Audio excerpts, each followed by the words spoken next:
जुड़े ट्रेडमार्क शामिल हैं। इन एनएफटीज में कई रियल वर्ल्ड आइटम्स जैसे कि vehicle equipment, decorative items, clothing, bags, wallets और परफ्यूम्स भी शामिल हैं। इसके साथ ही ब्लॉकचेन पर क्रिप्टो करेंसी ट्रांजैक्शंस के लिए एक डाउनलोडेबल कंप्यूटर सॉफ्टवेयर का ट्रेडमार्क भी फाइल किया गया है। इसका मतलब साफ है कि ये रेस और उसके ऑर्गेनाइजर्स क्रिप्टो पेमेंट्स को सपोर्ट करने की तैयारी कर रहे हैं। तो वहीं स्पोर्ट्स गवर्निंग बॉडी फीना ने यह अनाउंस किया है कि वो उन सभी एथलीट्स को $50,000 बोनस के साथ साथ पर्सनलाइज्ड एनएफटीज अवार्ड करेंगे जो बुडापेस्ट हंगरी मीट में वर्ल्ड रिकॉर्ड ब्रेक करेंगे। और इसके लिए टोटल प्राइस पूल $5.72 मिलियन का था। वर्ल्ड एक्वेटिक चैंपियनशिप्स में वर्ल्ड रिकॉर्ड्स टूटेंगे तो एथलीट्स की हिस्टोरिक अचीवमेंट्स की एनएफटीज भी बनेंगी। ऐसे में Budapest based digital artist crossbow ने ऐसा आर्टवर्क तैयार किया जिसे एनएफटीज में कन्वर्ट करके वर्ल्ड रिकॉर्ड तोड़ने वाले एथलीट्स को डूना अरीना में अवार्ड सेरेमनी के दौरान सम्मानित किया गया। तो दूसरी तरफ मेजर लीग सॉकर ने सोरेर के साथ पार्टनरशिप की 2022 में blockchain based fantasy soccer game launch करने के लिए। तो former NFL legend Michael Vick ने स्पोर्ट्स टेक कंपनी फैनफील्ड को को-फाउंड किया। इतना ही नहीं, एनएफएल ने ब्लॉकचेन गेम एनएफएल राइवल के पार्ट के तौर पर एनएफटी हेलमेट कलेक्शन लॉन्च की। तो वहीं मैनचेस्टर सिटी ने प्रीमियर लीग की जीत को सेलिब्रेट करने के लिए एनएफटी कलेक्शन लॉन्च की। सही पूछिए तो एनएफएल और सॉकर ही नहीं, बास्केटबॉल, बेसबॉल, क्रिकेट और आइस हॉकी उन मेजर स्पोर्ट्स में से है जो एनएफटी सेक्टर में डिमांड में है। ये तो हम जानते हैं कि स्पोर्ट्स के लिए फैंस की अलग दीवानगी है। यही वजह है कि किसी भी स्पोर्ट्स से जुड़े भले ही डिजिटल कलेक्टिबल्स हो, ट्रेडिंग कार्ड्स हो, स्पोर्ट्स स्टार से जुड़ी एक्सेसरीज या मर्चेंडाइज हो या फिर गेम से जुड़ी वीडियो क्लिप्स, उन्हें हमेशा ही अट्रैक्शन मिलता है। यही वजह है कि जो स्पोर्ट्स एनएफटीज मेमोरेबिलिया और रिवॉर्ड्स के साथ शुरू हुई थी वो अब बड़ी बड़ी चैंपियनशिप्स के साथ जुड़ गई हैं। और अगर सर्वे की माने तो 2032 तक ये स्पोर्ट्स एनएफटी मार्केट $41.6 बिलियन तक पहुंच जाएगी। फिलहाल जिस तरह की लहर चल रही है उसे देखते हुए यही लग रहा है कि ट्रेडिंग कार्ड्स की डिजिटाइजेशन और लिमिटेड एडिशन वीडियो एनएफटीज की जबरदस्त डिमांड, ये दो ऐसे मेजर ट्रेंड्स हैं जो इस स्पोर्ट्स एनएफटी इंडस्ट्री को रेवोल्यूशनाइज करेंगे। और ये ट्रेंड भी हाईटेक मार्केट के मुकाबले डेवलपिंग कंट्रीज में ज्यादा मजबूती पकड़ रहा है। इसी के साथ इस स्पेशल स्टोरी में फिलहाल इतना ही। उम्मीद है आपको ये स्टोरी पसंद आई हो। मैं रुचि शर्मा फिर आपसे मिलूंगी एक नई स्टोरी के साथ। Till then, take care and have a great day and keep watching 3.0 TV.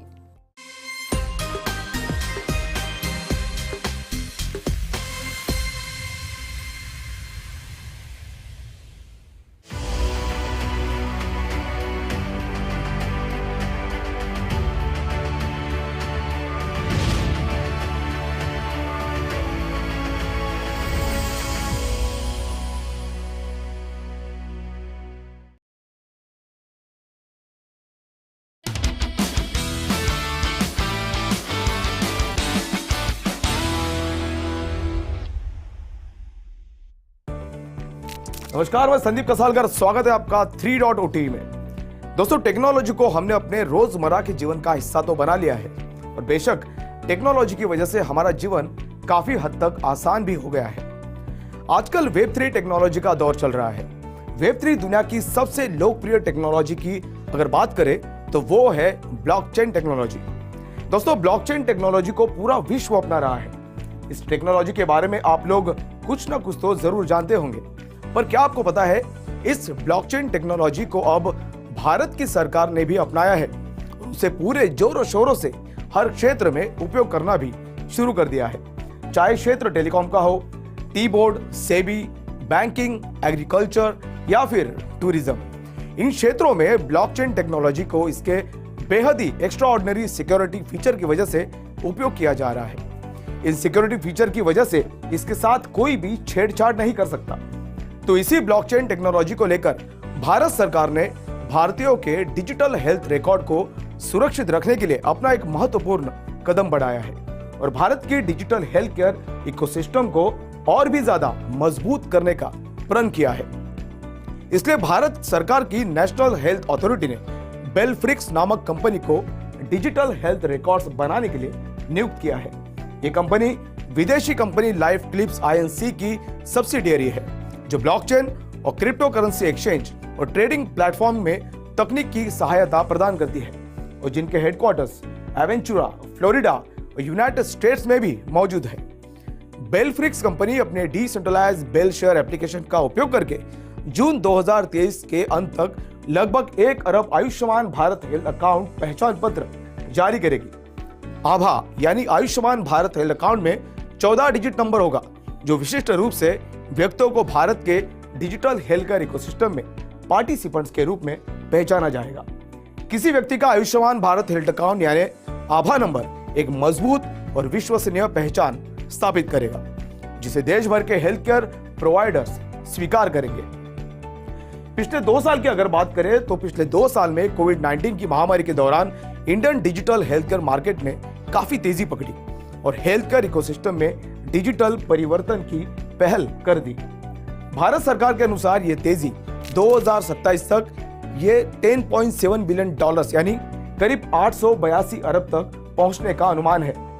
बेलफ्रिक्स BT के डायरेक्टर वजीम जदीर ने कहा कि आइडेंटिटी डैप का उपयोग भारत के सभी राज्यों में डिजिटल हेल्थ केयर आइडेंटिटी यानी आभा आईडी जारी करने के लिए किया जाएगा, जिसमें डॉक्यूमेंट मैनेजमेंट प्रमुख विशेषताओं में से एक है। Patient record management, patient registration, patient ID और हेल्थ केयर प्रोफेशनल सर्टिफिकेट बेलशेयर वॉलेट में स्टोर किया जाएगा जो एक डिसेंट्रलाइज्ड नेटवर्क पर बनाया गया है। तो वजीम जदीर आगे कहते हैं कि बेलफ्रिक्स गवर्नमेंट हेल्थ केयर डेटा को इंटरऑपरेट करने के लिए फैसिलिटीज और प्रैक्टिशनर मॉडल्स को लेकर विभिन्न राज्य सरकारों से भी संपर्क करेगा। इस प्रोजेक्ट में बेलफ्रिक्स की तकनीकी सहायता करने वाली कंपनी योसिन के संस्थापक सतीर शेखर ने कहा कि यह health card project Ayushman Bharat प्रक्रिया में क्रांति लाएगा। तो भविष्य में ब्लॉकचेन टेक्नोलॉजी वास्तविक दुनिया के किन किन समस्या को हल करेगी ये देखना दिलचस्प होगा। इसलिए आप सभी को ब्लॉकचेन टेक्नोलॉजी का अध्ययन करना भी बेहद जरूरी है ताकि इस टेक्नोलॉजी के साथ आप भी अपडेटेड रहें। ऐसे ही वेब3 दुनिया में हो रही सभी अपडेट्स को लेकर मैं संदीप कसालकर फिर आपसे मिलूंगा। तब तक के लिए देखते रहिए 3.0 TV.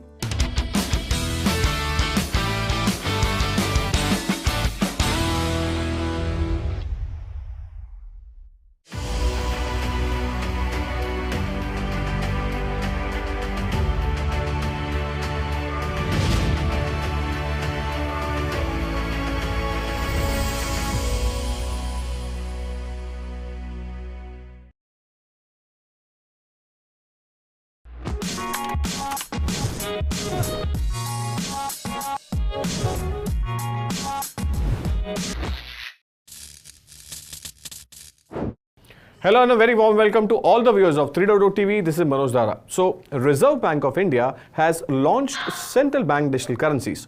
So, how will this change the daily life of individuals and the benefits thereof? We have to explain this entire thing. We have invited two special guests.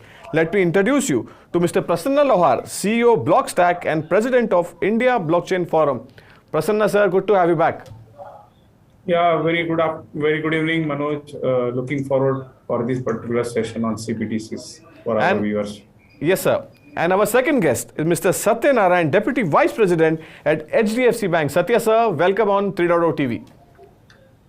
Yeah, a very warm welcome, Manoj, and really excited to be there. And thanks for having me as one of the hosts. So Prasanna sir, my first question to you is your quick take on this CBDC project. We have done series of interaction with you as far as the CBDC universe is concerned. Now it is launched, the wholesale is launched, the retail is launched, and the RBI governor has said that it's a huge success. What is the take on that, sir? I think CBDC came on time. If we have seen the overall journey of a central bank digital currency in India, which is called as a e-rupee or a digital rupee, which was announced by our financial minister in February 2022. And looking forward, there will be a lot of engagement announcement by Reserve Bank of India, how they are going to come up with a wholesale CBDC or a retail CBDC. So they had published one RBI digital rupee concept note in October. It was a rocket speed to see how RBI has worked closely with some of the banks for wholesale CBDC and followed by the retail CBDC. this is just a beginning. This is something like a pilot experience with the banks to see the traction around how the overall infrastructure monetary policies will gel up with the right use cases. I think the main journey starts from onwards, here onwards. Why? Because it's not only within a country CBDC, we need to deal with something like inter-country CBDC also. Fantastic. While we will see some good use cases for a central bank digital currency in India,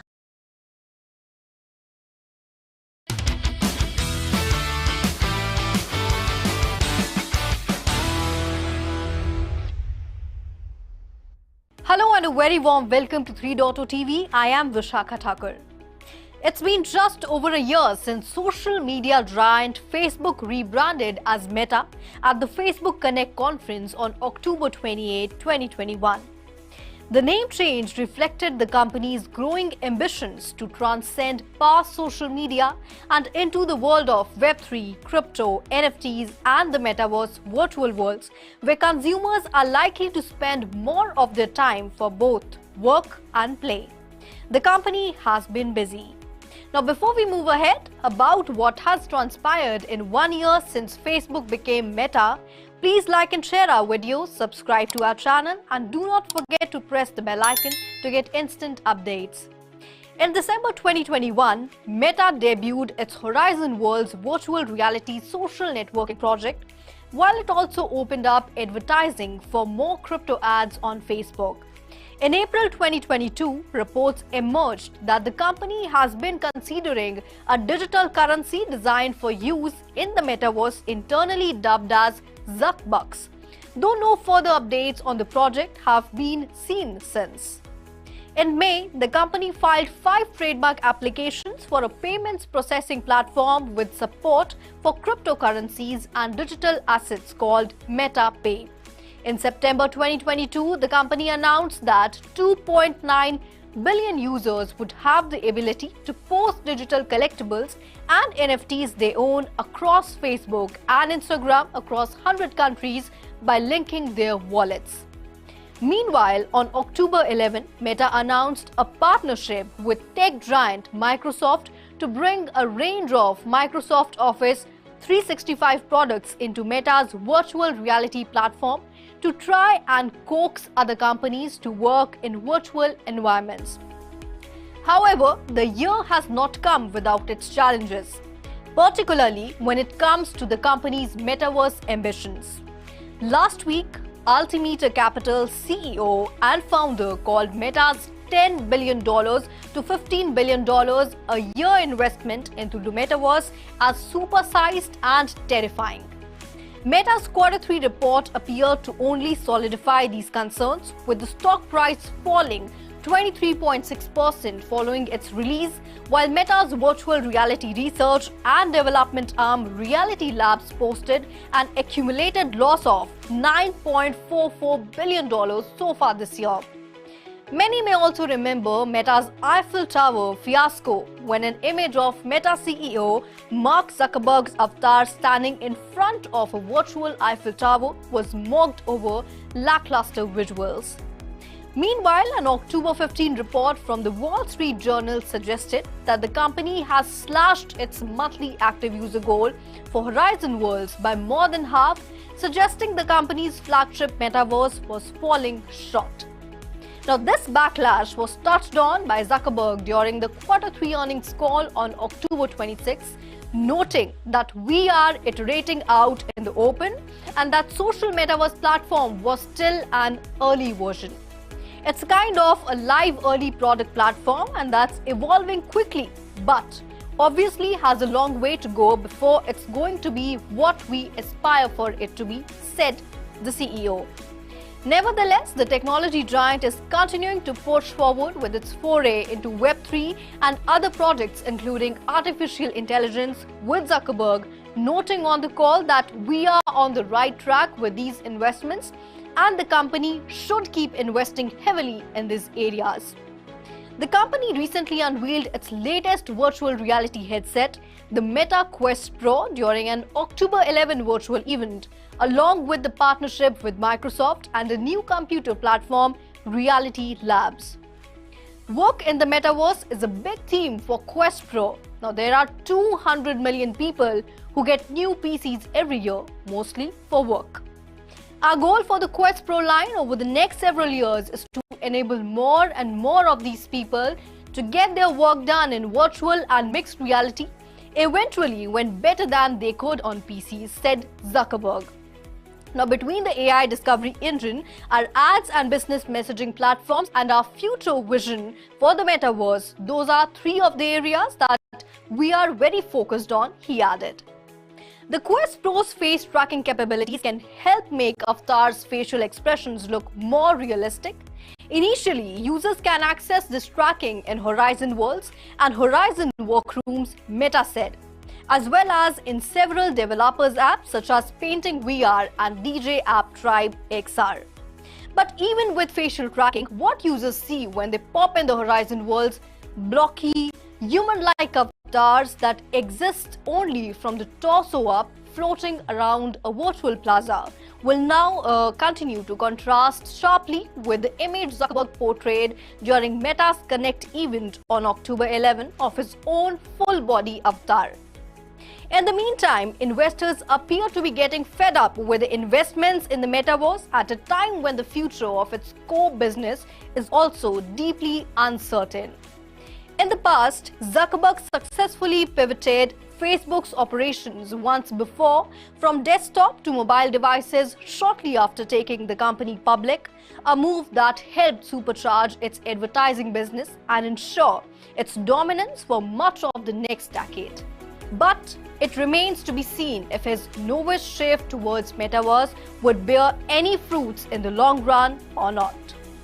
Well, that's it in today's episode. We will meet again with exciting stories about the metaverse. Till then, keep watching 3.0 TV.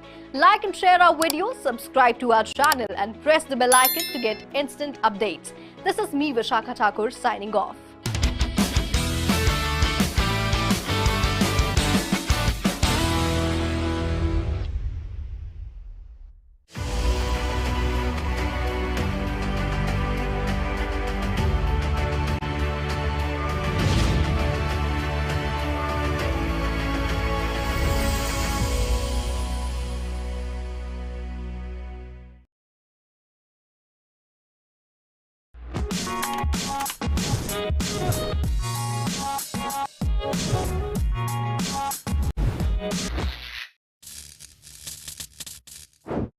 Hello and a very warm welcome to all the viewers of 3.0 TV. This is Manoj Dara. So, Reserve Bank of India has launched central bank digital currencies. So, how will this change the daily life of individuals and the benefits thereof? We have to explain this entire thing. We have invited two special guests.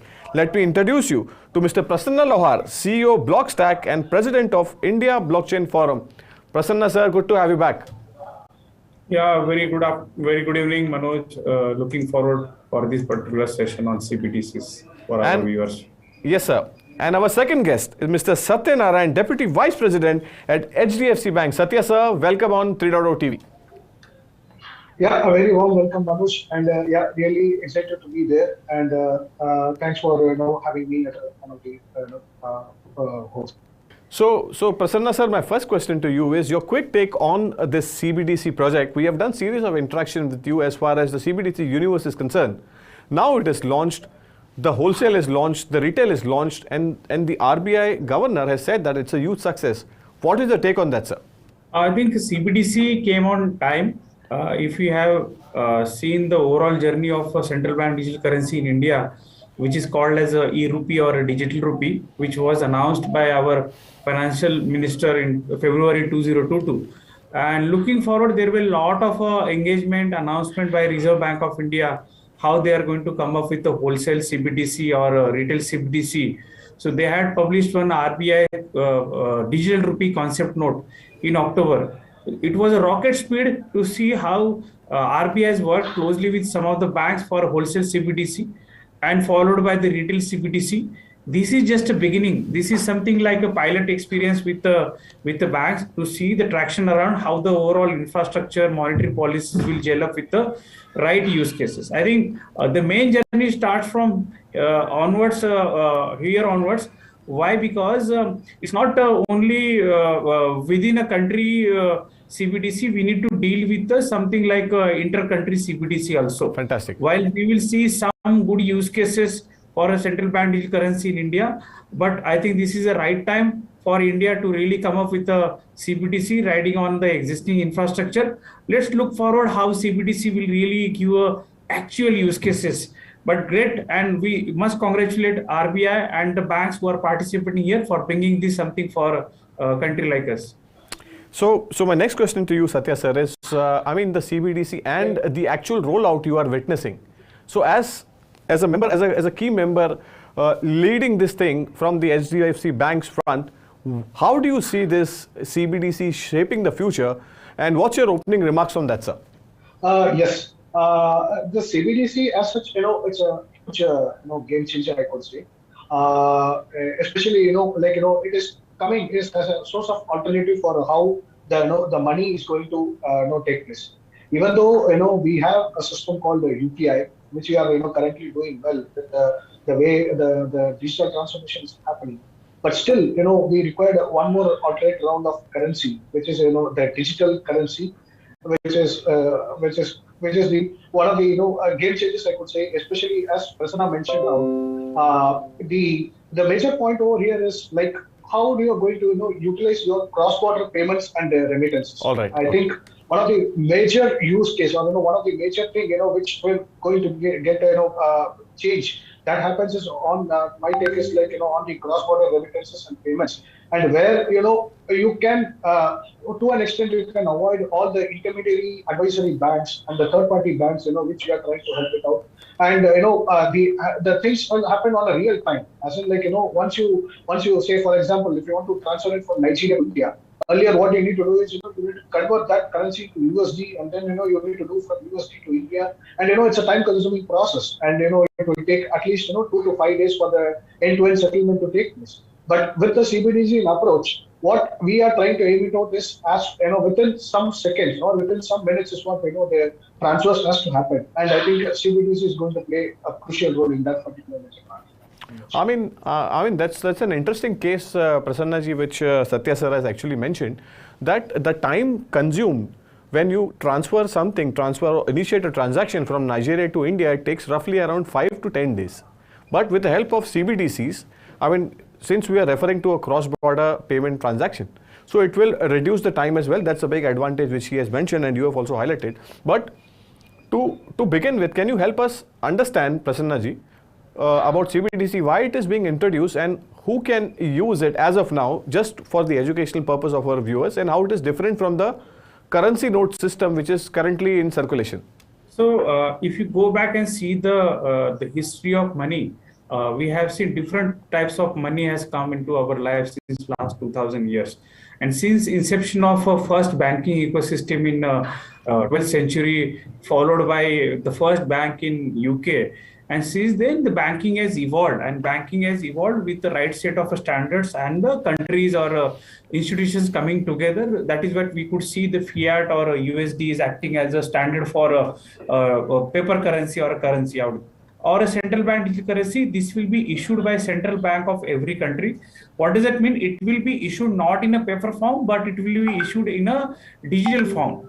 So it will have a digital form which will not be visible, but it can be really seen inside your wallet, which could be available with a retail customer or which could be available in the banking ecosystem for a particular bank as a part of a wholesale CBDC. Fantastic. So just to distinguish the way it takes a lot of time, operation overheads to print the paper currency, distribute the paper currency from distribution until all the banks, right? It is overhead, it is a manual process, and post that to do the transaction, and there are various business models which we have seen on paper currency. There are error prone and a lot of corruption does happen in some of those business models, like in Indian context, whenever we want to give a money to the direct benefit of entities or individuals, or there are processes where government wants to distribute the money to the end users.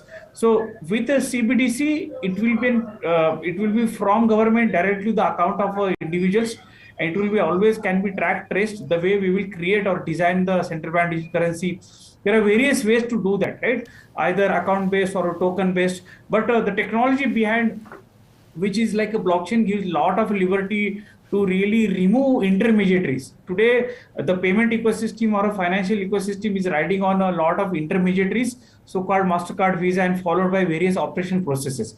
With CBDC is coming into picture, it will remove intermediaries as well as it will ease out a lot of operations for central banks. So that is the way to look at how we have seen the rise of money from paper money to the digital card based or credit card or debit card based transactions, followed by today we keep doing or talking about UPI based money, or in the futuristic it will be a completely digital rupee where it's a complementary to the existing paper currency. So that's a way to look at it. It's a legal tender, it's a legal currency which will be distributed by a central bank. Fantastic. I mean, Satya sir, Prasanna- a few keywords which I've picked up from what Prasanna ji has mentioned is it will reduce the operational overheads, will prioritize what is the requirement is to bring down the printing cost, and the way forward is huge. So how do you think that CBDC, since you have mentioned that the UPI, it's different from the UPI, but do you think that CBDCs will have an edge over UPI system, and is there a technological difference between the CBDC and the UPI? If you just explain this for our viewers. Yeah, definitely. First and foremost, the as Prasanna pointed out, the CBDC is just it's going to it's going to be a sustainable one with the current system. No, it is not going to be a competition for any of the other the existing system like UPI or the current ongoing system. One thing, what I would recommend is CBDC is something which if you want to carry a peer-to-peer transfer, that is to be done, and I think that is where a CBDC is going to be an alternate form of a payment system that people are going to utilize it, and in fact CBDC as such it will be a much bigger advantage when it comes to a wholesale CBDC, where you have your cross-border payments transactions, or for for the importers and exporters who wants to do the remittances. And with respect to UPI, of course, UPI is our own Indian product. It's our own baby, which has been developed, and that will also be there. But where exactly CBDC will give an advantage for the thing is, there are two things which I would like to quote. One is it's a programmable money. So in terms of sustainability, or if you want to say about you were speaking more on to have a sustainable standards and also to reduce those carbon emissions and other things. I think we need to have a lot of digital currencies to be done, where we can work towards the UN goals, and that is something which I'm just opting out as an advantage. And the other biggest advantage of having CBDC along with UPI is sometimes when UPI's trade volumes goes higher, you have seen instances where Google Pay or Paytm gets stuck for some or other reasons. When you have a very huge traffic, or when you have a big $1 billion sales, some sort of things will happen where you don't have an option of other alternatives to go and do the digital payment. I think that's where CBDC as a digital form of a payment, it might come in handy, and more people start to utilize it. See, nobody hasn't got educated first instance when UPI or Paytm got came into picture. Once after the demonetization only, people started to know about the worth of UPI and Paytm. Similarly, once the things gets educationalized and people start to know about the value of CBDC, and then people start to utilize it on a larger scale. All right, since we are talking about CBDCs, Prasanna ji, your quick take about the difference between CBDCs and the UPI, and your, I mean, if you can just educate our viewers how it is different as far as both. I mean, there are a lot of investors, I mean, who wanted to understand what is the difference between these two. So CBDC is a currency. It is not a method, and UPI is one method to do fund transfer or a payment transaction from one bank to another for companies as well as for individuals out there, right? So what UPI will help in future to do the fund transfer of CBDCs or e-rupees in case of India, is as far as India is concerned. So once again, UPI is a payment method which has a right infrastructure among all banks, and where we could see a lot of intermediaries in between and the process like settlements and reconciliation.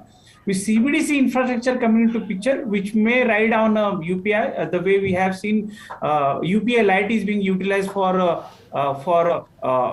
issuing or for loading your wallet as far as a digital rupee is concerned. So main difference is the UPI is a payment method for sending money or sending CBDC or sending e-rupees out there, right? Perfect. Our CBDC is a actual legal tender or a currency which will be utilized by UPI. So current UPI infrastructure is a very good experience for end users, where end user may feel that the money is being sent within a fraction of seconds or within few seconds, but in the back end it's additional overheads of reconciliation and settlement between acquiring bank and issuance bank. Fantastic. If CBDC is coming to picture, the UPI method can go to the next level where we will not have a settlement and a reconciliation process the way it will be designed or defined. Yeah. Fantastic point. I mean, with CBDCs gaining traction, UPI will go to the next level. That's a big statement which is coming in from Prasanna ji. But Satya sir, between cryptocurrencies and CBDCs, which according to you will carry an advantage, and is there a direct comparison, or how you can Yeah, definitely. There is a big radical change that will happen as per my knowledge, because if you see the cryptocurrency or what exactly, there are large number of alternate coins which doesn't have a meaning at all. And that is, I think that is going to get radically changed because of the government introducing the CBDC as a whole. My take is simple. There are now more amount of alternate coins which doesn't have which doesn't create any value. Whichever the alternate coins, or apart from Bitcoin and Ethereum, there is other alternate coins which doesn't create much of a value. I think that's going to that's going to it's going to get cleaned up. To my knowledge, it's going to get cleaned up, and the more people will be going towards towards reformed way of trading with respect to the cryptocurrency platform itself. In fact, the crypto and CBDC should not have a comparison. In the sense, CBDC, as Prasanna ji mentioned, it's a complete framework for to carry the payments. Whereas the cryptocurrency is altogether used on a different state for as a trading instrument. It has been used. Whereas CBDC is more of it's for a payment and settlement system, which we have to figure it. All right. So Prasanna sir, we are seeing that a lot of other countries are also gearing up for this pilot project as we speak, but there is a lot of optimism as far as CBDCs are concerned, and central banks across the world are gearing up for this CBDC movement, and India has taken a leap forward. So how do you think that many countries have either launched the pilot project or in process of doing the same? So how do you see this entire situation? Are we gearing up for a bigger export-oriented economy, or you have a different idea about it? So I think why CBDCs are coming into picture, I think CBDC will bring a lot of collaboration between many countries, rather complete world, as far as the finances are concerned. If you look at the 2017 financial or Findex of the whole world, almost 2 billion people earn $1 or $2, or almost 1 million people do not have a bank accounts. So that tendency to create a global financial inclusion can be possible if you have some global ecosystem or a global currency out there. Although we have seen how US ecosystem is dominating or is there to as a support multiple other countries or currencies. Similarly, Bank International Settlement, which is a company who is looking forward to create a better financial inclusion ecosystems for continents and or everybody out there in the world. Fantastic. Now, to do that, and at the same time, what we have seen, rise of big tech companies like Google's or Meta or Facebook, which were dominating or which are dominating in their own space. And we have seen some kind of experiments like Libra or something like that, or stable coins, right, which are taking the pie out of existing economy. Other areas is like cryptocurrencies and the way it is being used or adopted by young millennials.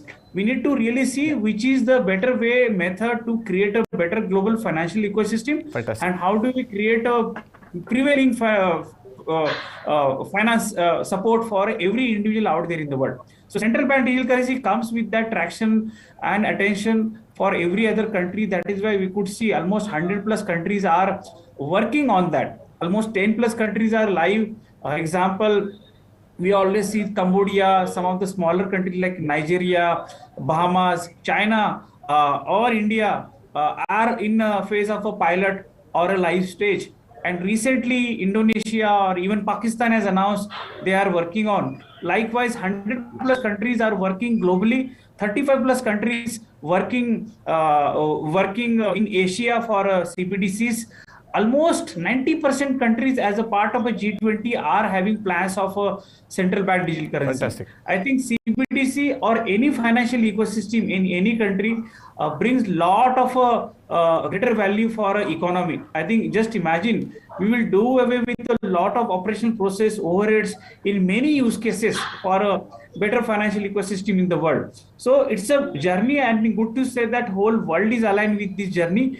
It will be an exciting time to see how we create interoperable CBDCs, interoperable better monetary policies and so on. So while there is a lot of excitement, we need to see that excitement has to be always supported by better architecture, better scalability, better security, and better use cases for every individual out there. Yeah. Satya sir, HDFC Bank was selected by the Reserve Bank of India to conduct this pilot project as well, and you are actually leading this project as far as in full capacity. So if you can just explain what were the difficulties and or to simplify these pros and cons of CBDCs as an individual, sir. If you can just highlight that. Yeah. So the pros is, already, I think, we have talked onto the pros of CBDC. One is, it's going to be a programmable digital currency, and the other pros which I would see is like, to an extent, for all the underdeveloped countries which are not being developed, and they are, as Prasanna mentioned, that they don't require a banking account as such, but at least they should be a form of on the bank. They should have some sort of transactions to carry, and also to an extent of to reducing high inflated environment from a lot of underdeveloped countries. For example, it could be Nigeria, Ghana, everywhere the inflation is peaking. So I think to an extent that is one of the factors which this programmable money or CBDC comes in, that is going to do a lot of transfers, and people start to be on the digitized environment and digitized world. And that's how the financial inclusion part comes to these type of countries. One thing I could able to see. The other advantage, as Prasanna mentioned, is the real-time settlements. That is what settlements and reconciliation is something which each and every bank has to go a lot of pain over there. And this is if you imagine the amount of the time consumption that is going to happen. Earlier it's going to be 5 days. From 5 days to 5 minutes. Nobody could imagine the amount of and also in terms of the revenues and profit it's going to get on by moving on to something something like technology like this. So that is all the pros. And coming on to the cons perspective, only thing is like if there is a popular saying, if it's not your keys and if it's not your wallet, and CBDC is something which people has to be more aware of what exactly they are trying to carry with the CBDC. As in, they shouldn't share their private key, they shouldn't share their recovery place. Exactly. And it requires a lot of education on that is to the retail users. And because even if you see, right, the scams and phishing of the normal product itself, the digitized product itself, right, there are a lot of scams and things keep happening. And this is altogether totally a new field for the users. So users need to be more educated on that portion. And apart from that, the other technical wise, what I could able to see, the security vulnerabilities, which might happen at any point of time, and where we need to be more care enough on taking those vulnerabilities and take the actions then and there immediately. All right. Thank you so much, gentlemen, for being part of this interaction. It was a pleasure having you both. Satya sir, thank you so much for taking out time and highlighting few important aspects as far as the CBDC is concerned. Your bank was involved in this pilot project, and we wish you all the best that we see a successful rollout of this retail CBDC as well. and keeping an eye on the cross-border aspect which you just mentioned. Prasanna sir, pleasure having you again on 3.0 TV. It was wonderful to have your thoughts about this subject which you have been tracking from a long time. Thank you so much, gentlemen, for being part of this interaction. Thank you.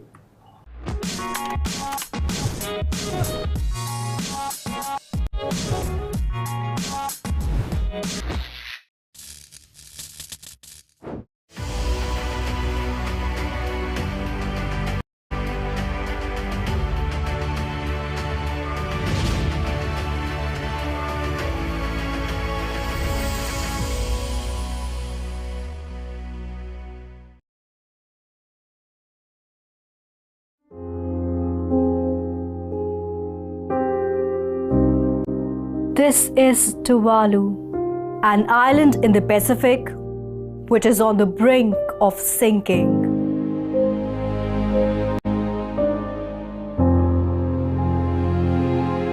The sinking island is now trying desperately to save its sagging fortunes and is determined to become the world's first digital nation in the metaverse. As our land disappears, we have no choice but to become the world's first digital nation. Piece by piece, we'll preserve our country, provide solace to our people, and remind our children and our grandchildren what our home once was.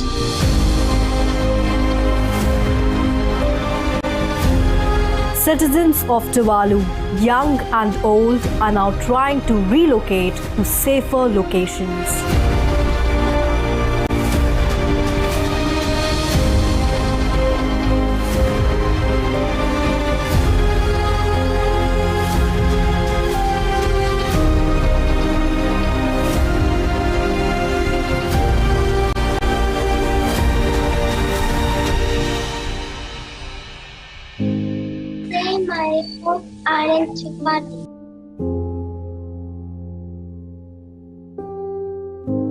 Tuvalu's Minister for Justice, Communication and Foreign Affairs, Simon Kofe, has said that creating a digital twin of Tuvalu could preserve the country's culture. We are sinking. That's what the minister said. Take a look. We are sinking, but so is everyone else. And no matter if we feel the impacts today, like in Tuvalu, or in 100 years, we will all still feel the dire effects of this global crisis one day. Tuvalu's tragedy has sparked off global concerns on climate change. You don't have to cede power by acting on climate change. And do you want to be a leader that you look back in time and say that you were on the wrong side of the argument when the world was crying out for a solution? And it's as simple as that, I think. Droughts, floods, storms and wildfires are devastating lives and livelihoods across the globe. The window to limit global temperature rise to 1.5 degrees is closing fast. In other words, we are headed for a global catastrophe. And the reason for this unfortunate tragedy is the blind race for a rapidly growing economy. But at what cost?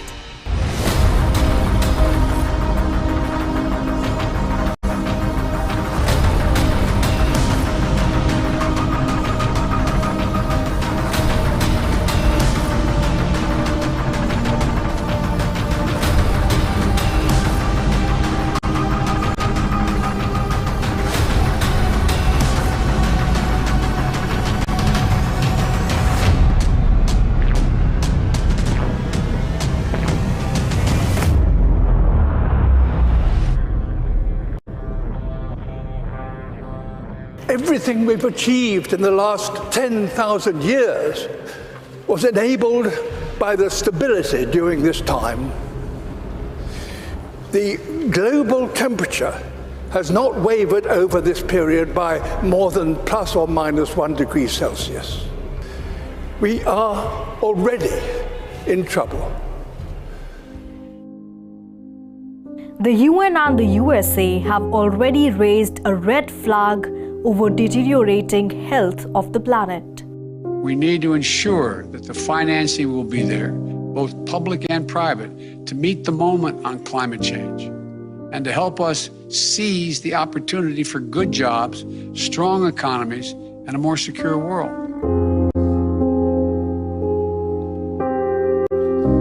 If we are going to act on the scale that's required, climate change can't be seen anywhere in the world as just an opportunity to score political points. Well, Tuvalu could just be a wake-up call for the rest of the world, since there could be many more Tuvalus the world over. Tuvalu has already taken its first step towards reviving its fortunes as a nation in the metaverse. Tuvalu is an archipelago consisting of 9 islands located between Australia and Hawaii, with a population of approximately 12,000 people. It is also the 4th smallest country by area in the entire world. The Pacific nation has been one of the biggest voices in the fight against climate change that has affected its very existence beyond imagination.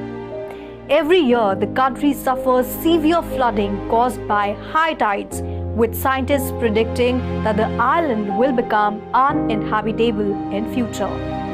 With global temperatures expected to rise substantially as well, the island nation says it has no choice but to build a digital version of itself. The idea aims to preserve Tuvalu's history and culture before the nation goes underwater, if at all it does, and unfortunately so. The project, which was announced by Tuvalu Minister Simon Coffey at the UN Climate Change Conference, will catalogue, map, record and save historical documents, records of cultural practice, family albums and traditional songs. The aim is to capture as much of Tuvaluan island life as possible.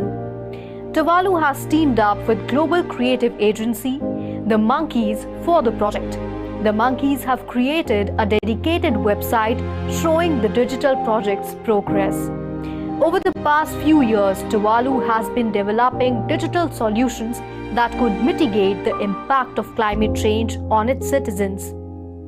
In 2021, the government took steps towards establishing a Tuvalu National Digital Ledger, which would secure its citizens' data on a public blockchain. Well, none of us would ever want Tuvalu to ever lose its physical existence, but the 12,000 citizens of the world's 4th smallest country are sure going to interact real-time in an immersive virtual world very soon, as it becomes the world's first digital nation. Well, that's all in today's special story. This is me, Vishakha Thakur, signing off. For more such updates, keep watching 3.0 TV. Do like, share and subscribe to our channel.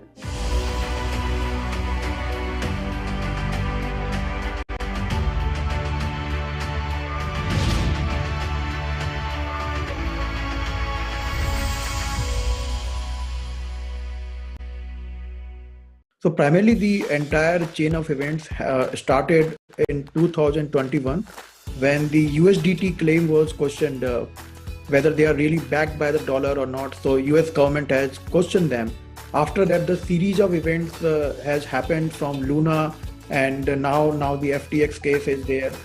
So primarily the impact is definitely significant in part where people want to launch their project into different exchanges like Gate.io and the KuCoin basically. So these are also getting impacted by this. So definitely the upcoming projects are getting impacted by the entire event. Also, the investors' confidence has been impacted, like whether they want to invest in the project, which is like quite famous or quite popular in the media or probably in the space. All of this has definitely had an impact on the investor sentiment, specifically when it comes to retail investors and more specific to first-time users who kind of getting into the Web3 and cryptocurrency space. If you look at the overall traction, what we have seen, the journey has moved from crypto to Web3. We are taking the overall ecosystem to the reality of actual use cases of blockchain out there and other emerging technologies. Today, governments are also now embarking how Web3 could be the ecosystem for their citizens. Example, Telangana state has recently announced sandboxes, right? Or even academia is also now adding their courses into their curriculums. We have seen how Web3 works. Web3 University is really embarked and working with 100 plus institutes to really create a next level of talents out there, right? So I think the rise of a new company, startups or big tech companies are now adopting blockchain as a prominent business model. So I think last 1 year was exciting enough to really give a edge or a drive for a next couple of years.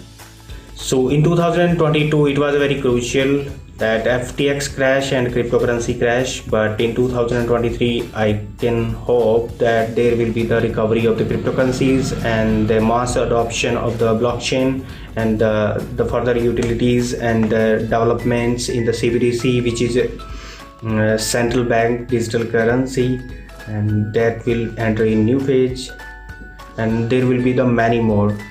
So congratulations 3.0 TV for covering one successful year of Web3, NFT, Metaverse and blockchain and many other various sectors. I think this year 2022 was the year of cleansing, where the bad weed of Web3 were taken out, the ones that were gimmicky, the ones that didn't sort of perform in the right ethics were taken out, and this was the year of cleansing. The year 2022 was a fantastic year for Metaverse. Facebook changed its own name to Meta. Many devices have been launched this year. Many AR/VR apps and games have been launched this year. Many businesses have developed pilot project in Metaverse and AR/VR space. You name it. Almost all the big companies have done something in AR/VR space. They have accepted that Metaverse is a new normal and they have to adopt it to be relevant. That is the most important part. Now, intangibly, the Metaverse has got the biggest impulse this year. Thank you. 2022 was a great year for Metaverse industry. The industry gained a lot of attention post May 2022 after Facebook was renamed as Meta. That one video of the CEO changed everything for the Metaverse industry. Thousands of new Metaverse startups were made alone in India. Some of them have already gained recognition and a lot of them are in their beta phase. 2022 has seen a lot of ups and downs. If you see from a crypto perspective, the prices has gone down. There has been quite a few hacks on the blockchain bridges and few decentralized, few smart contracts that have been hacked. In addition to that, we have seen Terra Luna fail, and then FTX and BlockFi, and quite a few centralized lending organization and centralized wallets or exchanges failed. So some of these have been out of greed. Some of these have been out of mismanagement of funds, how they are redeploying the funds. So if you over leverage, of course, there are chances whenever the prices of the asset will go down, it would be difficult to manage the balance sheet.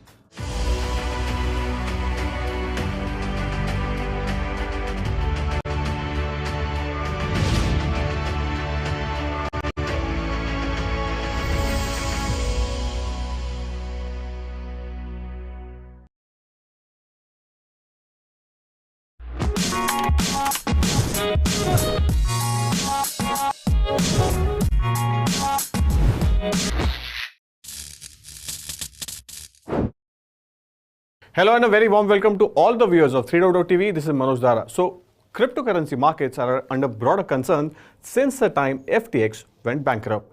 So, to explain the entire episode about cryptocurrency markets, how regulations are shaping in the world, and what is the outlook of 2023, we have invited two special guests. Let me introduce you to Dilip Senberg, founder and CEO of MuffinPay. Dilip, welcome on 3.0 TV. Thank you, Manoj. And our second guest is Pratik Gauri, founder Fire.org. Pratik, welcome on 3.0 TV as well. Thank you, Manoj. So, I will start with you, Dilip. Since the time FTX collapse has impacted the overall cryptocurrency market, the same situation we have seen in May, wherein the Terra Luna collapsed. And post that, in May, we have seen a cascading impact. And we are here in November. Since the time FTX went bankrupt, we have seen one more red flag, that is in the name of BlockFi. So how do you see this entire situation for the market, and how do you see this impacting the overall cryptocurrency market as well? Right. So primarily the entire chain of events started in 2021 when the USDT claim was questioned up, whether they are really backed by the dollar or not. So US government has questioned them. After that, the series of events has happened from Luna, and now the FTX case is there. So primarily the impact is definitely significant in part where people want to launch their project into different exchanges like Gate.io and the KuCoin basically. So these are also getting impacted by this. So definitely the upcoming projects are getting impacted by the entire event. Also, the investors' confidence has been impacted, like whether they want to invest in the project, which is like quite famous or quite popular in the media or probably in the space. So these are the few things I'm getting from the community as well as across the investment board, basically investment people. Yes. All right, Pratik. So the top important point which Dilip had actually made is investor confidence is getting rattled. What is your view, and what is your opening remarks? Yeah, so definitely I'll echo with Dilip's comments on all of this. Has definitely had an impact on the investor sentiment, specifically when it comes to retail investors and more specific to first-time users who kind of getting into the Web3 and cryptocurrency space and trying to invest, because it obviously. But I think if you look at in a broader perspective, then I think all of these things would actually prove out to be good for in the long run. The reason is most of the projects, which do not have utility, they are ultimately going to die. And that's anyways the future of the space, where projects without utility actually became just through hype. They ended up becoming pretty big due to the bull cycle. But now what we've seen is most of the projects which do not have utility are going to go out of the market. Fantastic. So very few projects who actually have good utility will survive, and they are going to end up becoming larger projects, and investors will and I think investors now also realize more than ever that you need to look at the white paper or the token economics document and do a bunch of research before investing. It shouldn't just be based on hype or social media influencers where you invest. So I think those kind of dynamics are changing, which is I think good for the industry. All right. So point well taken, Dilip. What Pratik has mentioned is with utility, all those tokens with utility will survive going forward. There was an argument then that algorithmic stable coins are not that stable, and hence we have seen a correction in the market. And yet another correction which we have seen, that investors are now shifting their money from centralized exchanges to the decentralized exchanges. So how do you read this statement, and what are the top takeaways from this? Yeah, agreeing to the Pratik's point here. So from like shifting from centralized exchanges like FTX, or there are multiple exchanges there in the market, to decentralized exchanges, like primary objective is to get the custody and the security of the fund. So let's say the investors are investing in the crypto assets or probably in some coin. So who is managing those coins basically? Who is giving you the guarantee for those coins or the assets? So these centralized exchanges are definitely the people. It's a people-driven exchanges where the companies are responsible for your funds, for your investment, and for everything. In the decentralized case, it's not dependent on the people. It's dependent on the codes basically. The technology which has made this possible. So there are two significant differences here, but eventually I think we should be moving toward the regulation side that is going to eventually protect the funds and investors in the long run. So I think that's the key highlight here, and that's what the US government or probably the Indian government are moving forward with this part. Fantastic. And Pratik, what Dilip has mentioned, few keywords I have picked is who is managing your funds, and point number two is the word he mentioned was guarantee. What is your view on this? Yeah, so number one, when you talk about blockchain in itself, like because any crypto asset relies on the underlying technology, which is blockchain. So if you look at blockchain, it is a distributed ledger technology. It was meant to be a decentralized technology. It was meant to be, governed by a DAO system, which is decentralized autonomous organization system. It was never meant to have a centralized power structure when one person kind of manages the fund. And that's what I think Dilip was also mentioning. When you talk about a centralized exchange, if it's not your key, it's not your crypto, because somebody else is managing the money on your behalf. So until there is either you have a regulation in place where there is a third party who's regulating where the money is being deployed and how it is being deployed, and if that is itself sitting on a blockchain and you can look at it, then it's a different ball game. But if it's not the case, whether it was in the case of FTX, if I had my funds parked in FTX, there was some manager who was responsible for allocating those funds, and he could have done anything with those funds. So you don't have any line of sight to where the money is getting deployed.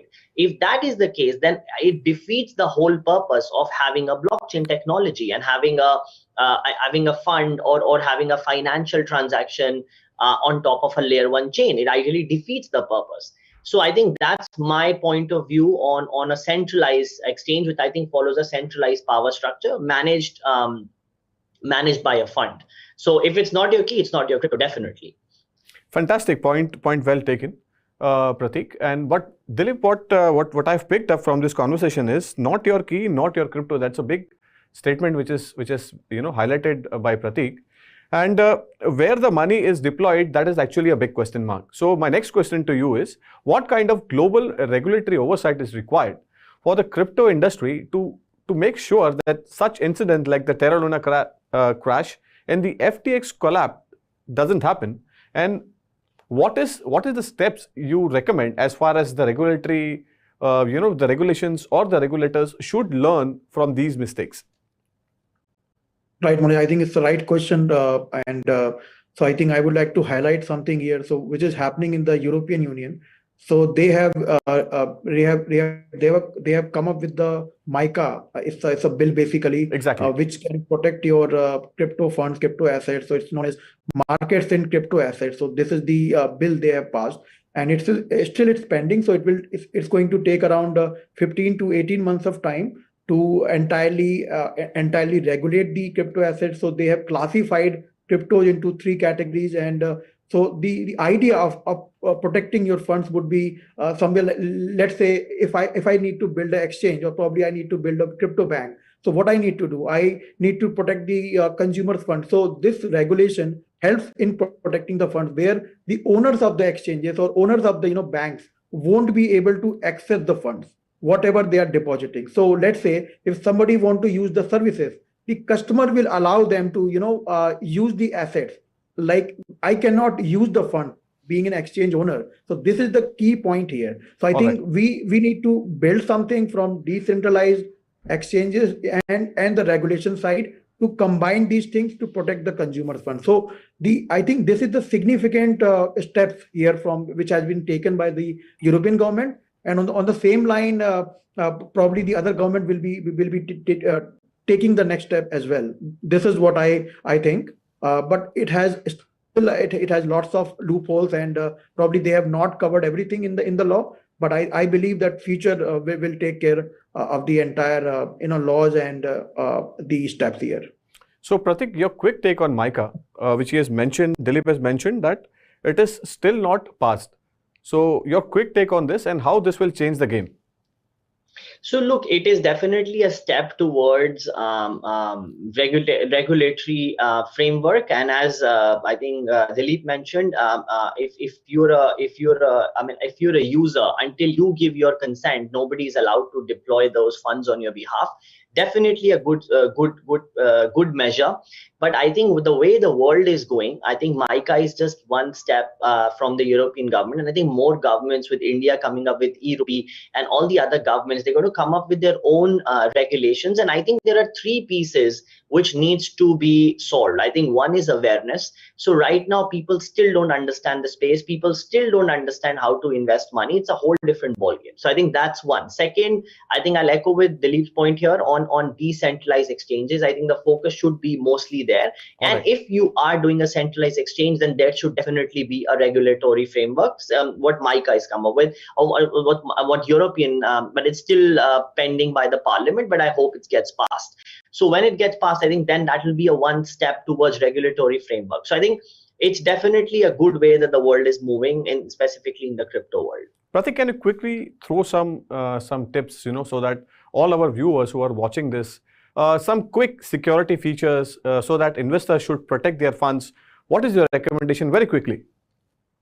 I mean, I would definitely, as I said, not your key, not your crypto. I would definitely go for a cold storage, a hardware wallet, or I would go for a decentralized exchange. And as I mentioned, if you are deploying your funds in a centralized exchange because of returns or because of something else that you think you want to trade your money or something else, then you need to, I think I would still say until a regulatory framework is in place, I would not still call it it's safe. Because it's still not your funds until you have the key. Always remember it. So Dilip, Pratik's recommendation is about cold storage. I mean, the hardware wallet which is away from the internet. What is your recommendation? I mean, can you elaborate very quickly about the hygiene ways MuffinPay uses to secure investors' funds? Right. So the MuffinPay, basically it will be controlled by the same laws where we won't be accessing the consumer's funds in the bank. So let's say if somebody want to deposit the money to our bank, they will be able to deposit it. We won't be able to access it until and unless the consumers give us the approval that, okay, we want to use some services like bill payments, or probably they want to shop, they want to use cards like Visa and all. So they will need to allow us to use their funds. So this is the secured way of having the custody of the funds, because it will be under the government. So nobody, when it's regulated, I think the funds are secured. So this is what Pratik is talking about when we talk about the decentralized versus the regulated. So MuffinPay is following the path of regulation with evolving with the technology as well. So it's a mixture of both. You can say the crypto and also the traditional, you can say the banking norms. It's a mixture of both. So this is how we are going to protect the funds. All right. So since we are talking about investor protection, regulations, and the road ahead, there are a lot of changes that have happened in India. I'm talking about the central bank digital currencies. So my next question to you, to Pratik, is a lot of countries are adopting CBDCs, and India has also launched. I mean, as we speak, there are a lot of statements that have come from the RBI governor, Shaktikanta Das. So how do you think this will impact the day-to-day lives of the common people in days forward? Pratik.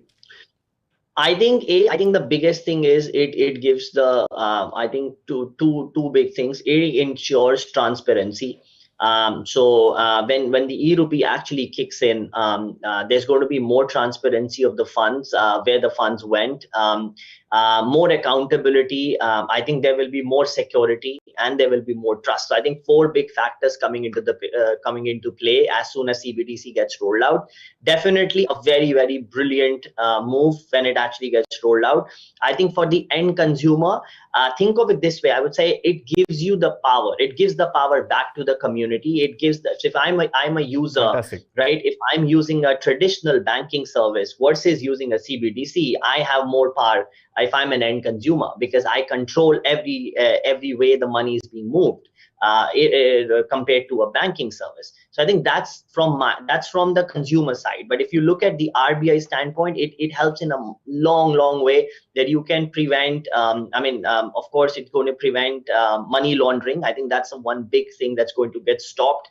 Another one is going to prevent terrorism activities, funding of terrorism activities. So funding of criminal activities, all of that is going to stop, because when the RBI kind of regulates and it puts the e-rupee into place, you can actually track where the money was sent. The whole supply chain of the money completely changes. And specifically the incentivization of stakeholders when you actually move money from one place to the other, that can also be regulated by RBI. So it's going to be a big move. I think it's the way forward, and it's great for the end consumer, because more importantly, the end consumer, it's going to allow a two-way interaction directly between the central bank and the end consumer. Right now, of course, we have an intermediary, which is a bank. So that goes away. So I think that's very important, and it's a great move. Fantastic. I mean, Pratik, many keywords, but Dilip, what I've picked, Pratik has actually highlighted. It's a brilliant move. That's what our Governor Shaktikanta Das has highlighted. It's a huge success. And Pratik has also mentioned that it will create accuracy, it will create more trust and accountability as well. What's your opinion on the CBDCs? Yes, I think it's a great move by the government, and I would like to add few points here because people have been asking me about the questions like how does CBDC work, it's different from the cash. So I think the important thing it's known as digital cash. It means it's like having a cash in the CBDC form. So primarily, if it will have the same features like a cash. Wallet. Yes, it's like a cash, but in the different form. So let's say if you're holding the cash in your wallet, basically, right? So you cannot grow that money automatically, right? Exactly. You need to have the financial services or the instrument, like if you want to lend something, or if you want to earn interest, or probably if you want to earn profit in that particular currency. You need to invest that currency. So people are a little bit confused on the idea that it's like a Bitcoin or is it like a cash. So it's a very simple concept. It's a form of cash. In basically, this is how they have created it. All right, very quickly for our viewers, Pratik, if you can just mention that what is the difference between a CBDC and a UPI? This is just for an educational purpose. Yeah. So the biggest difference, I think, what was just mentioned by Dilip also, it's like having cash, but with all the features. It's like digital currency, right? So and it's regulated by a central bank.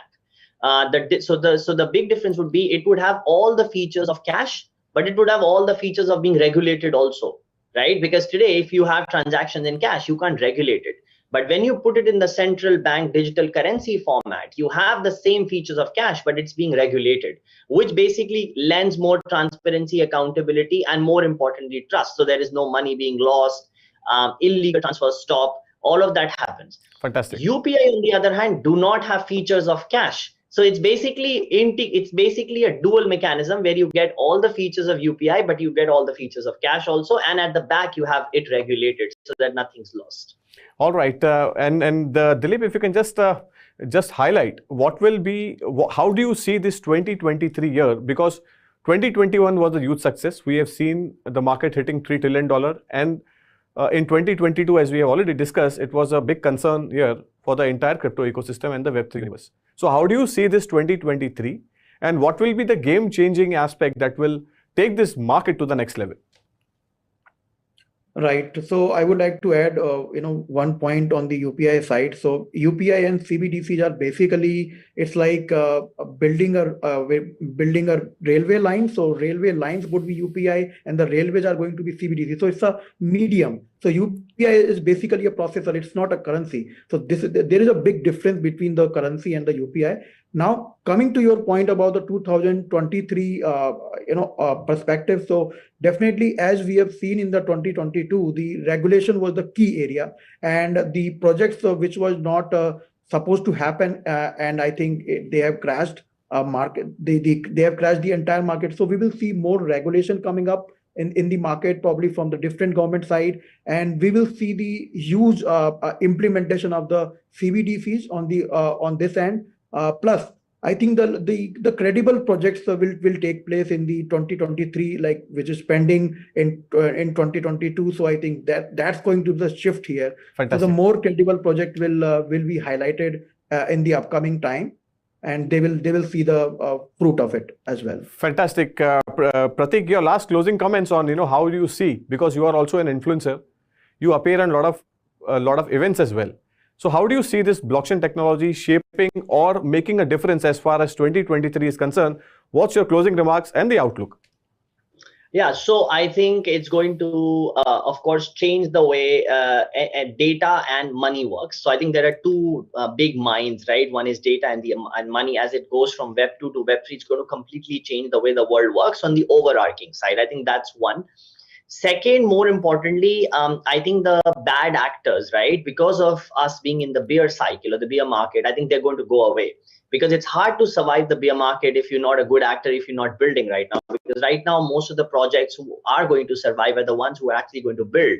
So 2022, I think, has been a year where all the good projects are actually building and creating a larger community and putting a lot of money actually in doing all of that, right? So, and the money is being hard to get. So because of the investor sentiment, so it's not easy to raise money in this market if you're not actually building a good product and if you're not bringing innovation specifically in blockchain and Web3. For us being a layer 1 chain, of course, our focus is to build a larger community. We've been building, and a lot of my friends who've been building in this. 2023, I think, is going to be another year which we again might have a bear market again. So it's going to be even better. I think if the bear market extends, I think it's even better, because you're going to have bad actors removed, because the FTX crash or the Luna crash, all of those crashes, right? So imagine if they keep on happening, it's going to actually be bad for the market. We want these kind of things not to happen. And for these not to happen, the good things are own. See, let me tell you something. All the good stuff happens in the bear market, because that's when people think deeply and they come up with new innovation, and they come up with new regulations, and they come up with new products. And that's what's happening right now. And all the best products will survive. So when we enter the next bull market in 2024, I think by then we would have had a better market sentiment. And I think we would have good players surviving. When we enter in the bull market, we will have a better sentiment. That's the word coming in from our guests. Thank you so much, gentlemen. Thank you so much, Pratik Gauri, for sparing your time and talking to us. And Dilip Senberg, it was a pleasure talking to you. You spoke really well about the MiCA regulations and the way forward. And it was really good to have you, Pratik, and educating our viewers that what steps they should take to keep their crypto safe. Thank you so much, gentlemen, for being part of this interaction. This is Manoj Dara signing off. Keep watching 3.0 TV. Thank you so much.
Hello and welcome to 3.0 TV. I am Vishakha Thakur.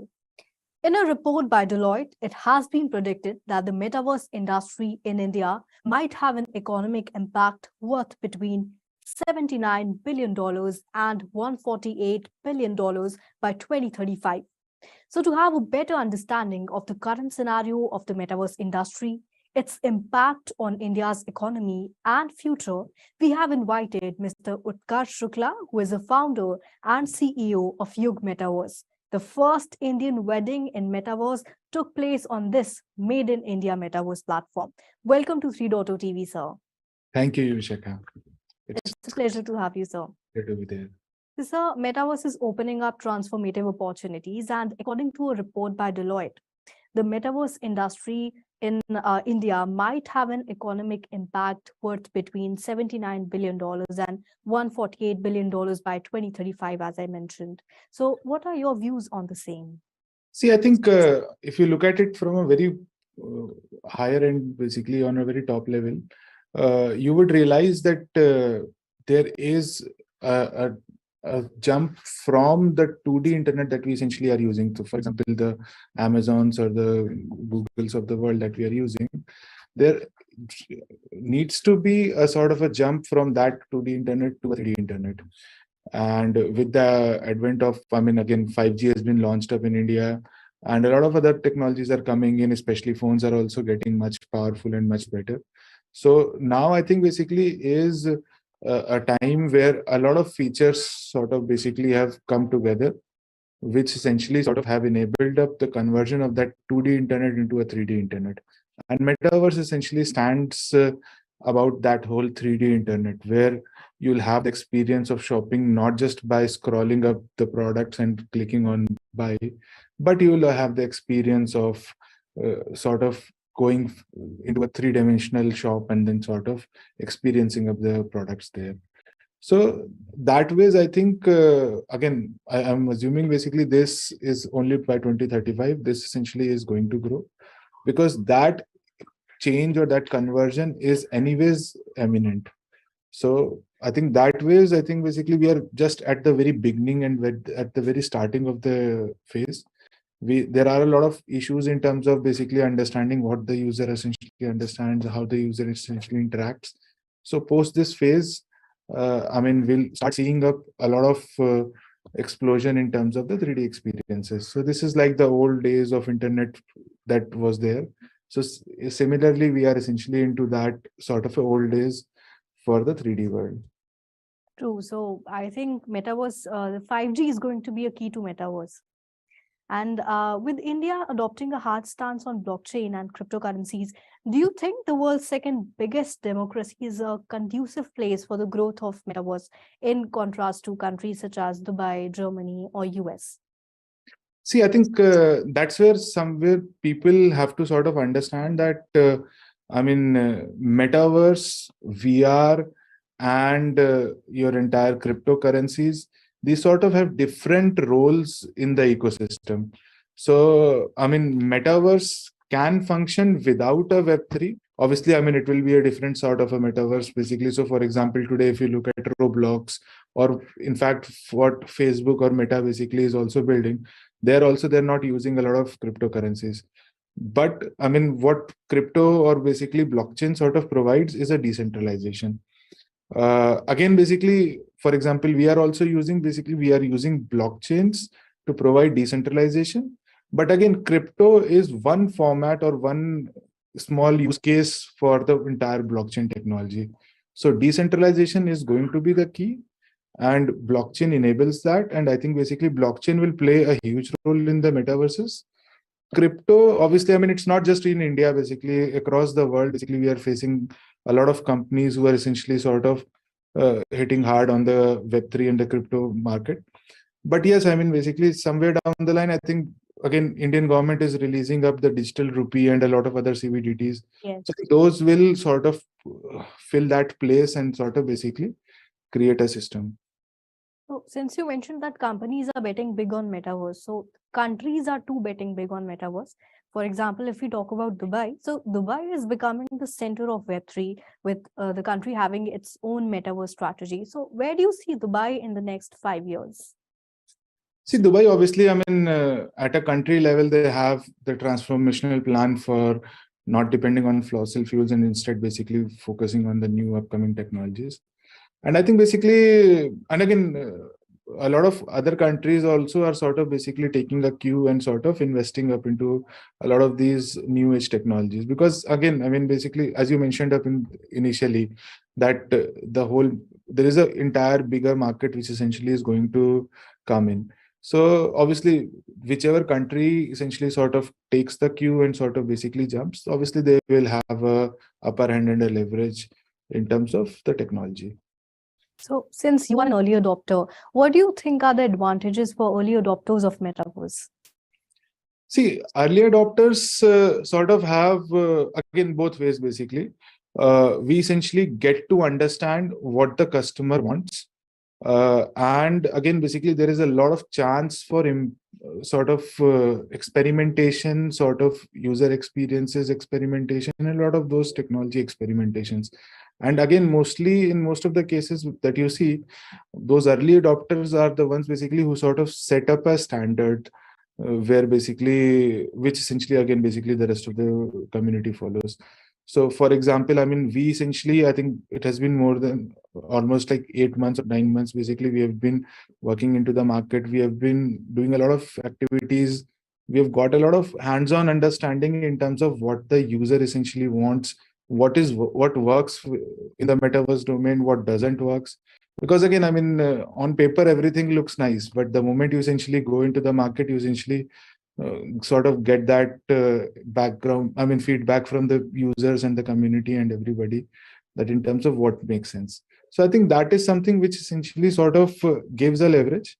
And again, basically, if you look at the top companies of the world, basically the Googles and the Amazons, they are again one of those early adopter companies, basically, which were there.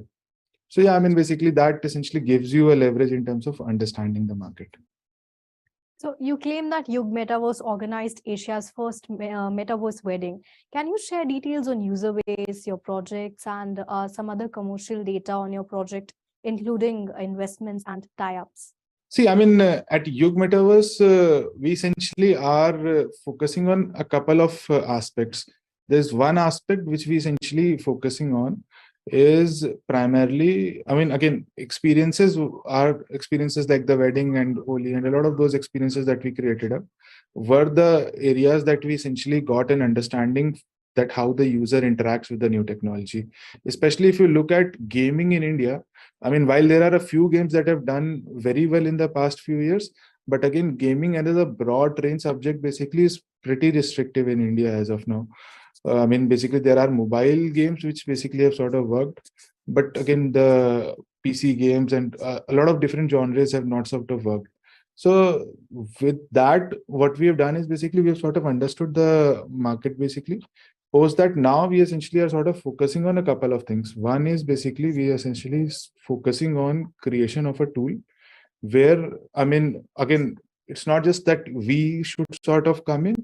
There is a gap in the market where somebody who essentially doesn't has any experience in the 3D content or those sort of areas or metaverse development sort of an area, they essentially should have a very, very simple tool that they can sort of utilize and create up content using that. So that is one area that we are working very aggressively on that. And we essentially have onboarded a few creators also who essentially are using the tool and sort of creating up the marketplace. So metaverse is all about that. It's not that you essentially are the creator or the one who essentially is creating the experiences, but it's more about a platform where a lot of other people are sort of coming and creating up the experiences. So we are directly working with a few companies, and we are also sort of enabling the community to sort of come in and sort of create content, and then basically in a very easier to learn sort of a fashion. Because I mean, if you go into a typical game development cycle, I mean, that essentially has very sort of a long and a tedious journey. So we essentially want to make that less, so that basically as a platform, I mean, there are a lot of creators who essentially are creating content, and then basically again the users which are sort of coming up and using up the content. So that is the way that we're essentially looking at. And I think basically in the initial phases, the creator community is also something which essentially sort of will have a lot of value in terms of getting up them on the platform.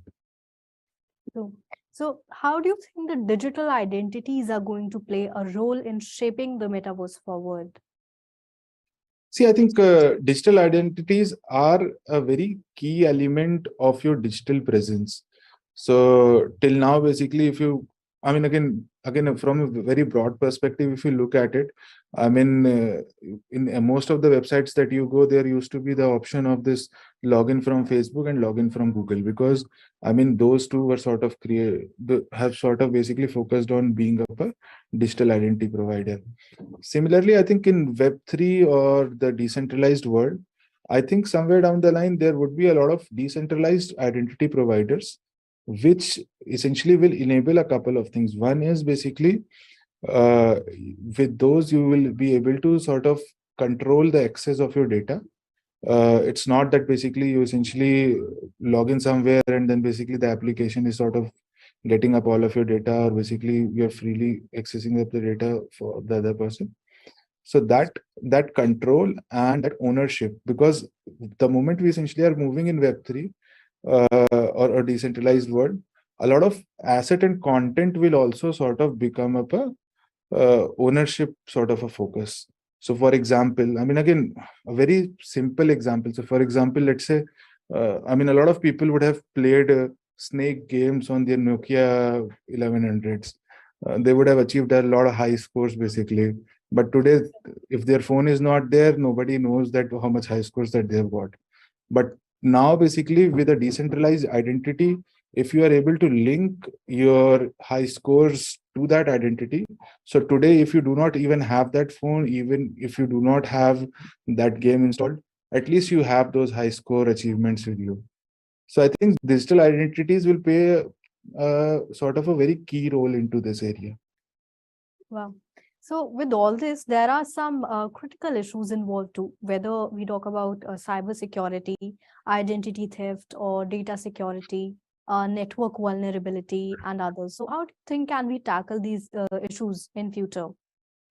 See, I think there are two parts to it. One is basically, obviously, there are, since a lot of things are built on existing tech stacks, so a lot of those inherent vulnerabilities do come in.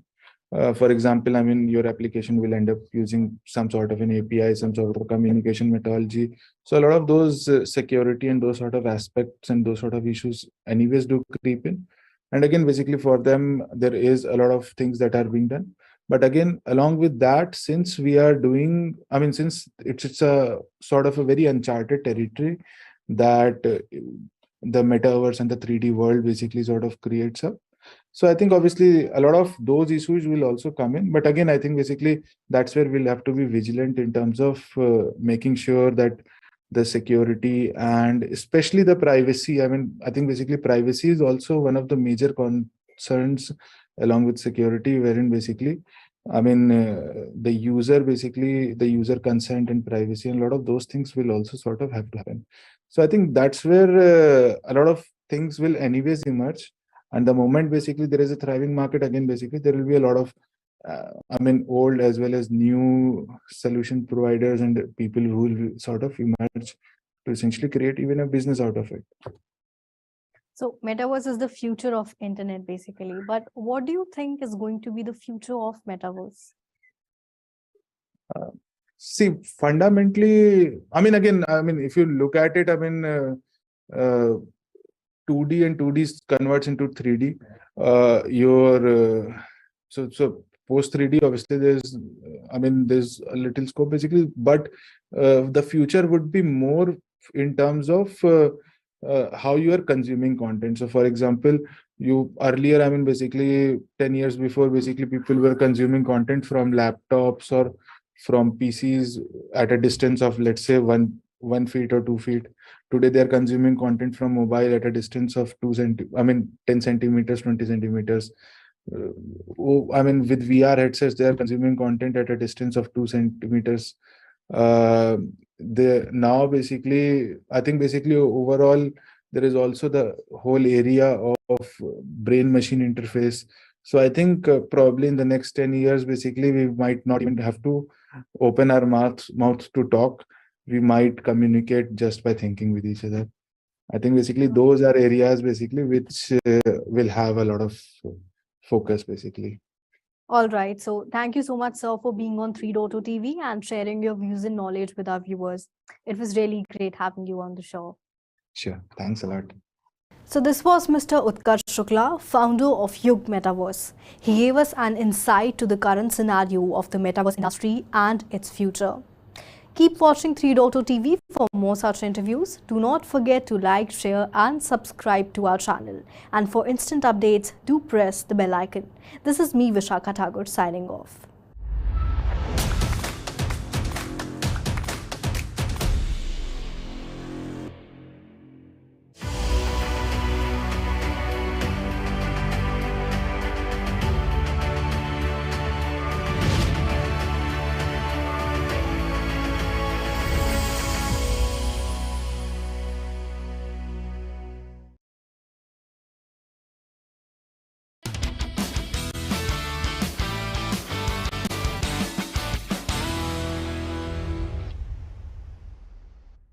नमस्कार, मैं Sandeep कसालकर 3.OTV के इस खास show tip of the क्रिप्टोबर्ग में फिर एक बार आपका स्वागत। तो CBDC को डिजाइन करने वाले अहम प्रिंसिपल्स में से कुछ पर नजर डालने के बाद अब चलिए इसके दूसरे पार्ट में CBDC से जुड़े प्रॉस और कॉन्स पर नजर डालते हैं। लेकिन उससे पहले लाइक एंड शेयर करें हमारा वीडियो, सब्सक्राइब करें हमारा YouTube चैनल और लेटेस्ट अपडेट्स हमेशा पाने के लिए बेल आइकन दबाना न भूलें। साथ ही इसके पहले पार्ट को देखने के लिए डिस्क्रिप्शन में दिए गए लिंक पर जरूर क्लिक करें। तो आइए देखते हैं सेंट्रल बैंक डिजिटल करेंसी के क्या है फायदे। CBDC की अंडरस्टैंडिंग साफ तौर से बताती है कि वे फाइनेंस के फ्यूचर के लिए कैसे सिग्निफिकेंट है। ऐसे में सबसे इंपॉर्टेंट बात यह है कि CBDC के कोर एलिमेंट हमें CBDC की जरूरत क्यों है, इसके लिए सहजता से एप्रोप्रिएट रिस्पांस प्रोवाइड करते हैं। जैसा कि हम जानते हैं CBDC में फाइनेंशियल इंडस्ट्री को बदलने का पोटेंशियल है, जिसके बारे में सभी अच्छी तरह से जानते हैं। हालांकि उन स्पेसिफिक वैल्यू एडवांटेजेस को जानना बहुत इंपॉर्टेंट है जो वे सभी के लिए लेकर आते हैं। CBDC द्वारा ऑफर किए जाने वाले सबसे प्रमुख लाभों में से एक फाइनेंशियल इंक्लूजन से स्कोप को एक्सपांड करने में इंप्लाइड है। आज भी दुनिया की आबादी का एक बड़ा हिस्सा फाइनेंशियल सर्विसेज तक पहुंचने में असमर्थ है। डेवलपिंग कंट्रीज के रिमोट एरियाज के एग्जांपल्स बताते हैं कि किस तरह से बैंक अकाउंट्स तक पहुंच कठोरता से प्रतिबंधित है। सच कहे तो कई बैंक अपनी सर्विसेज के साथ ऐसे क्षेत्रों तक पहुंचने के लिए दिलचस्पी नहीं रखते हैं। ऐसे मामलों में CBDC प्रॉस लो कॉस्ट और बेटर इफिशिएंसी के आश्वासन के साथ फाइनेंशियल सिस्टम तक आसान पहुंच इंश्योर कर सकते हैं। लो कॉस्ट पेमेंट सिस्टम बिना बैंक अकाउंट रखे स्मार्टफोन के जरिए इंडिविजुअल्स और कस्टमर्स के बीच बिजनेस में ट्रांसफर की फैसिलिटी प्रोवाइड करती है। दरअसल CBDC के बेनिफिट्स ये इंश्योर कर सकते हैं कि लोग फाइनेंशियल सर्विसेज तक पहुंचने के नए पर्सपेक्टिव्स का अनुभव कर सके। बिग टेक मोनोपोली के लिए किस तरह से है रेडिकल कंपटीशन, आइए देखते हैं। डिजिटल मनी को तेजी से अपनाने से लार्ज टेक कंपनीज में पावर के कंसंट्रेशन में प्रोफाउंड ग्रोथ हुई है। बड़ी कंपनियां अपने प्लेटफॉर्म के जबरदस्त नेटवर्क इफेक्ट के कारण रिलायबल पेमेंट प्रोवाइडर्स के रूप में काम करती है। हालांकि CBDC ने अपने देश के बैंकिंग सिस्टम की तुलना में ब्लॉकचेन टेक्नोलॉजी में लोगों के विश्वास को इनेबल किया है। पेमेंट सिस्टम की बेटर फ्लेक्सिबिलिटी को प्रोवाइड करने के लिए सेंट्रल बैंक CBDC के ऐसे ट्रेड्स का फायदा उठा सकते हैं। इसलिए CBDC के फायदे सेंट्रल बैंक्स को लार्ज टेक फर्म्स के मोनोपोली से लड़ने में मदद कर सकते हैं। किस तरह से पेमेंट सिस्टम्स में होगी बेहतर एफिशिएंसी, आइए देखते हैं। सेंट्रल बैंक की डिजिटल करेंसी से जुड़ा सिग्निफिकेंट एडवांटेज रिटेल और लार्ज वैल्यू पेमेंट सिस्टम्स की सेफ्टी और एफिशिएंसी में सुधार है। रिटेल पेमेंट्स के मामले में CBDC के बेनिफिट्स पेमेंट्स करने के लिए प्रोसेसेस की एफिशिएंसी में इंप्रूवमेंट पर जोर देते हैं। ऑनलाइन पीयर टू पीयर यानी P2P और पॉइंट ऑफ सेल यानी POS पेमेंट सिस्टम्स के लिए कुछ एग्जांपल्स है जिन्हें CBDC के जरिए बदला जा सकता है। इतना ही नहीं, होलसेल या लार्ज वैल्यू पेमेंट सिस्टम्स में सेंट्रल बैंक की डिजिटल करेंसी के बेनिफिट्स भी अटेंशन ग्रैब करते हैं। CBDC's लॉन्गर सेटलमेंट आवर्स के साथ साथ लार्ज वैल्यू पेमेंट सिस्टम्स में तेजी से सेटलमेंट को इनेबल कर सकता है। किस तरह से क्रॉस बॉर्डर पेमेंट्स तेज और बेहतर हो सकते हैं, देखते हैं। Central banks of Canada, Singapore और UK के कोलैबोरेशन से की गई स्टडी के अनुसार CBDC में क्रॉस बॉर्डर पेमेंट्स और बैंक्स के बीच सेटलमेंट के मामले में काउंटर पार्टी क्रेडिट रिस्क में सुधार करने की पोटेंशियल है। होलसेल CBDC के एडवांटेजेस फाइनेंशियल इंस्टीट्यूशंस और मार्केट्स के मामले में क्लियरली एविडेंट है। दिलचस्प बात यह है कि wholesale CBDC cross border payments को रिप्लेस करने के लिए आइडियल आंसर प्रोवाइड कर सकते हैं। किस तरह से हो सकती है CBDC में रिस्क, आइए देखते हैं। Number 1, privacy concerns. टैकल करने के लिए फर्स्ट इशू यूजर्स की प्राइवेसी के लिए बढ़ा हुआ रिस्क है। ये देखते हुए कि सेंट्रल बैंक संभावित रूप से यूजर ट्रांजैक्शन के संबंधित भारी राशि में डेटा को संभाल सकता है। इसके सीरियस इंप्लीकेशंस है क्योंकि डिजिटल करेंसीज यूजर्स को कैश में लेन देन द्वारा प्रोवाइड की जाने वाली प्राइवेसी और एनोनिमिटी के लेवल को ऑफर नहीं करेगी। Number 2, disintermediating banks. CBDC के मूव अगर सफिशिएंट साइज और ब्रेड के है तो बैंक्स के फंड्स को वापस लोन्स में कन्वर्ट करने की एबिलिटी प्रभावित हो सकती है। इसमें दूसरी पॉसिबिलिटी यह है कि CBDC के लिए डिपॉजिट्स फ्लाइट सेंट्रल बैंक की बैलेंस शीट्स को एक्सपांड कर सकती है, जिससे यह सवाल उठता है कि बैंकिंग टन से बचने वाले डिपॉजिट्स रियल इकोनॉमी में कैसे वापस आने चाहिए। नंबर 3, लो यूजर एडॉप्शन। ये तब अराइज हो सकता है जब कंज्यूमर्स और मर्चेंट्स के लिए इसकी यूजफुलनेस को अच्छी तरह से नहीं परसीव किया जाता है। लो सीबीडीसी एडॉप्शन से सेंट्रल बैंक्स के पॉलिसी ऑब्जेक्टिव्स में बाधा आ सकती है। इन सब के अलावा दूसरे रिस्क की बात करें तो इसमें टेक्नोलॉजी का तेजी से ऑब्सोलेंस सीबीडीसी इकोसिस्टम के लिए खतरा पैदा कर सकता है, जो अपग्रेडेशन के हाई कॉस्ट की मांग कर रहा है। इतना ही नहीं, इंटरमीडिएट्स के ऑपरेशनल रिस्क के रूप में स्टाफ को सीबीडीसी इन्वायरमेंट में काम करने के लिए फिर से रीट्रेन और ग्रूम होना होगा। साथ ही सेंट्रल बैंक द्वारा सीबीडीसी को मैनेज करने में आने वाले ऑपरेशनल बर्डन और कॉस्ट इसके डिसएडवांटेजेस में से कुछ है। तो ये तो रही सीबीडीसी को डिजाइन करने वाले प्रिंसिपल से लेकर प्रॉस और कॉन्स तक की बातें। ऐसे में इसी तरह के दिलचस्प टॉपिक्स के बारे में और अधिक जानने के लिए पहले लाइक एंड शेयर करें हमारा वीडियो, सब्सक्राइब करें हमारा यूट्यूब चैनल और लेटेस्ट अपडेट्स हमेशा पाने के लिए बेल आइकन को दबाना न भूलें। तो आज के लिए बस इतना ही। अगली बार फिर मिलते हैं वेब3 से जुड़े नए एपिसोड्स लेकर। तब तक के लिए मैं संदीप कसालकर फिलहाल आपसे विदा लेता हूं। देखते रहिए 3.0 TV.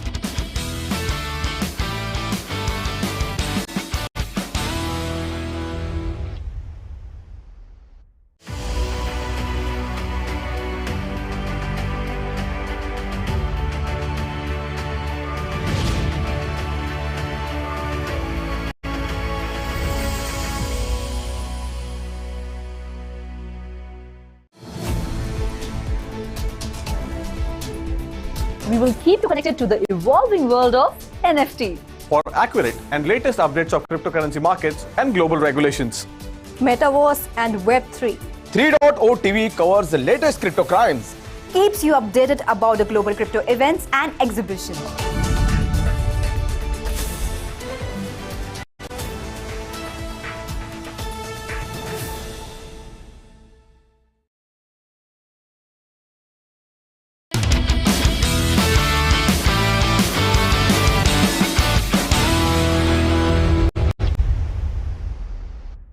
Cryptocurrency bear markets can be brutal for new investors without sufficient experience.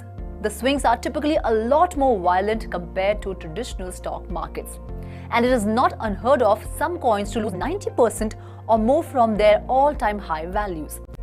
Not having sufficient knowledge or experiencing a cryptocurrency bear market for the first time can have investors commit many mistakes.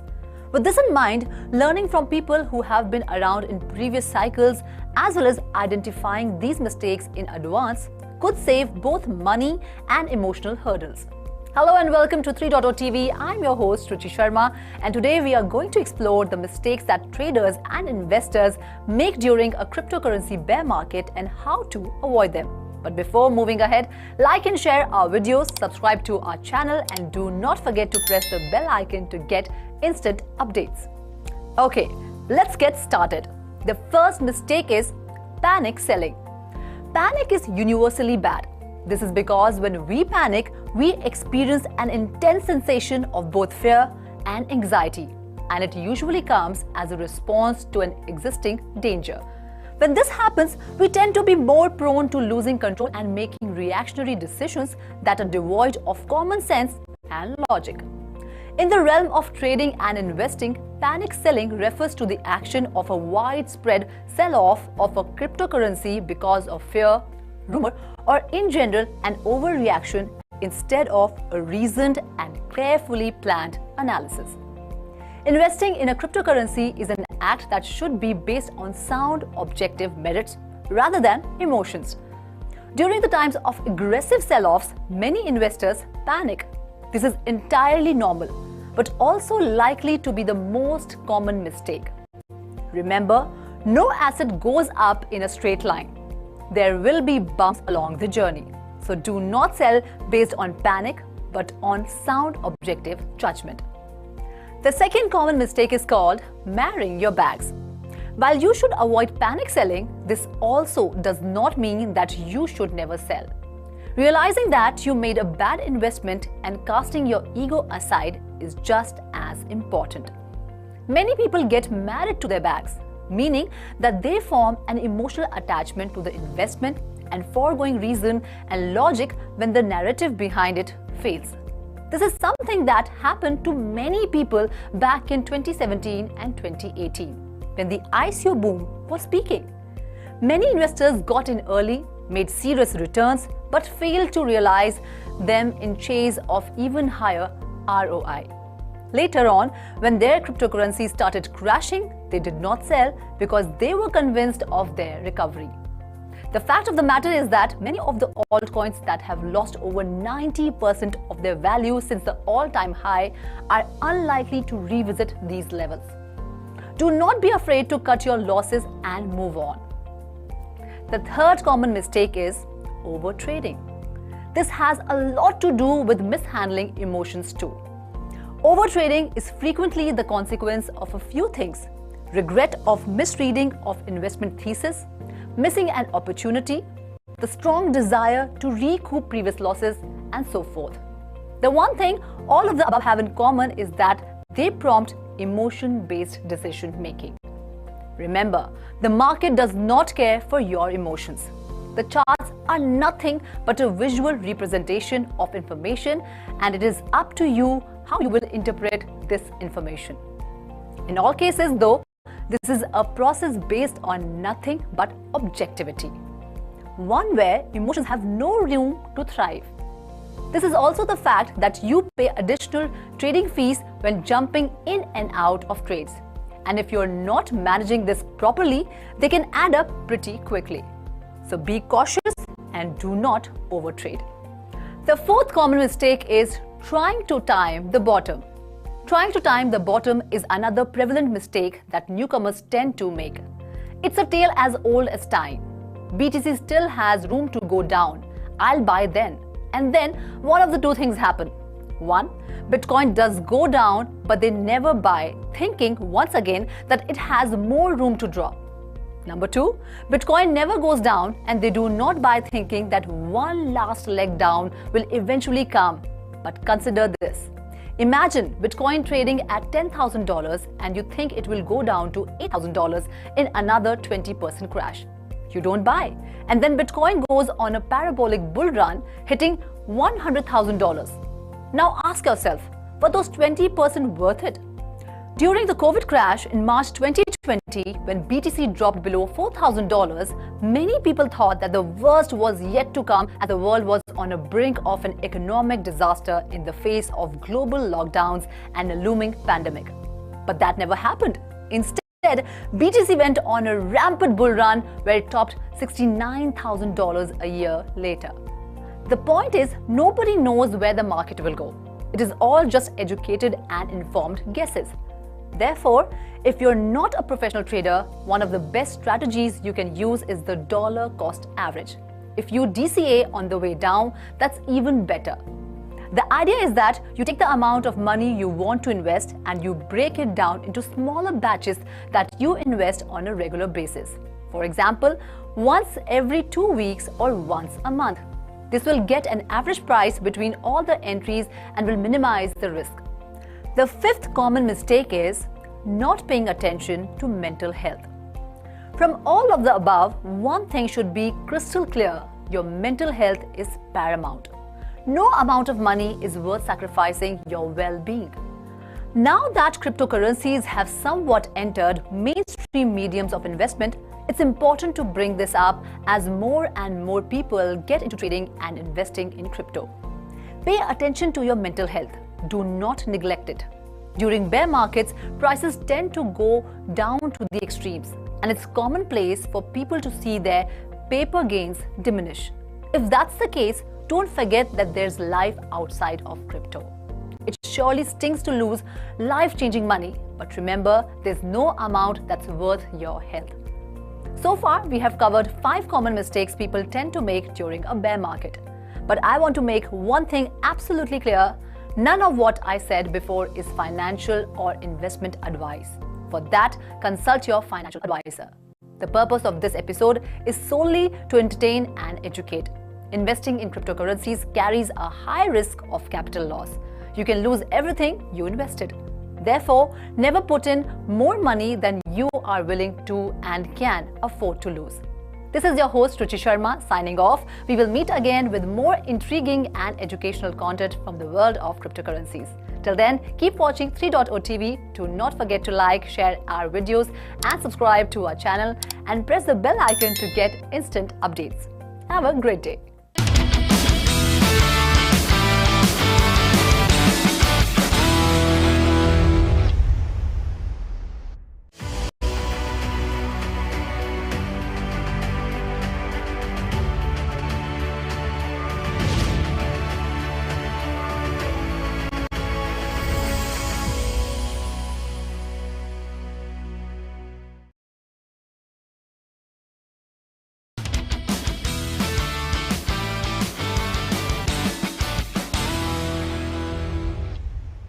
Hello and a very warm welcome to 3.0 TV. I am Vishakha Thakur.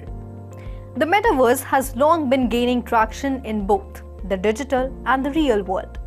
The idea of humans interacting with each other in the virtual world using 3D avatars offers several opportunities to users, including in the fields of cryptocurrency, non-fungible tokens, and more. However, as per a study, the immersive virtual world, which is expected to grow to a $679 billion industry by 2030, also poses several risks in terms of trust and safety concerns. The metaverse is attracting large investments from technology giants such as Google, Meta, Microsoft, and Nvidia to make the virtual world a reality.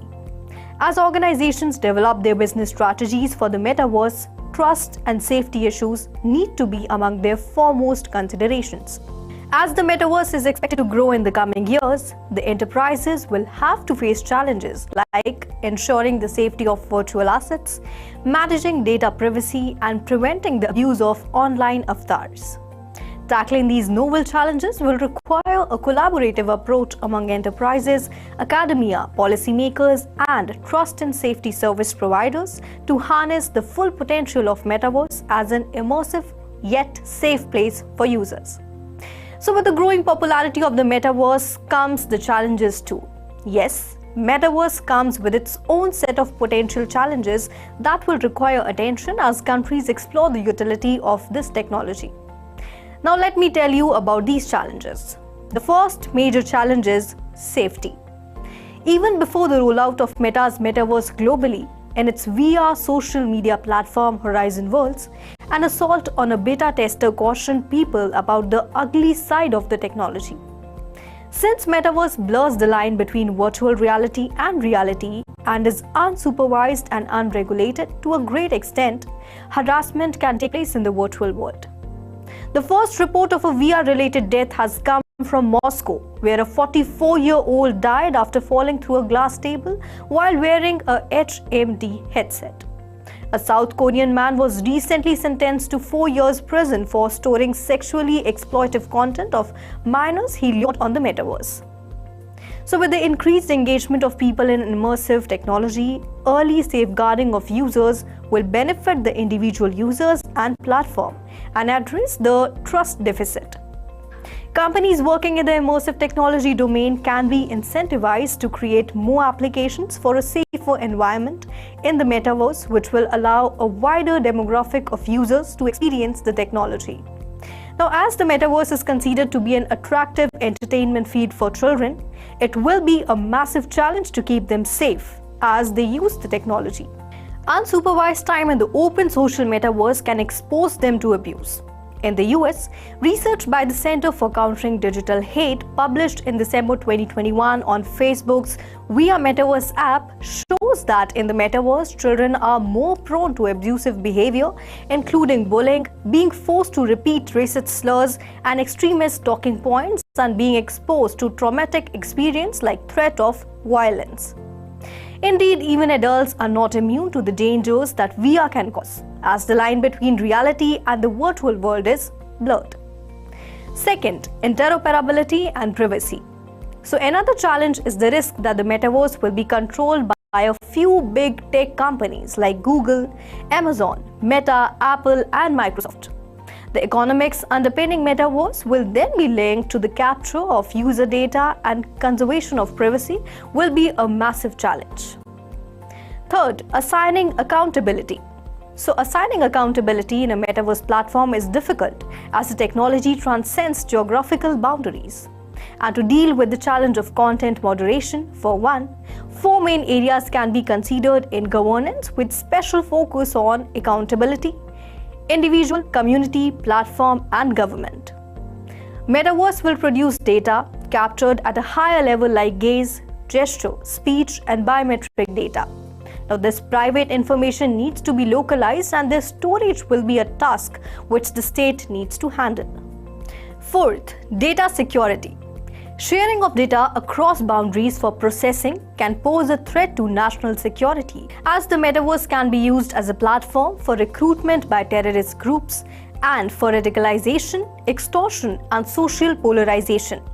So, data through the metaverse can lead to fraud and identity theft. For example, by hacking via headgear or glasses, hackers can steal personal information.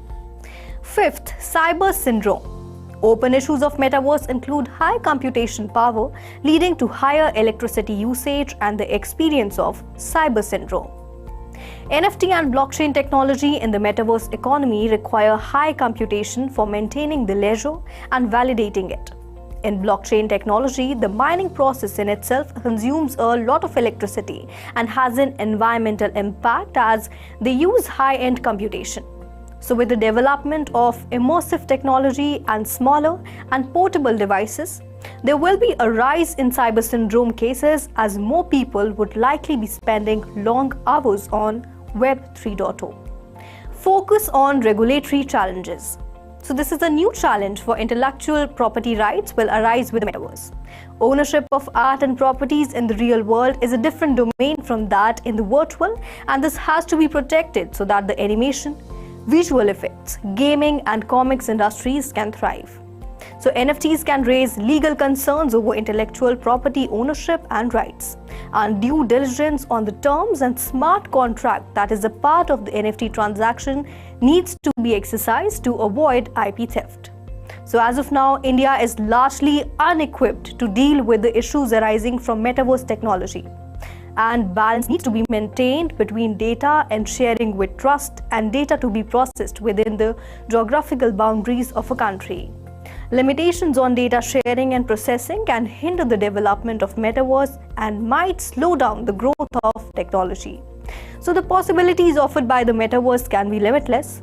Metaverse might take time to reach its full potential, but if achieved, it can be a wellspring of new business opportunities.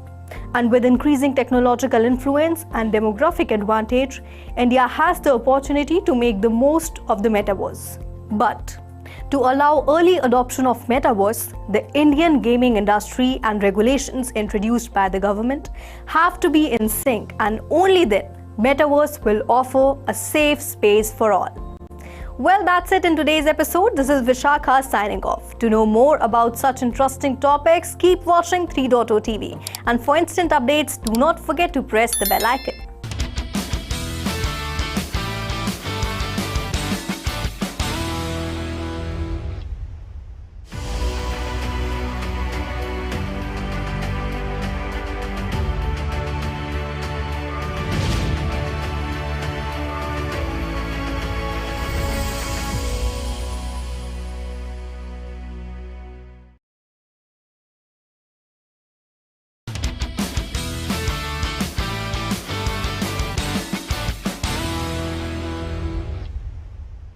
So in today's special segment, we'll be discussing about the bat. No, I didn't mean those mammals, but bat, a technology. The BAT we are discussing is an acronym of Basic Attention Token. Yes, they are seeking attention, and we will look into why. Also, the bats will help the advertisers world shape the future. But before we move on ahead, please do like and share our videos, subscribe to our channel, and press the bell icon to get instant updates. So coming back to BAT. So let's understand the exciting world of technology based on tokenized advertisement system called the BAT and how it will help shape the advertising future. So BAT can be used to circumvent the shortcomings of the traditional advertisement medium. That's the main objective behind it. Interesting, isn't it? Almost every business around the globe, no matter how big or small, has to rely on advertising as a major marketing tool to mark its presence. So the broadcasting media, whether it is print, digital or satellite channels, news or GEC plays a major role to engage customers through advertising. It provides a win-win situation for both. For broadcasting company, advertisement is the main source of revenue. For the company placing an advertisement, it is a medium of reaching to its customers. So for example, Google could fund its wide-ranging initiatives and services because of the money it manages to generate from online advertising. Interesting, isn't it? On the other hand, the advertising company should reach wider audience. However, the emergence of the hate advertisements, particularly online ads, have become the cause of concern to many. These concerns are because of, primarily, ads can be annoying. That's what everyone has witnessed and been witnessing, right? Online ads can take time and bandwidth to load. Many sites serve up to trackers along with their advertisements. Many consider this a serious privacy issue. Privacy is a big concern. This state of affair is causing problems for advertisers who are seeing less return for their advertising dollar, publishers who can't even charge as much as ad space as a result, and end users who eventually will have to pay directly for content or go without if the content provider's ad revenue dries up. So there is a big question mark as far as the ROI is concerned. So in order to cater to all these concerns, a new model is needed. And some pretty smart folks, they think they have figured it out. And the solution they have come out with is Basic Attention Token. So the Basic Attention Token is a blockchain-based system for tracking media consumers' time and attention on website using the Brave web browser. Interesting, isn't it? It is built on Ethereum blockchain, and its goal is to efficiently distribute advertising money between advertisers, publishers, and readers of online marketing content and ads. The Basic Attention Token BAT was created by the co-founder of Mozilla and Firefox, Brendan Eich, to improve the security, fairness, and efficiency of digital advertising through blockchain technology. The BAT token is used as a currency on the Brave platform and can obtain several different advertising services. The objective is for readers to experience fewer ads that are more well-tailored to their interest, while at the same time not giving up their data privacy rights. So privacy, as we have mentioned, is a big concern, and this is the BAT token addresses one. So let me explain how this works. So an advertiser buys BAT on the public exchange, similar to the way one can buy bitcoins. A publisher serves the advertiser's ads along with its own content as usual. The end user's browsers calculates how much attention the user is paying to the advertising. So both the end users and the publisher receive some of the advertiser's BATs according to how much attention the user is paying. And the transactions are conducted on the underlying blockchain. Thus, the end user is rewarded for viewing the ads and the publisher is rewarded for publishing compelling content. So this is a win-win situation for everyone. So perhaps best of all, no trackers are involved, and there is an anonymity shield built on its system so that the advertisers and publisher cannot trace the attention to a specific user. So if this idea gets some traction, it could radically change the dynamics of online advertising. So it could represent a win-win for everyone in the ecosystem: advertisers, publishers, and the end users. Well, that's it in today's special segment. We will meet again with exciting stories about the cryptoverse. This is Manoj Dara signing off. Keep watching 3.0 TV for more such interesting updates. Thank you.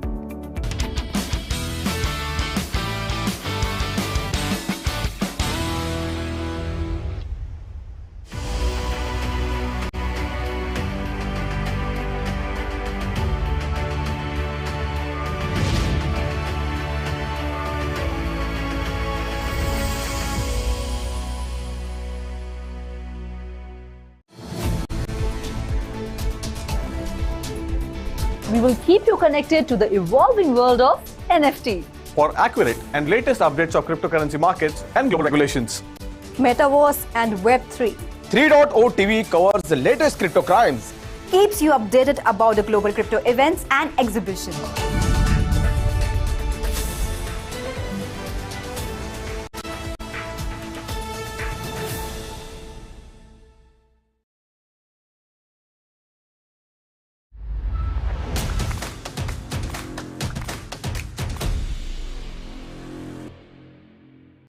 Hello and welcome to 3.0 TV. I am Vishakha Thakur.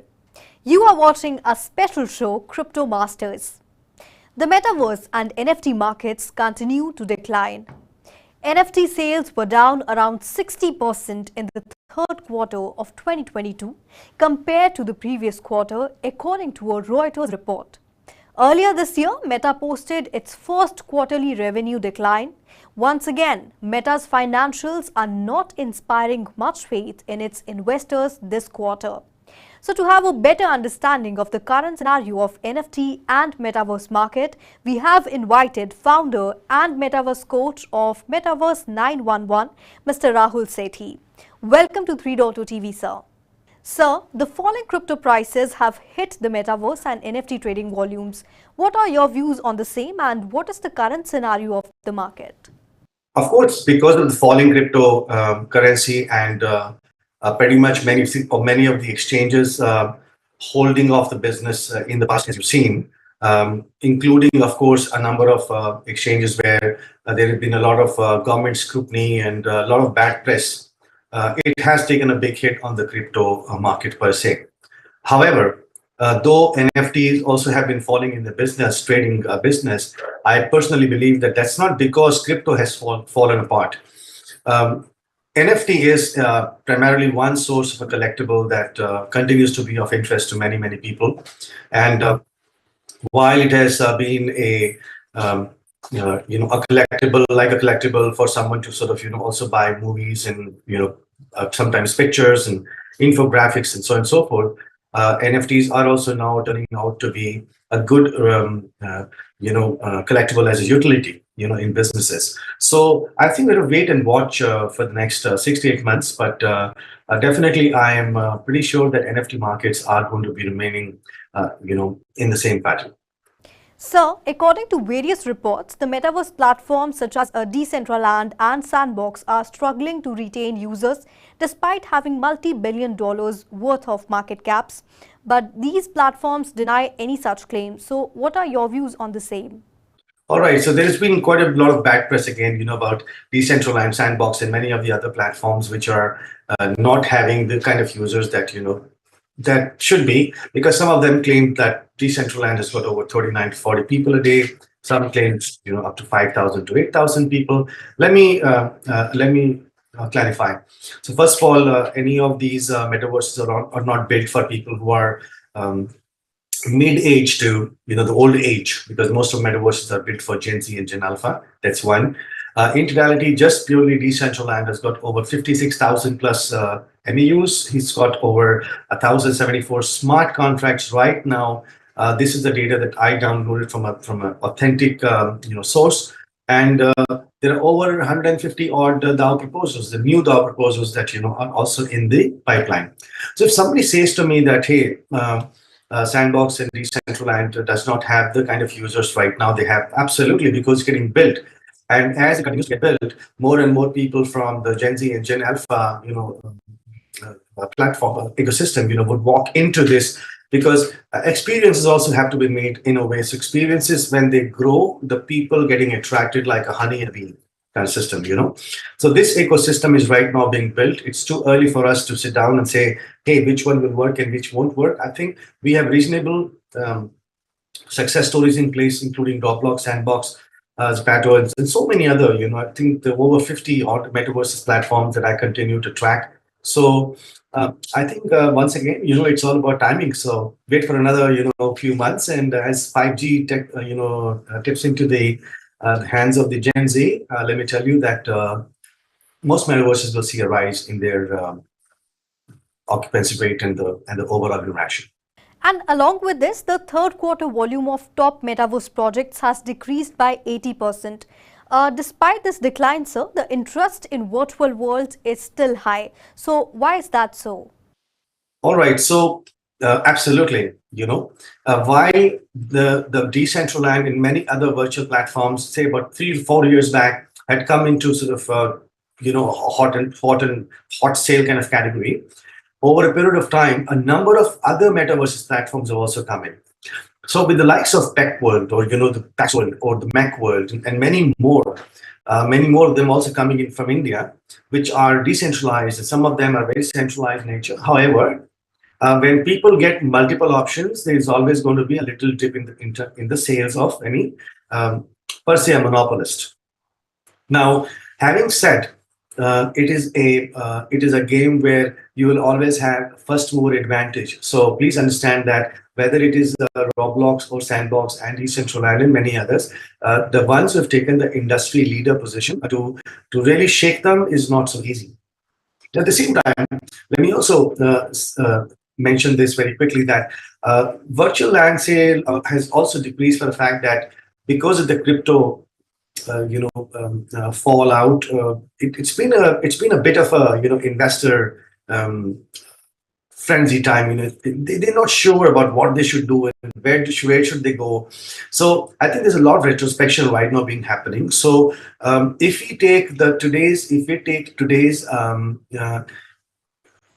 a scenario, I would think that at any given day, virtual buying of land is a very reasonable opportunity, and I think it's just continuing to grow every single day. These are testing times for Web3 and metaverse solutions. But having said, there are more and more enough enthusiasts and people who are gung-ho about it. So I think I'll listen to them and be a part of the community and continue to grow it.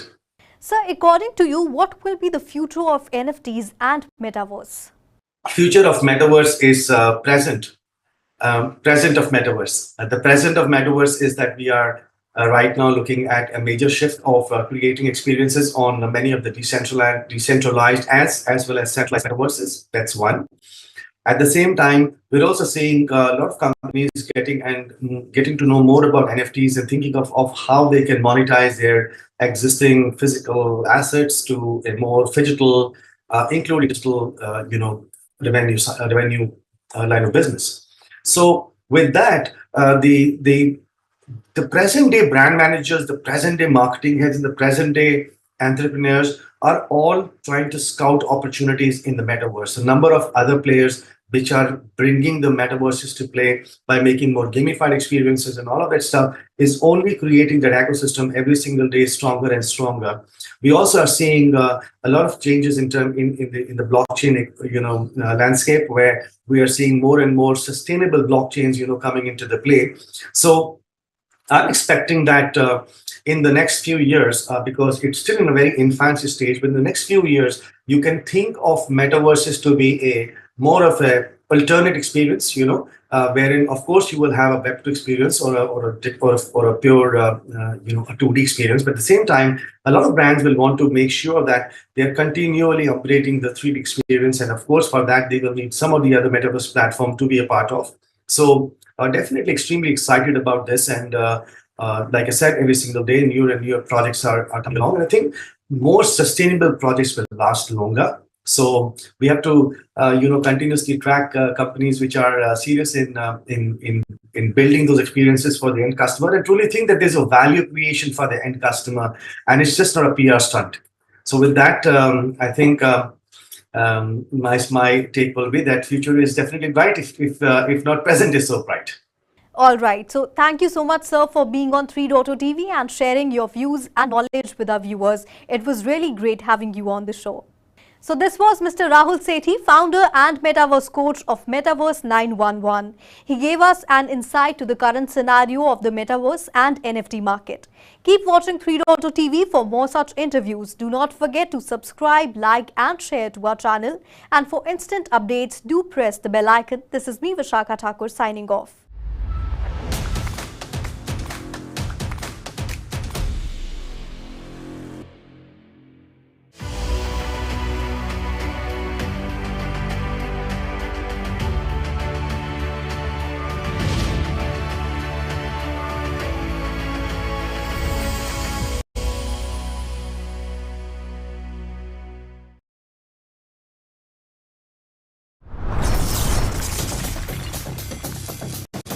नमस्कार, मैं Sandeep कसालकर 3.0 TV के इस खास show crypto crimes में आपका फिर एक बार स्वागत। दोस्तों, वेब 1, फिर वेब 2 और वेब 3 तेजी से बढ़ रही इस टेक्नोलॉजी की दुनिया का सबसे बड़ा इनोवेशन यानी कंप्यूटर नेटवर्क की विश्वव्यापी प्रणाली, जिसे हम और आप इंटरनेट भी कहते हैं। इस महाकाय मायाजाल में हम और आप सभी लोग प्रवेश कर चुके हैं।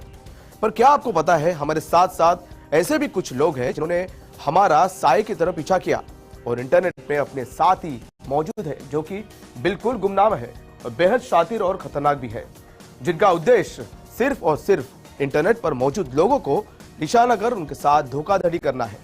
जी हाँ, मैं वही सोशल मीडिया प्लेटफॉर्म्स की बात कर रहा हूं जिसे हम और आप हर रोज दिन भर सबसे ज्यादा उपयोग करते हैं। बिल्कुल सही सोच रहे हैं आप। उन सोशल मीडिया प्लेटफॉर्म्स का नाम है फेसबुक और इंस्टाग्राम। इन्हीं प्लेटफॉर्म्स पर अब धोखेबाजों ने घुसपैठ करना शुरू कर दिया है और उपभोक्ताओं को जोखिम भरे निवेश विज्ञापन दिखाकर उन्हें लूटा जा रहा है। साथ ही साथ सनसनीखेज जीवन बदलने वाले रिटर्न्स का वादा करने वाले विज्ञापन भी इन दोनों प्लेटफॉर्म्स पर पाए गए हैं। चलिए अब सबसे पहले जानते हैं फेसबुक पर हो रहे निवेश घोटाले के बारे में। तो फेसबुक निवेश घोटाले की जांच डेमोस कंसल्टिंग के साथ साझेदारी में की गई थी और जिसे अक्टूबर 2021 के से लेकर अगस्त 2022 के बीच की गई थी।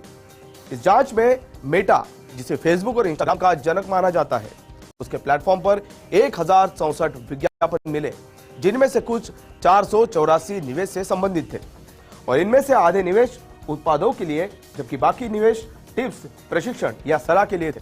इनमें से 4 में से 1 संपत्ति से संबंधित था, जबकि 5 में से 1 क्रिप्टो करेंसी और नॉन फंजिबल टोकन के बारे में था। 10 में से 1 अगर बात करें तो निवेश उत्पाद ने उच्च रिटर्न की पेशकश की, पर यह स्पष्ट किए बिना कि इन्हें कैसे प्राप्त किया जाए। जांच में से 89 विज्ञापनों को बिना जोखिम की चेतावनी और गारंटीड रिटर्न के दावों के बिना भी पाया गया।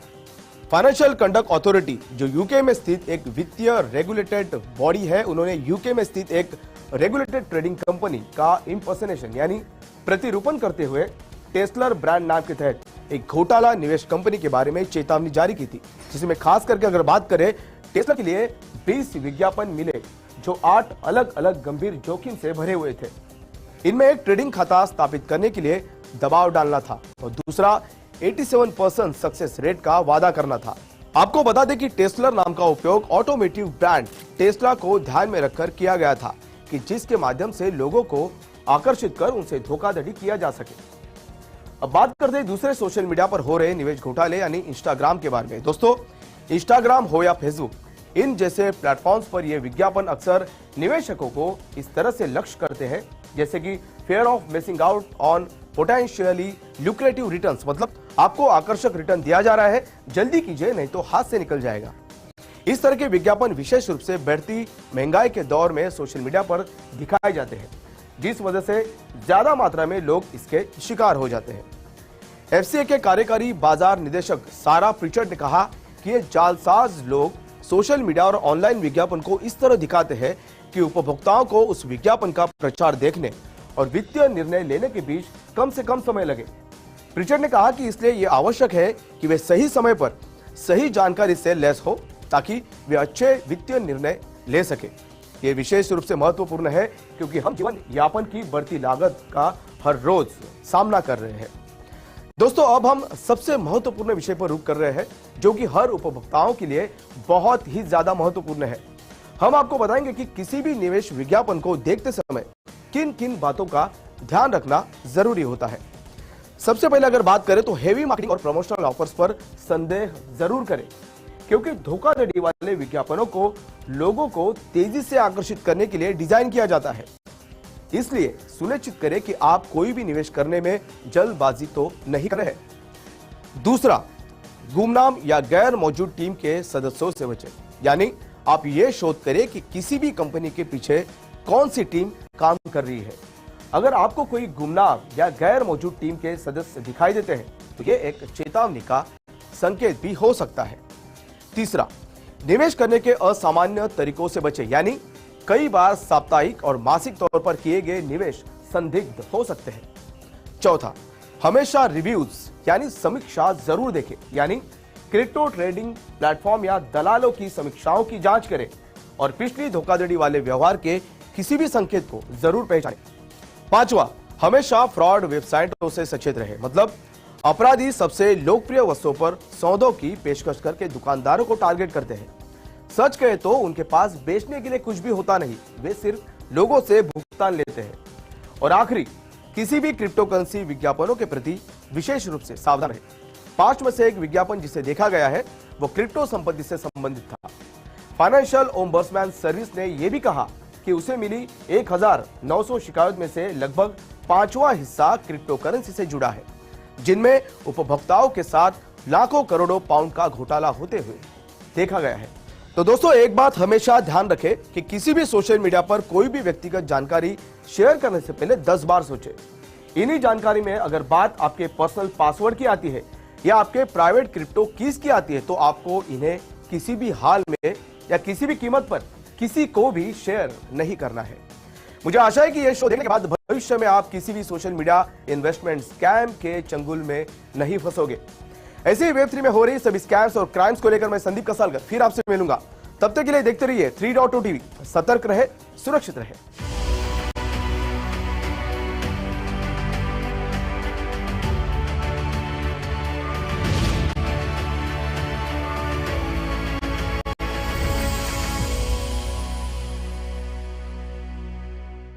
Until 2023 in a place where we know only the good actors will survive, and I hope by the end of 2023 we would have eliminated most of the bad actors, and we need a lot of media channels like yours to actually come and cover what entrepreneurs think, what the investors think, so that the broader market is aligned and the broader market understands the risks when they enter the cryptocurrency space.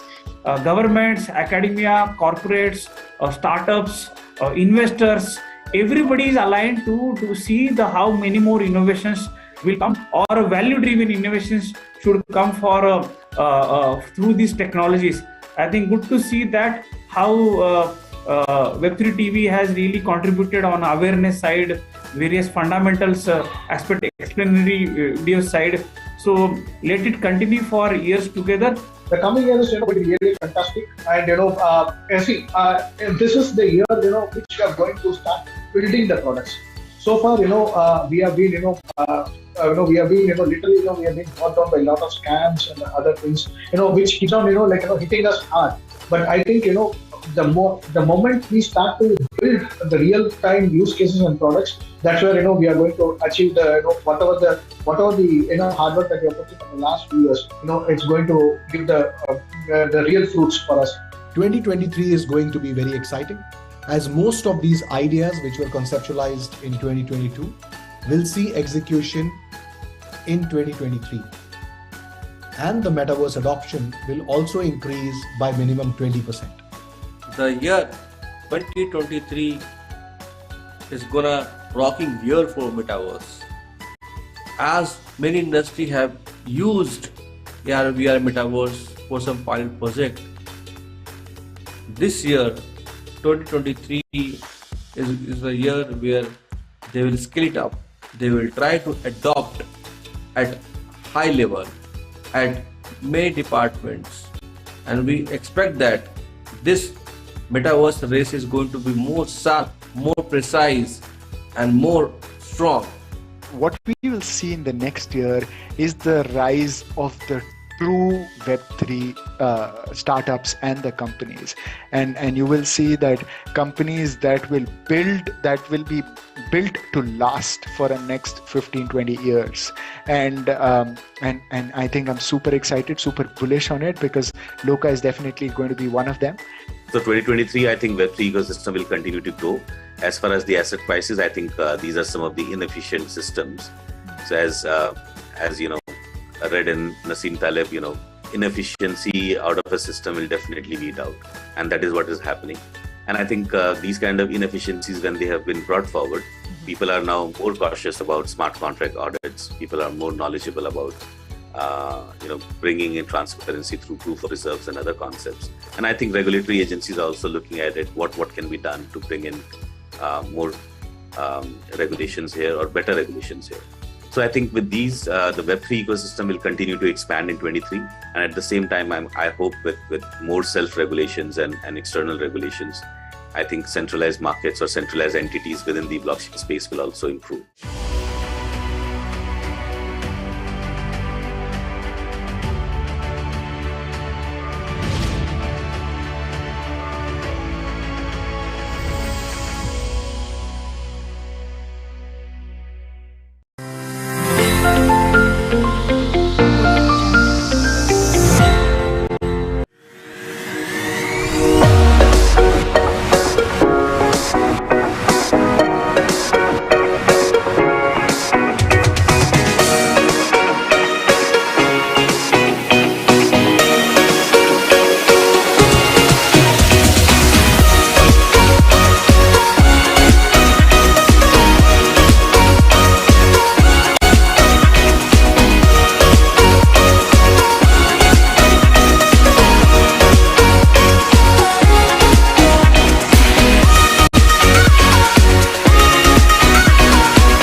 and welcome to 3.0 TV. I am Vishakha Thakur.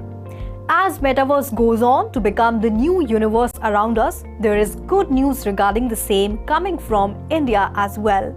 While Dubai is set to crown itself as the Metaverse capital of the world, India's very own Chennai is all set to become the Metaverse hub for India. If over the years Bangalore has quite rightly risen to the title of App Capital of India, can Chennai be far behind? Well, Chennai has already made a mark by building business software for companies globally, and now the startups are dashing to develop products and services in the metaverse. A number of companies in Chennai are helping clients in every way possible. They are training employees experientially in vocational skills and standard operating procedures, creating digital twins of products, and are also launching products in the virtual world. So let's have a look at some such Chennai-based companies which are investing in Metaverse, attracting talent and training employees in order to give users an immersive experience. The company has been bootstrapped and profitable since the beginning and is now in talks to close its first funding round. Srivatsan, founder of XR Labs, says the company wants to go beyond the wow factor of Metaverse and create real business impact for their clients. Next on the list is Novak Technology. Novak Technology Solutions has added more than 10 clients in the last 2 years. According to Shanavas, the head of the immersive technology at Novak, an e-mobility client recently worked with the company to create a metaverse version of their prototype to showcase at exhibitions. Visitors will be able to experience the product through VR headset. The company is also working with a large financial services player to create a virtual branch for them. Skillvary is another startup that is creating headlines. Skillvary, a startup incubated at IIT Madras Rural Technology Business Incubator, started developing VR hardware and software as early as in 2012 to plug the vocational skills gaps in India. The startup runs simulator training programs for welding, painting, and AC technicians. This helps companies reduce time and cost involved in training staff and also gets workers more industry ready. And there is one more newbie called Engage. Engage Technologies was launched in 2014 with an AR assignment with the Rajnikant starrer Kochadaya. The company subsequently worked on AR or VR development services for enterprises, state law enforcement agencies, and even the armed forces. Engage founder and CEO Vijay Karunakaran is also working closely with the government to determine the state's metaverse strategy. Engage is also training students across 50 government polytechnic colleges and 450 plus engineering colleges. Well, that's all for now. This is me, Vishakha Thakur, signing off. Keep watching 3.0 TV for more such updates. Do like, share and subscribe our channel, and yes, do not forget to hit the bell icon for instant updates.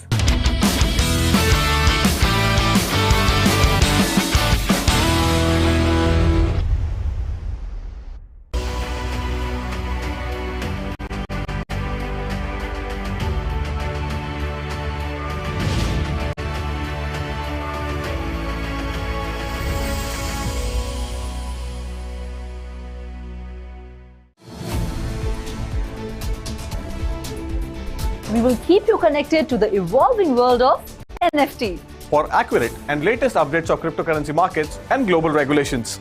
Metaverse and Web3. 3.0 TV covers the latest crypto crimes. Keeps you updated about the global crypto events and exhibitions.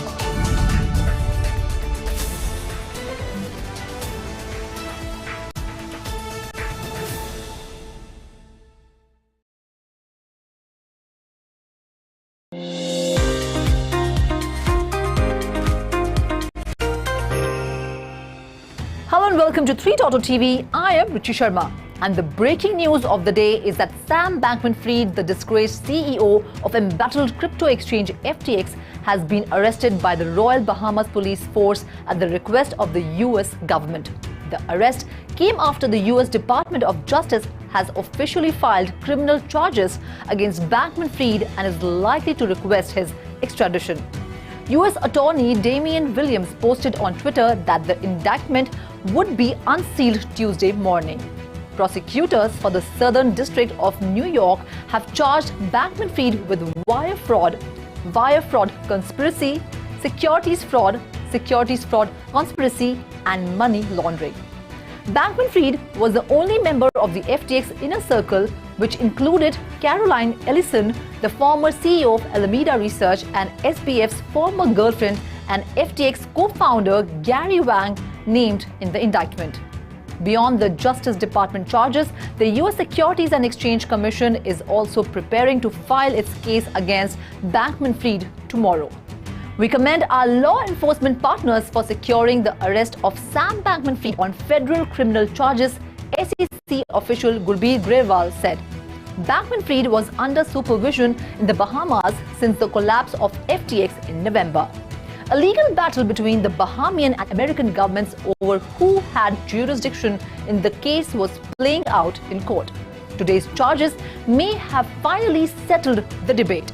The disgraced former CEO was expected to testify before the US House of Representatives Committee on Financial Services the day after his arrest, but rejected a call to testify before the US Senate Banking Committee on Wednesday.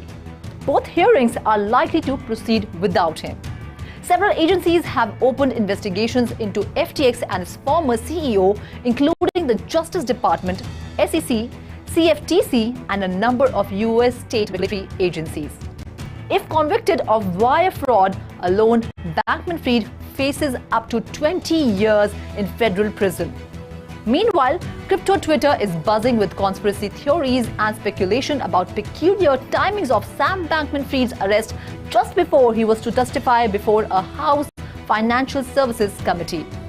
One of the users wrote that was SBF getting arrested a coordinated effort to ensure he wouldn't be able to testify tomorrow in front of Congress. Another user speculated that because SBF donated millions of dollars to US lawmakers during the election, they are obligated to handle him with velvet gloves rather than iron fists of the law. The overall sentiment on crypto Twitter is that arrest is just a ploy to make sure Sam Bankman-Fried doesn't open his mouth in front of everyone without getting prepped. Whatever may be the case, only time will tell if and when Bankman-Fried is going to get extradited and tried in the US for the colossal financial collapse of FTX. We will update you about this developing story. This is me, Ruchi Sharma, signing off. Keep watching 3.0 TV.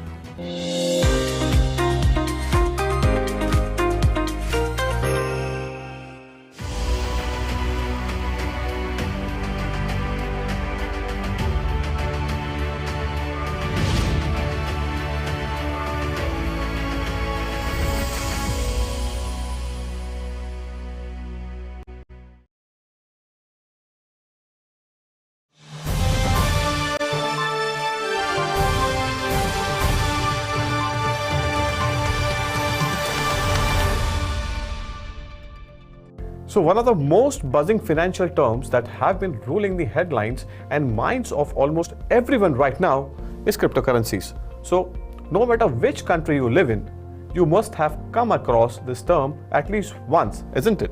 Yes, and almost every other day there is some news regarding various countries' governments taking steps either in favor or against crypto, with India being recent one through its crypto tax announcement. Absolutely, but India is neither the first nor the only country to tax cryptocurrency transactions. Hello and welcome to 3.0 TV. I am Ruchi Sharma. And I am Manoj Dara. In today's special segment, we are going to explore crypto regulations and taxation in 10 countries around the globe, including India. So Ruchi, let's get started. Yes. The first country in the list is the United Kingdom. In the UK, cryptocurrency is treated as a capital asset. So the capital gain taxes are levied on the disposal of cryptocurrency. That is something, which is quite evident. Right. But implying selling tokens for money, exchanging tokens for a different type of token, using tokens to pay for goods or services, giving away tokens to another person, unless it's a gift to a spouse or civil partner, all such crypto disposals. So this is something which we have got for our viewers, are subject to crypto taxations in the UK. Of course. The capital gains tax rate on crypto in the UK is stated to be 20% for higher and additional rate taxpayers and 10% for basic rate taxpayers. Depending on your overall taxable income, the size of the gain, and your deducted allowances, you will pay the tax. So I mean, this is something which everyone has to, who is actually in and around UK, they will have to pay. And there are broader regulations although in place, but all those individuals who are dealing with the Web3 universe, they have to pay these taxes. So the tax-free allowances for the capital gains is just £12,300. So now let's move on to the next country, which is the United States of America.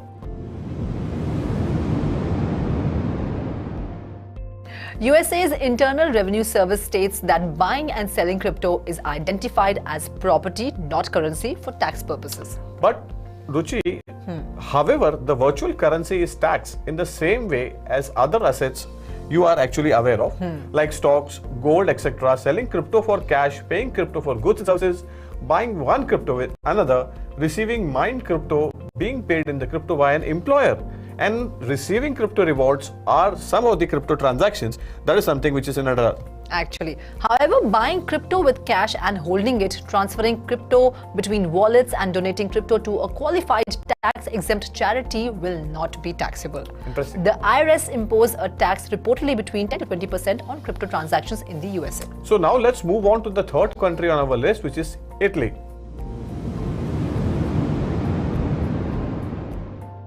The tax authorities of Italy had reportedly reached the conclusion that cryptocurrencies are to be deemed akin to foreign currency. So accordingly, proceeds arising from the speculative exchanges between cryptocurrencies or from cryptocurrencies to fiat currencies will be subject to a flat 26% substitutive tax. After Italy, let's go to snowy North American country of Canada. I'm actually feeling cold. Yeah.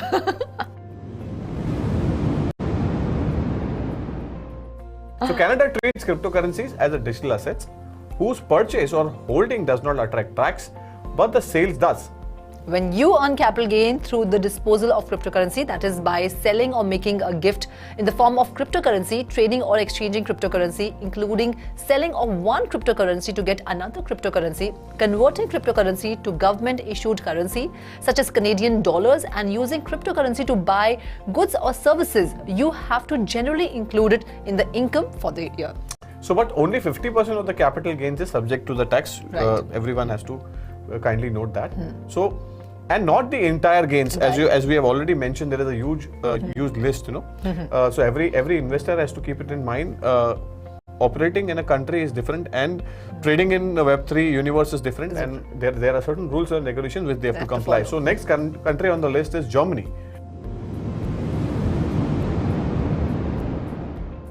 Well, German's taxation system for the crypto is little quirky. German views cryptocurrencies as private money and not a capital asset.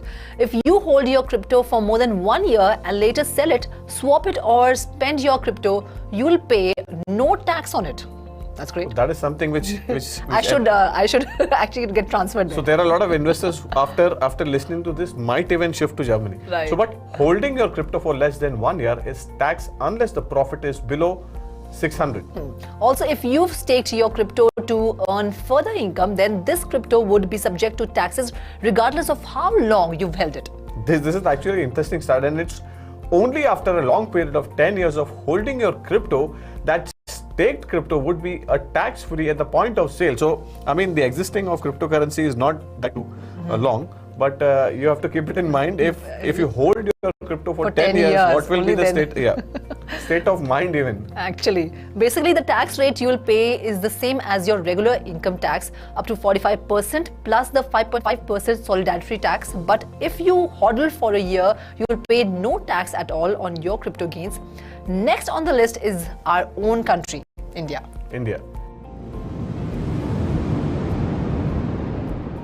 So on 1st Feb 2022, during the budget speech, India's Finance Minister Nirmala Sitharaman announced that any income from the transfer of digital assets will be charged 30% tax, along with TDS on payment within relation to the transfer of virtual digital assets at the rate of 1%. of such consideration above a monetary threshold. And that's not all. Even the loss from such transfers of assets cannot be set off against any other income, and the gift of such assets will be taxed in the hands of the recipient.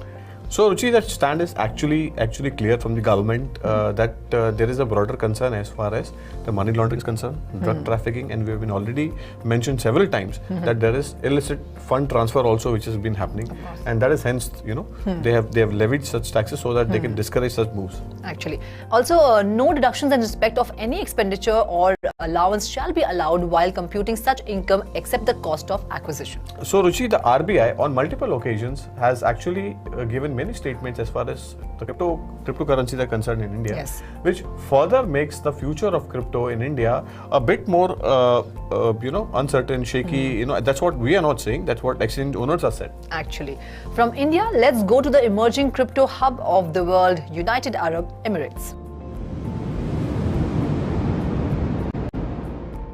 So Dubai, as we all are aware, has currently 0% personal income tax. So this means that if you are a tax resident in Dubai, no matter how much gains you make, there is 0% tax. Okay. Whether you actively trade or hold, there are 0% taxes on capital gains, on business income, and on salary. So most other tax authorities treat gains from cryptocurrencies, where the capital gains tax seems like an easy way to collect money and fill the coffers. Moreover, they often require extensive record keeping and the tracking of all your transactions, but not in Dubai. UAE's favorable tax system of zero corporation tax and zero income tax is the main reason why crypto companies from around the world are flocking to Dubai and making it the crypto hub of the world. So next country on the list is Portugal, aside from the Portugal's sunny beaches and amazing resorts. You will also want to go to the Portugal because of its profitable approach of the crypto investors. So Portugal is one of the best cryptocurrencies, tax-free countries to move on to if you want to enjoy your crypto profits down to the last penny. That's amazing. In 2018, the Portuguese government declared all crypto profits generated from selling cryptocurrency tax-free. The Portuguese government also declared that all income generated from crypto trading is tax-free. So tax-free, free. So as long as you are not a certified crypto business in Portuguese, you won't be subject to any income tax or VAT. Therefore, for a long pool of crypto investors, Portugal is the best crypto tax heaven on the planet. However, Portugal plans to fill the legal void that prevents the taxation on virtual assets, which has made them particularly attractive to cryptocurrency investors. Now, next country on our list is El Salvador. Of Nayib Bukele. So in September of 2021, El Salvador made worldwide news by becoming the first nation to accept Bitcoin as a legal tender. So citizens can now buy everything from groceries to a house using Bitcoin. And this country is also a cryptocurrency tax heaven. So if you are looking for. Right. The government did this to market itself as one of the few countries without crypto tax to attract more investment to the region. But that's not all they did.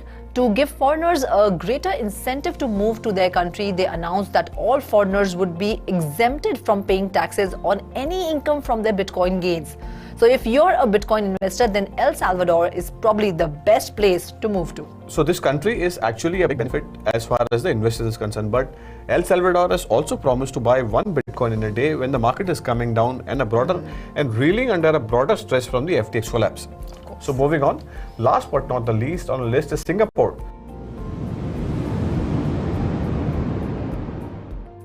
Businesses based in Singapore that buy and sell virtual currencies in course of their business will be taxed on the profits as if they were income. So however, businesses and individuals who hold cryptocurrencies for long-term investment purposes are not taxed in Singapore, as there is no capital gain tax in Singapore itself.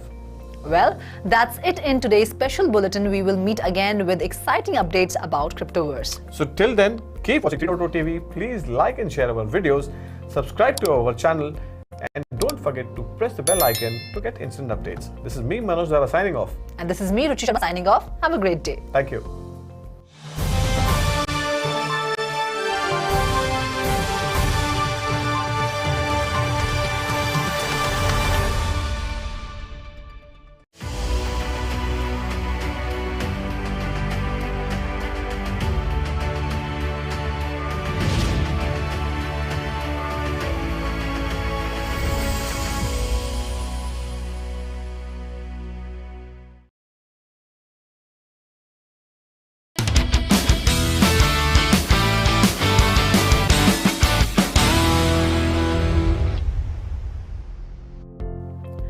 152 एथर यानी करीब 3 करोड़ रुपए, एक ऐसी कीमत जिस पर मुंबई जैसे शहर में आप 3 BHK फ्लैट खरीद सकते हैं। उस कीमत पर बोर्ड एप की सबसे सस्ती NFT बिक रही है, यानी महज एक JPEG जिसे आप राइट क्लिक के साथ ही कॉपी कर सकते हैं और फ्लॉन्ट कर सकते हैं। बेशक NFTs इरैशनल है, रियल वर्ल्ड में खासकर ऐसे JPEGs को स्काई हाई प्राइस पर खरीदने के पीछे कोई लॉजिकल रीजनिंग नहीं है। बावजूद इसके बोर्ड एप यॉट क्लब की कामयाबी समझ के परे है। महज 1 साल में बोर्ड एप ने जैसे लाइटनिंग स्पीड के साथ सक्सेस देखा है, जुप ऐसा सक्सेस जिसे हराना तो दूर, आने वाले समय में कोई छू भी नहीं पाएगा। चलिए बात को गोल गोल नहीं घुमाते हैं और सीधा पॉइंट पे आते हैं। तो हुआ कुछ ऐसा कि बोर्ड एप ने अनाउंस किया कि वो बहुत जल्द अपना मेटावर्स लॉन्च करेंगे, जिसका नाम होगा अदर साइड। इस अनाउंसमेंट के बाद ही युगा लैब्स ने इथेरियम पर अदर साइड की virtual land sale NFTs launch कर दी। इन NFTs का नाम है अदर डीड, जिसे 305 एप कॉइन्स के लिए खरीदा जा सकता था। मतलब दे वर वैल्यूड एट $5,800। इस सेल ने लॉन्च के साथ ही तहलका मचा दिया। आपको जानकर हैरानी होगी कि सेल में 55,000 ब्लॉक्स देखते ही देखते बिक गए। करीब $320 मिलियन की सेल हुई। आई नो इट्स क्रेजी है ना, लेकिन असल ट्विस्ट तो अभी बाकी है। अदर साइड पर लैंड खरीदने के लिए बोर्ड एप फैंस की ऐसी होड़ लगी कि इथेरियम ब्लॉकचेन क्रैश हो गई। ट्रांजैक्शंस इतनी ज्यादा थी कि गैस फीस 2.6 एथर यानी कि $7,000 पर ट्रांजैक्शन पर पहुंच गई। ये तो आप जानते ही हैं कि गैस फीस के लिए जितना ज्यादा बिडिंग फिगर होता है, उतनी ही स्पीड के साथ पहले उस ट्रांजैक्शन को प्रोसेस किया जाता है। ऐसे में अपनी ट्रांजैक्शन को पहले प्रोसेस करवाने की रेस में लोगों ने हाई से हायर बिडिंग की। As a result Otherdeed की गैस फीस का प्राइस 2.6 एथर से 5 एथर पहुंच गया। मतलब लोगों ने $14,000 बतौर गैस फीस पे की, जो कि उनकी NFT की वैल्यू से भी ज्यादा थी। खैर, इथेरियम पे मचे कैओस में कई लोगों की ट्रांजैक्शंस फेल हो गई, साथ ही उस पर भरी गई उनकी हाई गैस फीस भी डूब गई।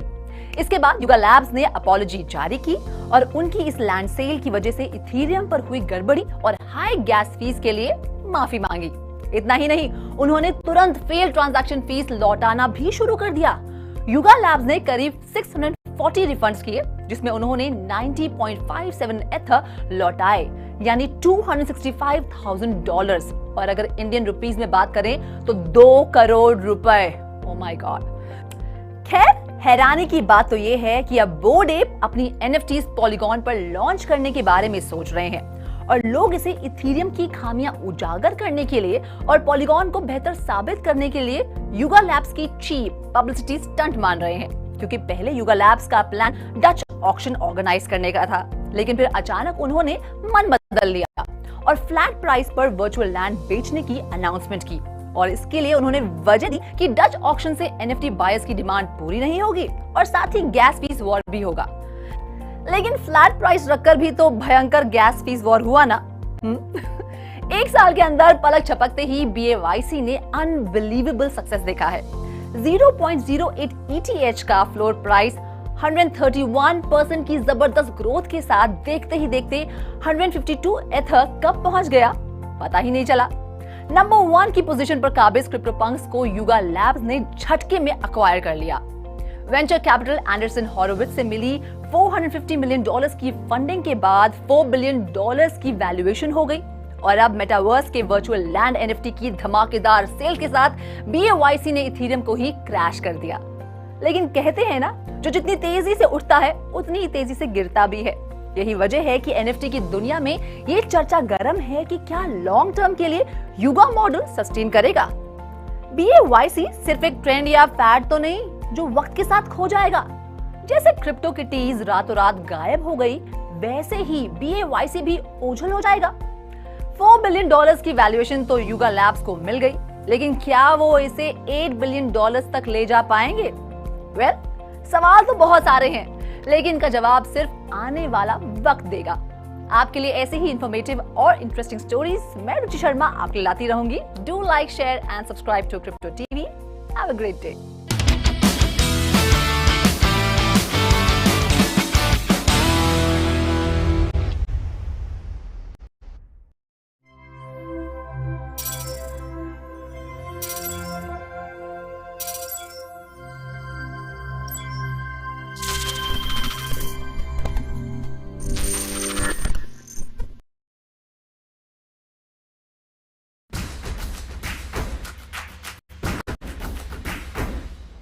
So we are at Tech Fest Mumbai 2022 and we have invited a special guest. Let me introduce you to Mr. Mru Patel, founder and CEO of eWealthTech. He is also founder of My Tokenized Capital, sir. Welcome on 3.0 TV. Thank you very much for having me. So sir, as we are attending this this blockchain summit, and you are also a opening speaker in this blockchain summit. My first question to you is: there are broad concerns in the cryptocurrency market post this FTX implosion. You are also having a $1.5 billion fund, which you have committed towards the Web3 ecosystem as well. How do you see this series of events that have panned out in 2022 and its impact going forward? So first and foremost, let me tell you, we don't just say we are doing a Web3 or a metaverse or a banking or a fintech or edutech or something. We come in it from what problem are we solving in the world in the simplest way. I'm one of the OGs when .com started. Most of the big guys you know of were either my bosses or I was working with them, for them. So I'm coming in it to help solve various world's problems. Yes, Web3, we were there from when .com started at Sun Microsystems, Java, open source, I was there. So we don't look at Web3, okay? We look at how to make world's problems be solved in the simplest way. And yes, Web3 does help, okay? The FTX question, what do you want to know? I have my views. You can never blame one person why it fell down, because I'm sure it's got many hands involved in it in any major competitive market, and this being a crypto exchange market. So I'm sure there is some truth that lies in the middle. Like when you had the Coca-Cola Pepsi event and you see how each others knock each other out. So I'm sure there's an element of Binance and FTX going there that has caused some of it. And I'm sure some of the governments are also involved in some of this, the SECs and all these people. I'm sure someone somewhere knew things were happening and how it was licensed, managed, regulated, and all these things. So there's no one serious place you can say this is the reason with pure facts at this stage. Sure. Since we are talking about a broader concern in the cryptocurrency market as well, Shantanu a while ago had also mentioned about the trust which we need to build in this ecosystem to take this thing forward. You are also a big fund house. Post FTX saga, are you seeing any opportunity in any of the projects which were the story was unfinished, or there is any other business you find it as an opportune time to enter? So there are at least 50 projects that we are evaluating right now. I can't give names, but we're doing the first 16 in the next couple of weeks. And we're placing almost $65 million in there. And the next one will be $250 million in Q1 next year. Can you mention which segment at least? I mean, the NFTs or... Okay, so I don't look at it like the general public that this is an NFT, this DeFi. I look at the world's problems. So how do I help solve poverty? How do I help reduce energy? How do I help the farmers to get carbon credits, etc., that they are not getting by just farming? They don't know how to do it. Fantastic. How do we give money to those ladies who are milking cows, and then by the time they take it to Amul Dairy, for example, the milk is effed up, or they are using uneconomical, unenvironmentally friendly ways of doing. So we even helping them. We are doing things for water energies. We are doing for immersion technology of this, mobility. We are doing so many things. Yes, some of them, we've even tokenized carbon credits. Fantastic. With an NFT, and then you burn it, right? Oh, wow, fantastic. And the NFT dies. So we don't come in to say, oh, we're doing an NFT project or DeFi, Tech Fest, Metaverse. We see these are the problems, make it so simple, and then that's how we apply what technology is better as a vision to keep it sustainable. All right. So since you mentioned that, that you operate out of Dubai, and there are a lot of activities that are happening in 2022. In March, we attended the Crypto Expo Dubai, wherein just few days before the event, there were a lot of regulations and regulatory authorities that were involved in making that area a hub for the crypto adoption as well. How do you see this Dubai as a crypto adoption space? Point number one. How is the pace in Dubai after the FTX? What are the kind of impacts that you are seeing in that segment? Okay, so Dr. Marwan over there, who's head of the Dubai Blockchain Center, and he's also the main advisors in the regulations and things. I've been talking to him for the last 4 years plus. So giving them input from, my experience of what can be done, what should be done to keep it absolutely clean that Dubai does implement, okay? So post FTX, people, and even today, Dubai banks don't generally let you open a bank account if you're a crypto type of business. Not easily anyway, and it's very, very few. So they are extremely cautious because they don't want to be labeled as a place that is doing all the usual stuff that people talk about cryptocurrencies. So the regulations are being put in such a way that the people's money, the end users' money will be safe, it'll be auditable, and they have to provide legitimate ways of showing the proof of the funds and the proof of stuff, right? So the way I see it is, and in our metaverse and in our blockchain that we are building, post the FTX thing that you asked, what we are doing is we actually building a proof of reserve into our blockchain. Fantastic. So nobody's doing that I know. Yes, proof of stake with this, that, and the other, but we are actually building that proof of reserve. You heard it here first. So I mean, thank you so much, sir, for breaking this news for us. But my last question before we let you go, and before I let my colleague in to take over the metaverse segment, there are broader concerns. Maybe 2023 is a better way for the crypto companies to step in as far as the regulatory front is concerned. CBDCs have been introduced in India as we speak. And how do you see the scenario changing for the entire cryptocurrency market in 2023? 23. Yeah. Okay, so in 23, the way I look at it, there'll be a lot of rationalization. So hopefully most of the bad actors are got rid of, and rightfully so, okay? So I'm all for governance rather than governments. So if you look at the keyboards or the people, governance of how these guys even manage their own funds should be put in as part of the regulations, right? How do they do that? And how do they keep the money? How do they store it? Who is the custodian? Is there an insurance policy? Is there an auditing policy? Blah, blah, blah. Don't give people a free hand at doing stuff, all right? And then the way I see it going, metaverse, in my view, and I've always been talking of my real universe. So forget all these colorful donkeys and apes and gorillas, right? If there's no use case, people have to use it. So the examples I gave you earlier, that farmer has his NFT, but it's because of that he's getting carbon credits as an additional income. That lady who is doing the milk will get some form of an NFT. That's what I'm talking about. We're going to build that. And in the future, slowly, I was at the .com start. We did SimCity, if you remember SimCity. I was one of the visionaries there, right? So until you don't give people an incentive to use it, give them money and make their life easier. Don't talk technology with them. Who cares where the internet and all these cables links you see? All you want is the on-off switch.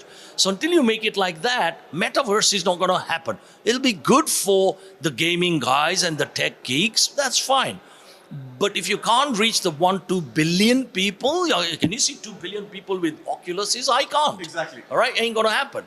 So in a realistic way, when it's like this, and you can just say, oh, I need to pay my bill, and you've paid it. Oh, I need to earn some money.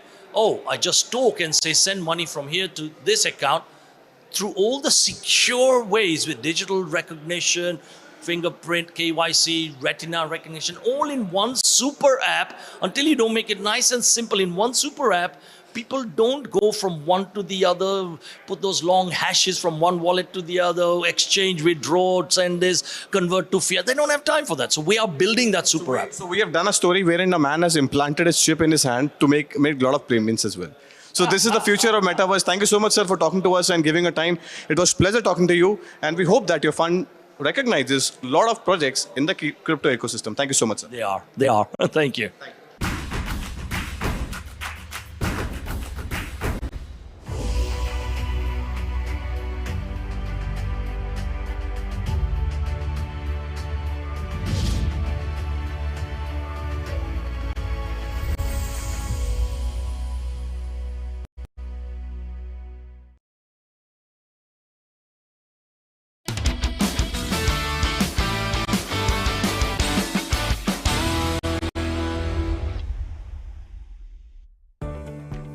नमस्कार, मैं संदीप कसालकर। स्वागत है आपका 3.OT में। दोस्तों, technology को हमने अपने रोजमर्रा के जीवन का हिस्सा तो बना लिया है और बेशक टेक्नोलॉजी की वजह से हमारा जीवन काफी हद तक आसान भी हो गया है।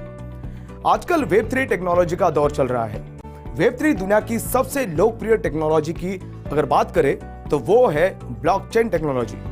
दोस्तों, ब्लॉकचेन टेक्नोलॉजी को पूरा विश्व अपना रहा है। इस टेक्नोलॉजी के बारे में आप लोग कुछ ना कुछ तो जरूर जानते होंगे, पर क्या आपको पता है इस ब्लॉकचेन टेक्नोलॉजी को अब भारत की सरकार ने भी अपनाया है और उसे पूरे जोरों शोरों से हर क्षेत्र में उपयोग करना भी शुरू कर दिया है। चाहे क्षेत्र टेलीकॉम का हो, tea board, SEBI, banking, agriculture या फिर टूरिज्म, इन क्षेत्रों में ब्लॉकचेन टेक्नोलॉजी को इसके बेहद ही एक्स्ट्राऑर्डिनरी सिक्योरिटी फीचर की वजह से उपयोग किया जा रहा है। इन सिक्योरिटी फीचर की वजह से इसके साथ कोई भी छेड़छाड़ नहीं कर सकता।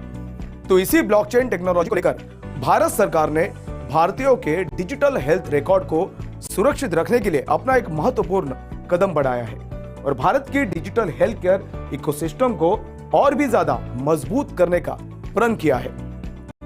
इसलिए भारत सरकार की नेशनल हेल्थ अथॉरिटी ने बेलफ्रिक्स नामक कंपनी को डिजिटल हेल्थ रिकॉर्ड्स बनाने के लिए नियुक्त किया है। ये कंपनी विदेशी कंपनी लाइफ क्लिप्स INC की सब्सिडियरी है, जो ब्लॉकचेन और क्रिप्टो करेंसी एक्सचेंज और ट्रेडिंग प्लेटफॉर्म में तकनीक की सहायता प्रदान करती है और जिनके हेडक्वार्टर्स एवेंचुरा, फ्लोरिडा और यूनाइटेड स्टेट्स में भी मौजूद है।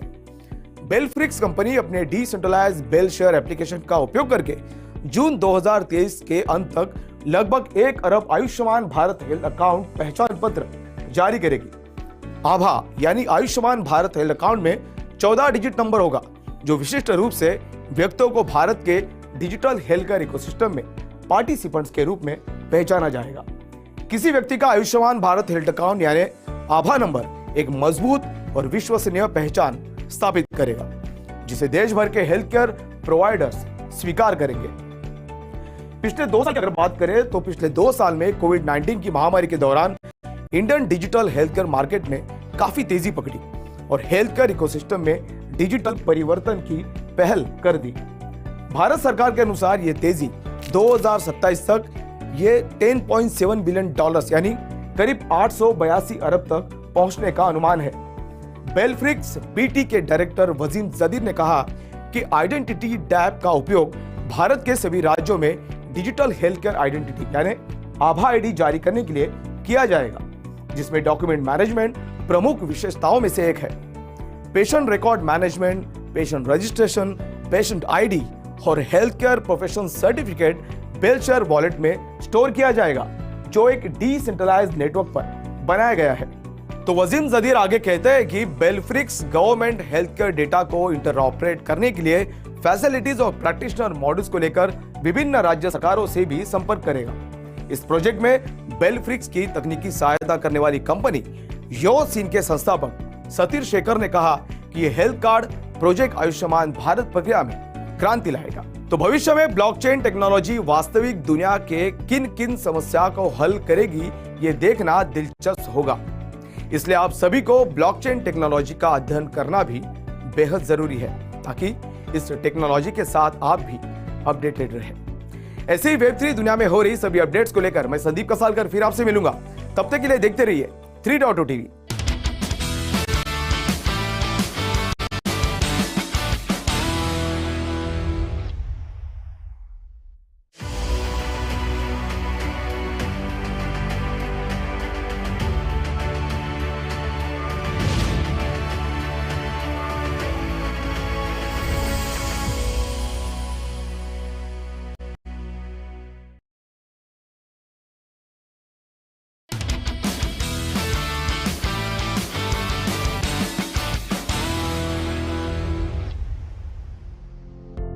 Hello and welcome to 3.O TV. I am Ruchi Sharma, and in today's special segment we are going to explore rather controversial topic of celebrities and crypto endorsements. Cryptocurrencies have been generously glorified over the last few years. Top Hollywood celebrities, athletes and some of the biggest names on television have frequently used social media, music videos and even interviews to promote virtual digital assets. However, several of these celebrities have suddenly found themselves under the scanner of the law in recent months.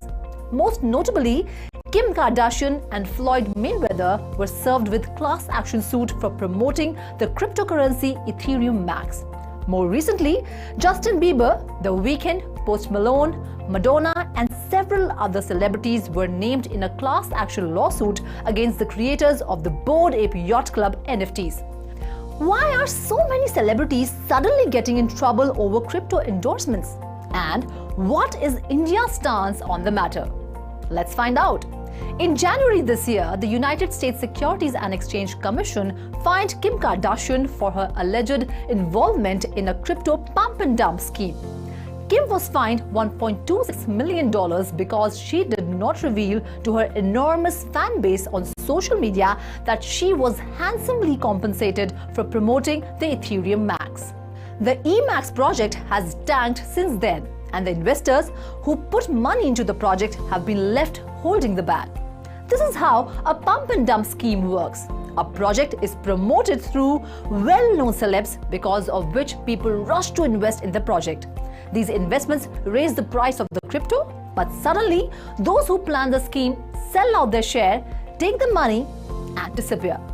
Coming to the suit with Justin Bieber and other celebrities. It alleges that the creators of the BAYC enlisted celebrities to artificially boost the value of its NFTs, which has resulted in staggering losses for buyers. In addition to Justin Bieber, the suit also names Serena Williams, Stephen Curry, Snoop Dogg, Future, Diplo, Kenneth Paltrow, Kevin Hart and others as defendants. Several names have also come up in the class action lawsuit against FTX.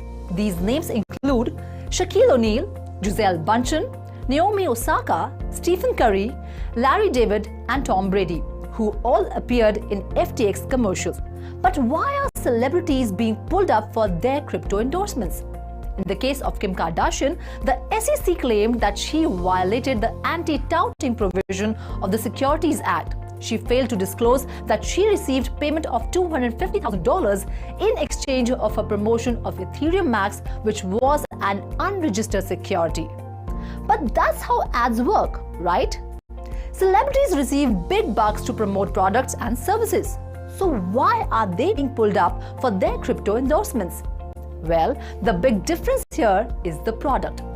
In the US, Ethereum Max and other crypto assets are investment opportunities that fall under the watchful eyes of the SEC.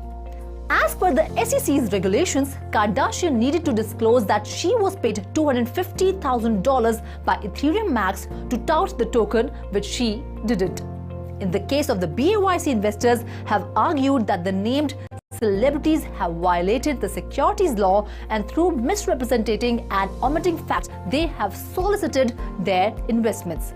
Now let's explore India's stand on celebrity endorsements of cryptocurrencies. India has been skeptical about cryptocurrencies since the beginning. The government has closely monitored the space and is taking several steps to regulate it. The country has a vast population, out of which over 50% are under the age of 25 years. The youth in India are highly impressionable, and Bollywood has quite an effect on these young minds. Last year, when the crypto market was soaring, many of the crypto exchanges in India reached out to Bollywood celebrities to endorse their brands. Popular Indian crypto exchanges such as CoinDCX, CoinSwitch Kuber, BitBNS, etc. approached Bollywood actors like Ayushmann Khurrana, Ranveer Singh, Disha Patani, Anupam Kher, etc. to promote their platforms on national television and social media. However, the Advertising Standards Council of India, a self-regulating organization founded in 1985, found that investors were comparing returns on gold with that of cryptocurrencies. Therefore, in May 2022, the Capital Market Regulator, Securities and Exchange Board of India, proposed a ban on Indian celebrities promoting cryptocurrencies. The market regulator also suggested adding the following disclaimer to crypto ads. Dealing in crypto products may lead to prosecution for possible violation of Indian laws such as FEMA, BUDS Act, PMLA, etc. In conclusion, it is safe to say that celebrities, much like any other citizens, have moral responsibilities towards society. More so because of the love and support they receive from the fans and community. It provides them with that extra stature in society. A lot of people are influenced by them. Some people imitate them and imbibe their qualities. Therefore, if celebrities endorse a crypto service or product, it is important to highlight the financial risks that come with these assets. Otherwise, it can mislead the public and could be punishable by law. Well, that's it in today's special segment. We will meet again with exciting updates from Cryptoverse. Till then, keep watching 3.0 TV. Please like and share our videos, subscribe to our channel and press the bell icon to get instant updates. Have a great day.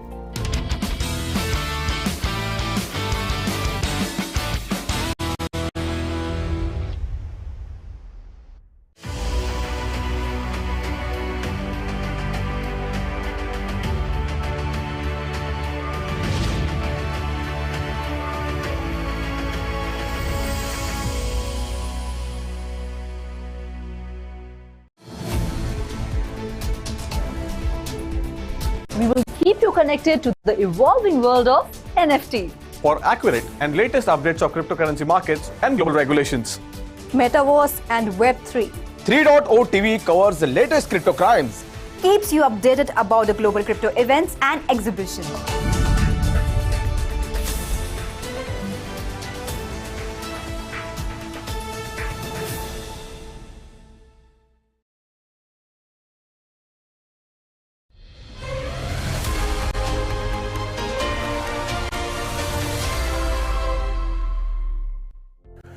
Crypto markets were trading with minor gains on Wednesday, even as the fear of global recessions and aggressive Federal Reserve continued to loom among investors. So, Bitcoin was trading above $16,500 mark, and Ethereum too surpassed the $1,200 mark. So, IC15 index of cryptocurrencies was trading higher by 0.2% at 24,400 points. So, if we talk about the overall cryptocurrency market, a recent event such as the Core Scientific Inc., one of the biggest publicly traded cryptocurrency mining company in the US, filed for Chapter 11 bankruptcy protection, the latest in a string of failures to hit the sector. However, Core Scientific also mentioned that its creditors have also agreed to provide up to $56 million in the debtors in possession financing.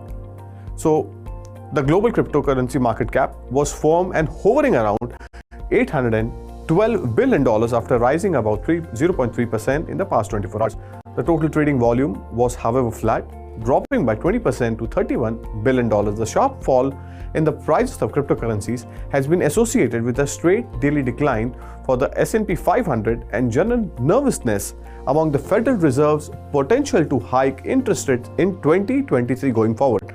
The Dow Jones snapped as rising energy stocks helped the broader market overcome an ongoing march higher against the treasury yields following the Bank of Japan's unexpected hawkish pivot. The Dow Jones Industrial Average gained 0.3% or 92 points. Nasdaq Composite was, however, trading flat, and S&P 500 rose by flat to positive. It was hovering at flat to positive at 0.1% higher. So Bitcoin actual trading at around $16,873, up by 0.3%. Ethereum, the second largest crypto, was 0.3% higher at $1,215. The Layer 2 activity is ramping up and has actually surpassed Layer 1 Ethereum for some metrics, including transactions per second. This is actually an important news. Keep an eye on Ethereum. Aggregated transactions per second are higher on Layer 2 networks than on Ethereum. However, this does not equate to overall activity on those respective networks. According to Etherscan, there were 992,470 transactions on Ethereum as on December 20th. If we talk about other altcoins, on my left, Binance BNB was down by 0.1% at $249. Solana Sol was next on the list, down 2.3%, trading at $12. Avalanche FX was at $11.9, down by 1%. Polygon Matic was trading lower by 0.5% at $0.79. Cardano's ADA token was down by 2% at $0.25. Doge, the popular meme coin, was trading lower by 1.5% at $0.073. Next on the list was Shiba Inu, was down by 1.3%. Ripple's XRP token traded at $0.34, down by 0.1%, and last on the list was Polkadot, was trading lower by 2% to trade at $4.5.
So we are at Tech Fest IIT Mumbai, and there is one important guest, Mr. Shantanu Saxena, CEO of Encryptus. Shantanu.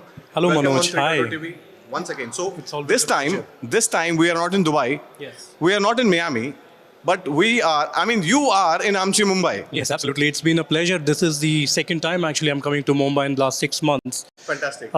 It's literally the Indian ecosystem that's pulling me to be a part of this amazing startup journey that we are witnessing from various crypto companies.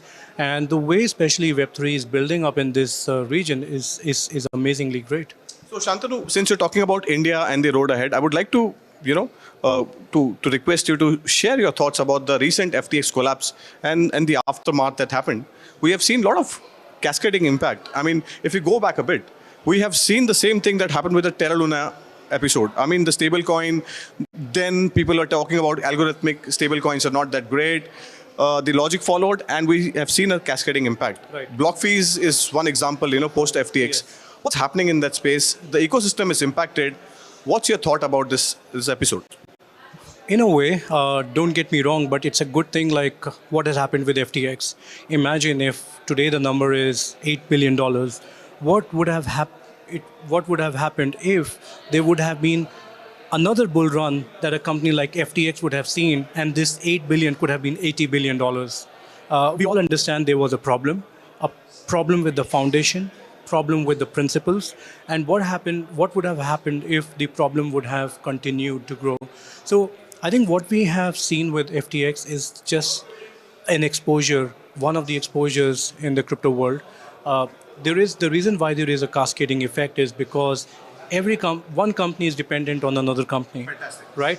If you look at Exactly. it, I mean, when Terra Luna failed, it was just not Terra Luna, it was also Three Arrow Capitals and numerous other. Celsius followed them. Celsius followed them. Numerous crypto businesses as well had similar problems. And why really the problem happened is because of the fact that people do not control their user assets. Like we keep educating users that you must have your crypto assets in your cold wallets. What is it that the crypto companies are doing? They are believing somebody else to give them these crazy returns. And literally what has happened is, if you look at a crypto project, I keep telling users, if a project is offering you crazy amount of returns, try to smell the smoke. Like, why is it there is a problem? UST was offering 36% returns as in terms of investments. Does this sound right to you? No, absolutely not. It doesn't sound right to us, right? So, Exactly. So since we're talking about FTX and the collapse. Yeah, and the collapse that happened, so you at Encryptus, what's the situation? I mean, how is Encryptus reading the script which is written by the then famous FTX Sam Bankman-Fried? It's a very good question, Manoj. If you remember, we started building a year and a half ago. From day one, what we have done is we have kept our principles very clear. I think I don't know if you got a chance to hear the lecture that I had. I was sitting on the first bench. On the first bench, okay, great. But the first thing is greed. I think greed is the problem, is the reason for all the problems that's been causing. So at Encryptus, we have followed three major principles. A is we are not greedy about profits. Of course, we are a company, we want to make money at the end of the day. But at the same time, we have been focusing on building businesses with principles. I think, Manoj, it's a wonderful question. If you remember, we started building Encryptus about a year and a half ago when we first met in Dubai. Nothing much has changed. Actually, if you look at what we are doing, we are building a very simple product that is crypto to fiat and fiat to crypto. Yeah, right? exactly. That's the actual business model of Encryptus. Model, right? Exactly. We have always focused on licensing and regulations. Every single money or cryptos that comes into our ecosystem is verified, is checked to make sure that we are dealing with clean customers, clean money, and clean cryptos. That's principle number 2. Principle number 3 is no matter what the amount is of the transaction, if the amount is clean, only then are we executing the orders for our users. The other thing is we have taken a small step towards decentralization, where all the big companies have failed as a unit. And why I say is they all offer wallets to the users. What we believe is the wallet should not be given to the users. It should be the user's choice to decide what wallets they want to bring in. Fantastic. Whether they want to bring a cold wallet, they want to bring a hard wallet, an exchange wallet, it's their choice. But at the end of the day, the idea for us is to promote cold wallets. Your keys is your cryptos, hashtag, right? That's what we have been promoting. Fantastic. So at Encryptus, we have seen actually of November, on records, I can say, we recorded November as the best month for our business. We saw over 120%, 115% increase in new users. And that's the same one month where we also saw over 110% increase in reactivation of old users. So basically the users who were not using Encryptus. That number is actually, it's very interesting. I would like to do a follow-up question on that. Sure. At a time when, let me frame this question correct to you. Okay. FTX went down Right. in November. Roughly around November 11th, week, I think. first week, November 11th, they filed some chapter. around first Yeah, some week, yeah. And Encryptus recorded 120% growth. So how did you manage to, first of all, garner that market share? And what was the motivation behind it? And what was the business plan, first of all? As I said, we did nothing extraordinary. All what we were doing is slowly people are trying to understand what is the purpose that Encryptus is solving. Are we looking at compliances? The answer is yes. Are we looking at regulations? The answer is yes. Are we keeping the users' assets on our platform? The answer is no. Right? Which also means that in today's time, we have more money on our platform rather than user assets. So in our platform, so we are not an exchange. We are a crypto to fiat and fiat to crypto company, an on-ramp and an off-ramp company. Also, what has happened is it's not just we have done something extraordinary, but also a lot of these users are not trusting probably exchanges and they want to use an OTC desk because OTC kind of gives an immediate conversion to crypto to fiat and fiat to crypto. I'll give you an example. Imagine you want to buy cryptocurrencies from us. Step one is, of course, KYC that you have to do with us. It's all on the platform, so it's all automated. Mobile and email, both. So we use desktop, so we do not have an app. The other thing then you do is you whitelist a bank account, you whitelist a wallet. Now the wallets, as soon as you add to our platform, it's checked on a real-time basis with a coin monitoring company that we support in the background. Only if the wallets are clean can they be added to the platform. Fantastic. Right?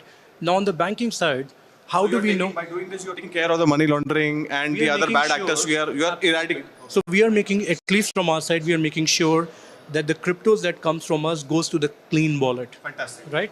Of course, with KYC, we have identified the user. The third thing is we also check the bank accounts. The money, so basically when you whitelist a bank account, it's not like you add a bank account, it's added. It goes to our backend team who approves the bank account as well. So it's a hybrid model, right?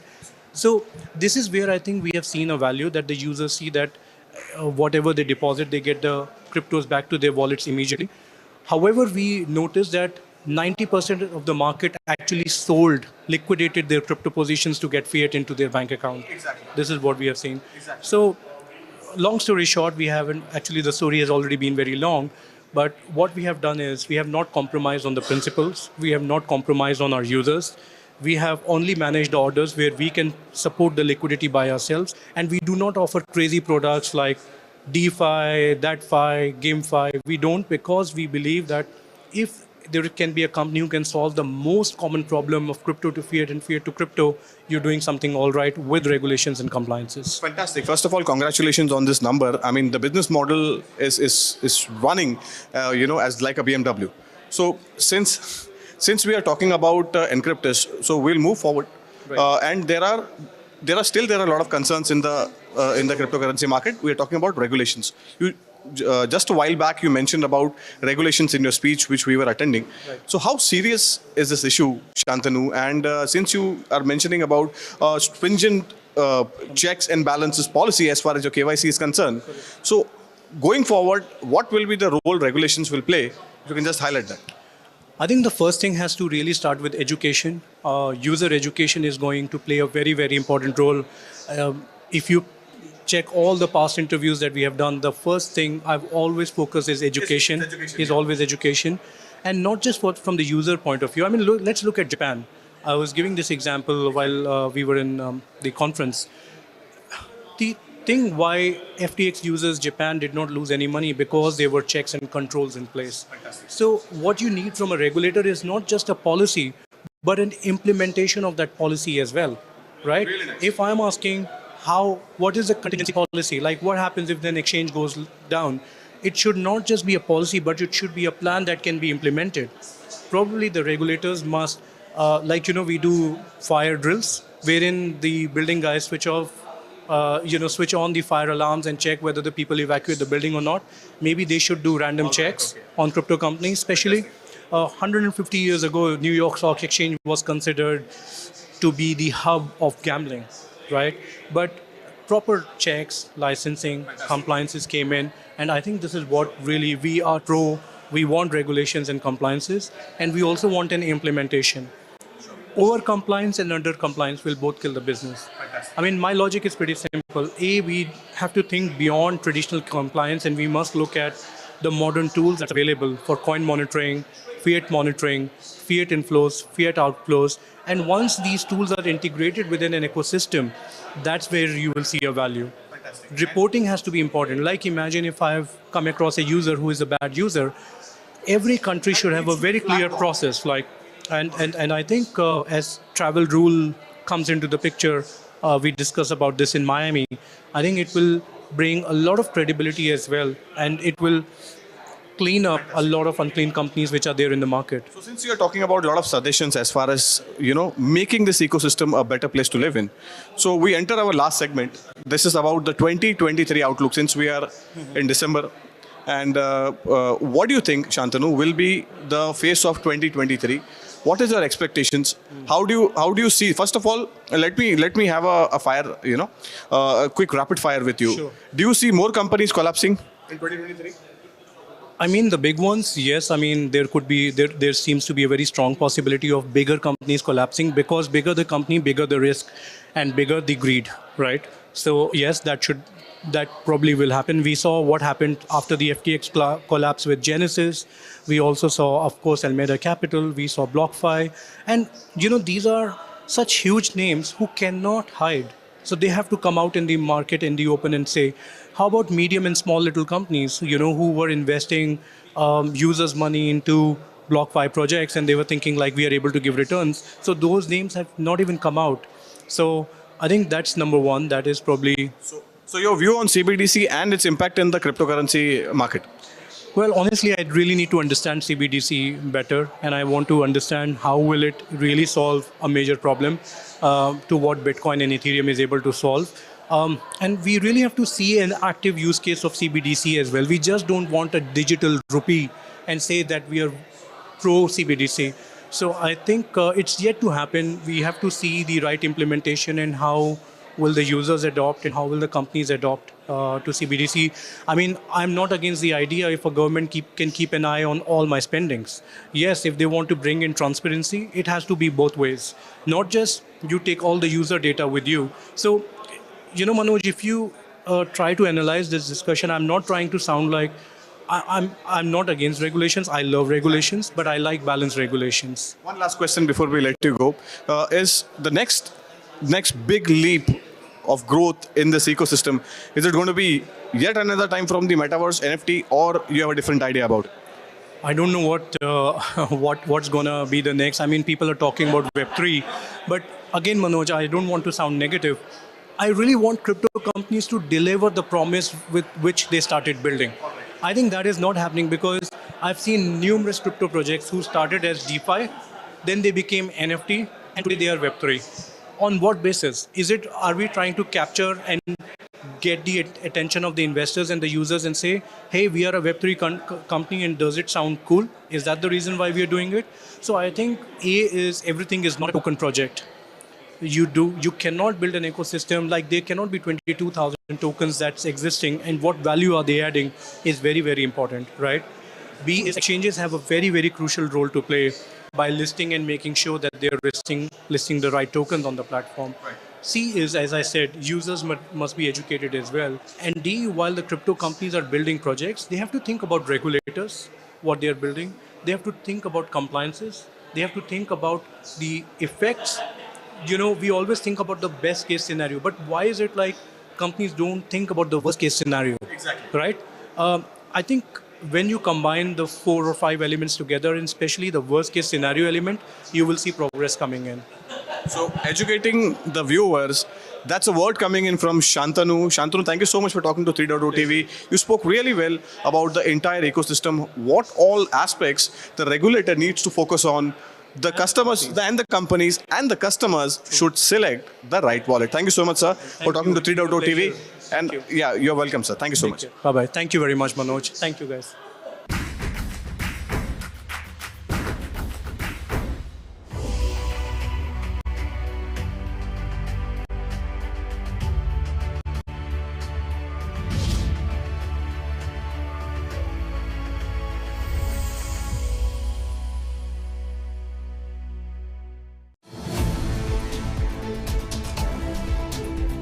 We will keep you connected to the evolving world of NFTs. For accurate and latest updates of cryptocurrency markets and global regulations. Metaverse and Web3. 3.0 TV covers the latest crypto crimes. Keeps you updated about the global crypto events and exhibitions.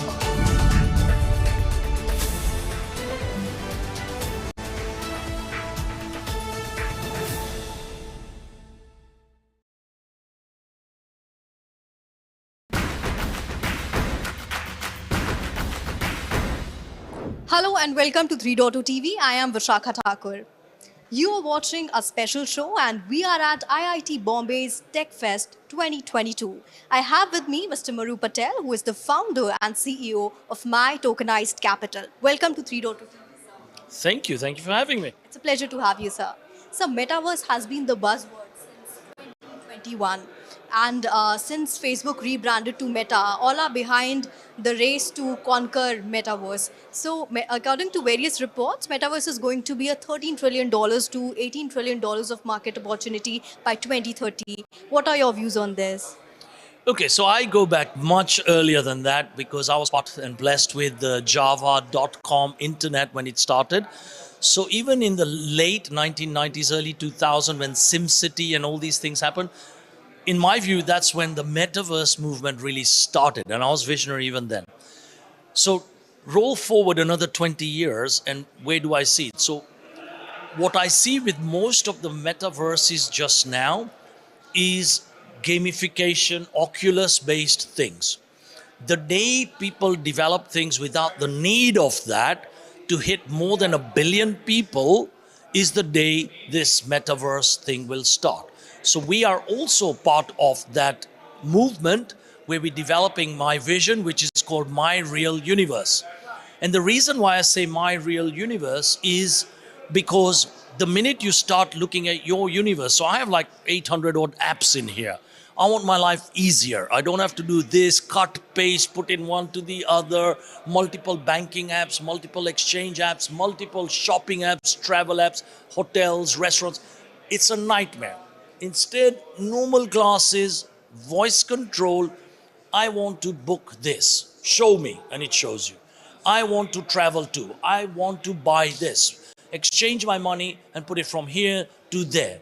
None of this case, cut, paste, addresses, putting your wallet. So we are building that superverse to create that My Real Universe where not only will you visualize content and providers, but we will even encourage the content providers to share the revenue from the profits they make to the community to make it more viral. And we've tokenized that whole process right down to likes, comments, and share. Wow, that's interesting. So that's all we expect from a ideal metaverse. So can you share some details on user base and some investments and tie-ups on your platform? Okay, so on our platform, we've got 3 tie-ups. For the metaverse bit, we've got 3 tie-ups with wallet provision. It is my second digital bank and my second exchange. So I'm used to this stuff, right? I'm one of the early OGs there. So what we are doing is, we are not doing this what I call tie-up by memorandum of understanding or swap each other's logos. We are actually investing in company, taking equity positions. I become a non-exec board member, and we're putting next 2 weeks another 65 million, followed by another 250 million dollars, and going up to 1.5 billion already committed by Q2 next year, right? So it's about coaching, mentoring, how the vision and that super app to give people money for everything they do in life, connected to what I call a sustainable world with solving the world's problem. So the metaverse couldn't be a better way of delivering this. So developer hiring is quite painful. How do you think we can solve this? So what we are looking at is places like IIT, Stanford, Oxford, and a university in Amsterdam and France. So we are going to take this and incentivize serious developers and all that through competitions, hack, proof of concepts and all that. And then where we find better teams, we'll bring them in, nurture them, mentor them, coach them, and make them part of the company without having to sit there looking for job applications. And they win money in the back of it.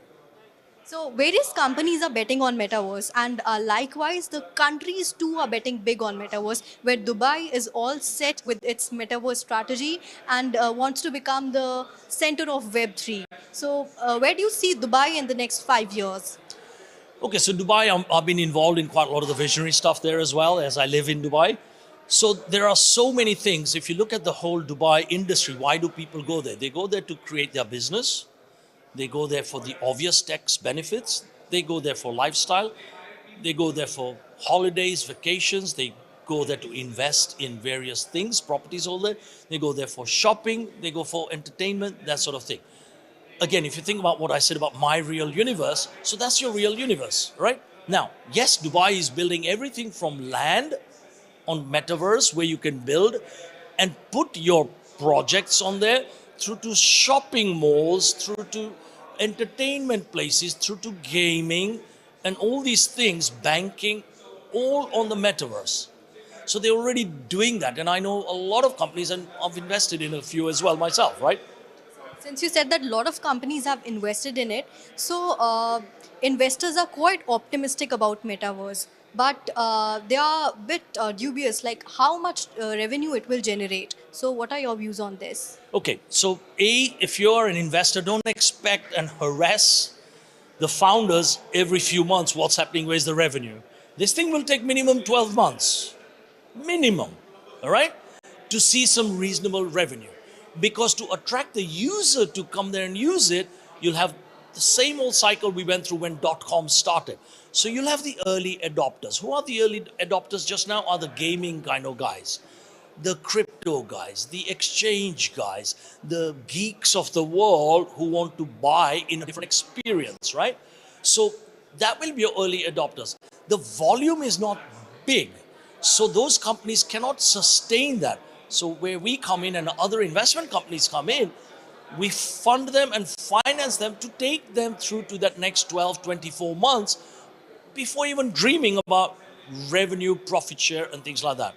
Because the minute you give them pressure, that's when they die, right? So in my view, what Dubai is doing, it's got investments coming from numerous places. It's got various events. Man, I did nearly 70 events last year in a space of less than 2 months. So he's got so much content, so much brains from all around the world. Exactly. So all that type, even last week I went to one of my friends' metaverse launch. So he's doing a shopping mall, yeah, and we're going to invest there. He's doing a shopping mall and has already started tying up with the LVMH and Sephora's of the world and the Nikes and Adidas and people like that. So I see that in my real universe where people will just go, yep, this, that and the other.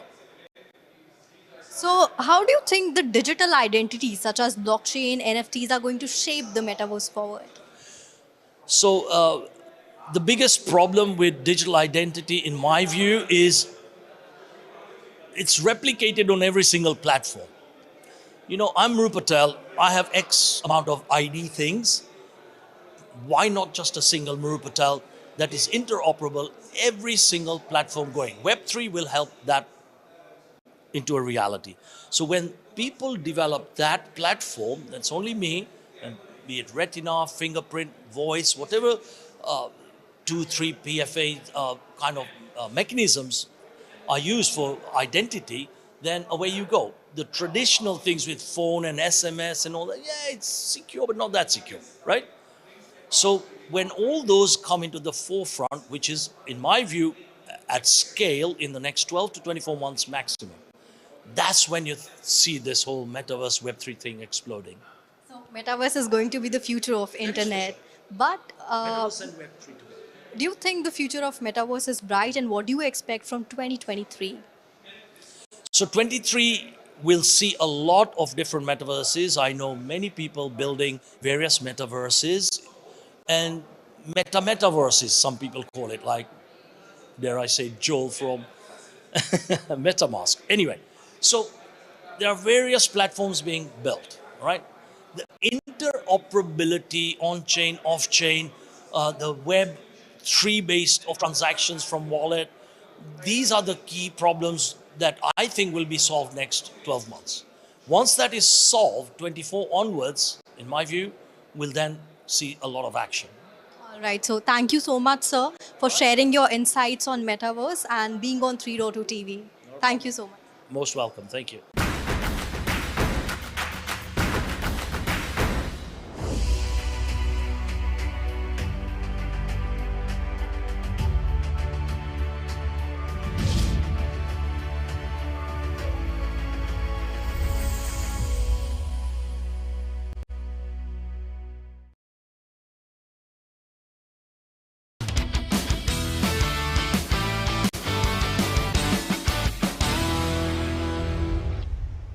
Hello and a very warm welcome to 3.0 TV. I am Vishakha Thakur.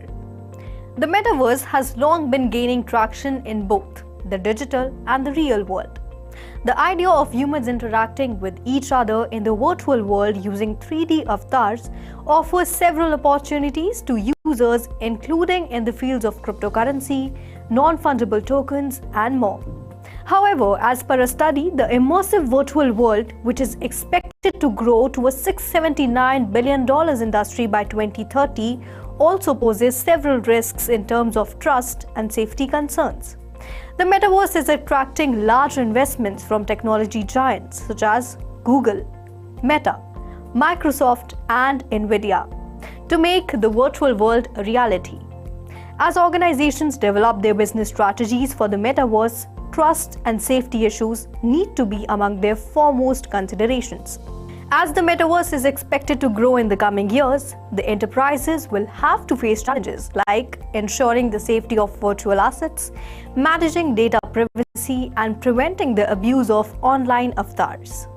Tackling these novel challenges will require a collaborative approach among enterprises, academia, policymakers, and trust and safety service providers to harness the full potential of metaverse as an immersive yet safe place for users. So with the growing popularity of the metaverse comes the challenges too. Yes, metaverse comes with its own set of potential challenges that will require attention as countries explore the utility of this technology. Now let me tell you about these challenges. The first major challenge is safety.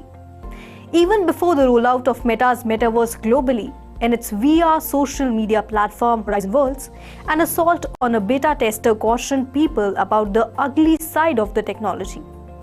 Since metaverse blurs the line between virtual reality and reality and is unsupervised and unregulated to a great extent, harassment can take place in the virtual world. The first report of a VR-related death has come from Moscow, where a 44-year-old died after falling through a glass table while wearing a HMD headset. A South Korean man was recently sentenced to 4 years prison for storing sexually exploitive content of minors he lured on the metaverse. So with the increased engagement of people in immersive technology, early safeguarding of users will benefit the individual users and platform and address the trust deficit. Companies working in the immersive technology domain can be incentivized to create more applications for a safer environment in the metaverse, which will allow a wider demographic of users to experience the technology. Now, as the metaverse is considered to be an attractive entertainment feed for children, it will be a massive challenge to keep them safe as they use the technology.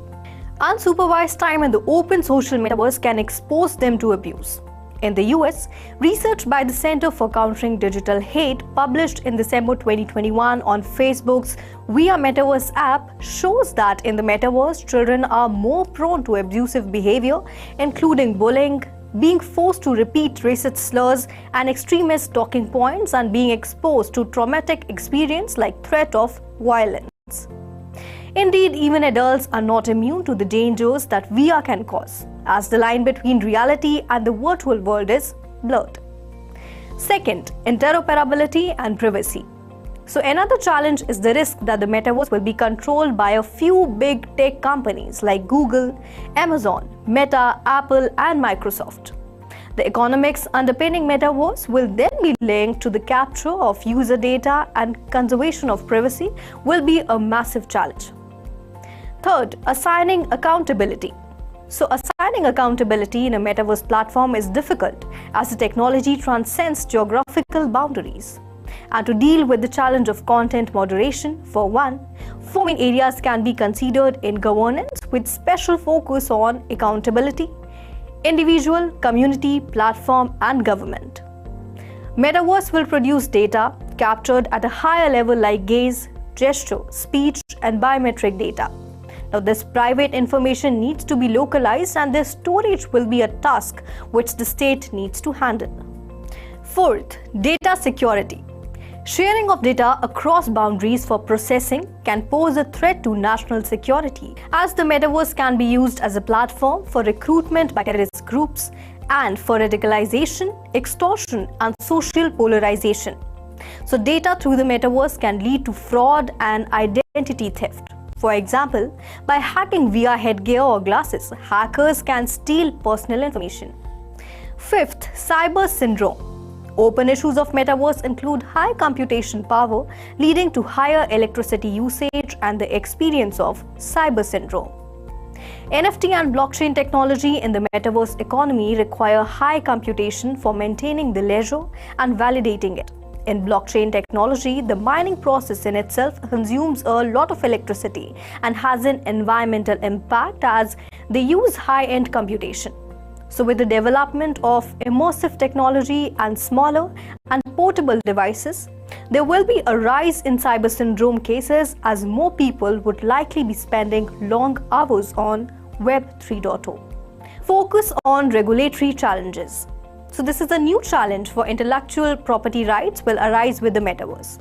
Ownership of art and properties in the real world is a different domain from that in the virtual, and this has to be protected so that the animation, visual effects, gaming, and comics industries can thrive. So NFTs can raise legal concerns over intellectual property ownership and rights, and due diligence on the terms and smart contract that is a part of the NFT transaction needs to be exercised to avoid IP theft. So as of now, India is largely unequipped to deal with the issues arising from metaverse technology, and balance needs to be maintained between data and sharing with trust and data to be processed within the geographical boundaries of a country. Limitations on data sharing and processing can hinder the development of metaverse and might slow down the growth of technology. So the possibilities offered by the metaverse can be limitless. Metaverse might take time to reach its full potential, but if achieved, it can be a wellspring of new business opportunities. And with increasing technological influence and demographic advantage, India has the opportunity to make the most of the metaverse. But to allow early adoption of metaverse, the Indian gaming industry and regulations introduced by the government have to be in sync, and only then metaverse will offer a safe space for all. Well, that's it in today's episode. This is Vishakha signing off. To know more about such interesting topics, keep watching 3.0 TV. And for instant updates, do not forget to press the bell icon.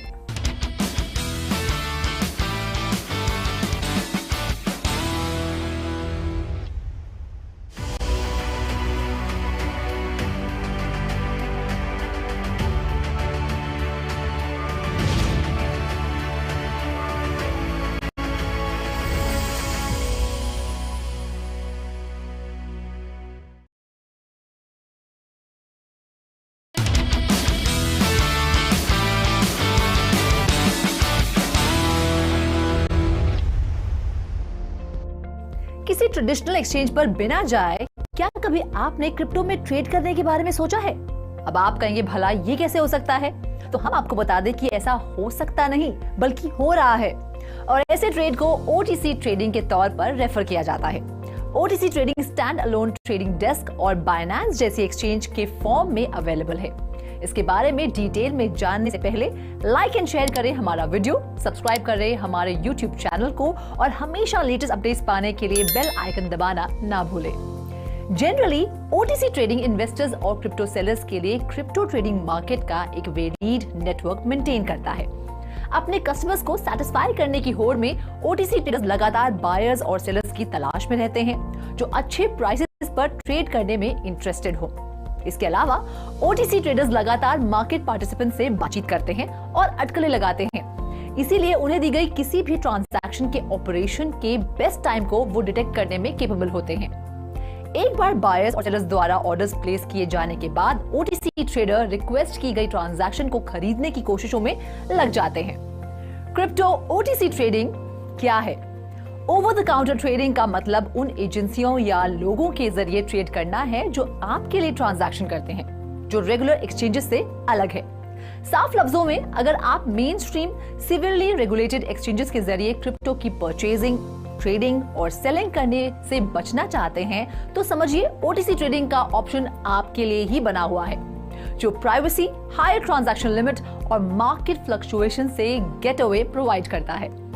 Over the counter trading किस तरह से काम करती है? OTC trading के लिए कोई भी मेथड सेट नहीं किया गया है, लेकिन एक चीज जो कांस्टेंट है वो है यूजर इंटरफेस की कमी, जो रेगुलर एक्सचेंजेस में भी होती है। ऐसे में ओवर द काउंटर ट्रेड अक्सर भरोसे पर किया जाता है, जहां सबसे पहले रिक्वायरमेंट को पोस्ट किया जाता है, कोड दिया जाता है, नेगोशिएशंस किए जाते हैं और फिर आखिरकार सभी पार्टिसिपेंट के एग्रीमेंट पर ट्रांजैक्शन को पूरा किया जाता है। इसमें कभी-कभी सिर्फ एक शख्स इन्वॉल्व होता है जो थर्ड पार्टी के रूप में काम करता है, और जब बड़ी रकम की बात आती है तब एक एजेंसी बायर्स और सेलर्स को एक साथ लाने के लिए वर्कलोड संभाल सकती है। ट्रेडिंग की सुविधा देने वाली OTC एजेंसीज के पास फिएट और दूसरी मेजर क्रिप्टो करेंसीज के मामले में अर्जेंट लिक्विडिटी इंश्योर करने के लिए खुद के रिजर्व्स भी होते हैं। OTC ट्रेडिंग के लिए साइन अप करना इजी होने के साथ साथ चैलेंजिंग भी है। अब इजी इसलिए क्योंकि दुनिया भर में बहुत सारी OTC एजेंसीज अवेलेबल हैं, लेकिन इसे चैलेंजिंग इसलिए माना जाता है क्योंकि इसमें आपके ट्रस्ट पर सभी चीजें डिपेंड करती हैं। ऐसे में अच्छी बात यह है कि कई मेन स्ट्रीम क्रिप्टो एक्सचेंजेस एक OTC डेस्क ऑफर करते हैं जो आपको बिना डरे बड़े अमाउंट में क्रिप्टो ट्रेड करने की अनुमति देती हैं। ट्रेडिंग के दूसरे फॉर्म से यह अलग कैसे है? OTC और क्रिप्टो ट्रेडिंग के दूसरे फॉर्म्स के बीच मेन डिफरेंस ये है कि इसमें सेलर और बायर के बीच लार्ज वॉल्यूम में फिएट और क्रिप्टो की डायरेक्ट ट्रेडिंग की जाती है। वहीं दूसरे फॉर्म में जैसे स्पॉट ट्रेडिंग में ट्रेडर और एक्सचेंज के बीच क्रिप्टो करेंसी की मदद से ट्रेड किया जाता है। हालांकि इसमें ट्रेड वॉल्यूम की स्ट्रिक्ट लिमिट्स भी शामिल होती हैं। किसे करनी चाहिए OTC crypto trading? OTC trading उन ट्रेडर्स के लिए बिल्कुल सही है जो लार्ज स्केल ट्रांजैक्शंस करते हैं। क्रिप्टो करेंसी एक्सचेंज जो OTC ट्रेडिंग डेस्क ऑपरेट करती हैं, वो अक्सर बड़े ट्रेड्स को एक्सचेंज से दूर रखने के लिए ऐसा करती हैं, क्योंकि उनके पास ट्रेड को पूरा करने के लिए सफिशिएंट लिक्विडिटी नहीं होती है। ट्रेडिंग डेस्क यूजर्स में hedge funds, private wealth managers and high net worth वाले इंडिविजुअल्स शामिल हैं, जो बड़े अमाउंट को क्रिप्टो करेंसी में सीमलेसली कन्वर्ट करना चाहते हैं।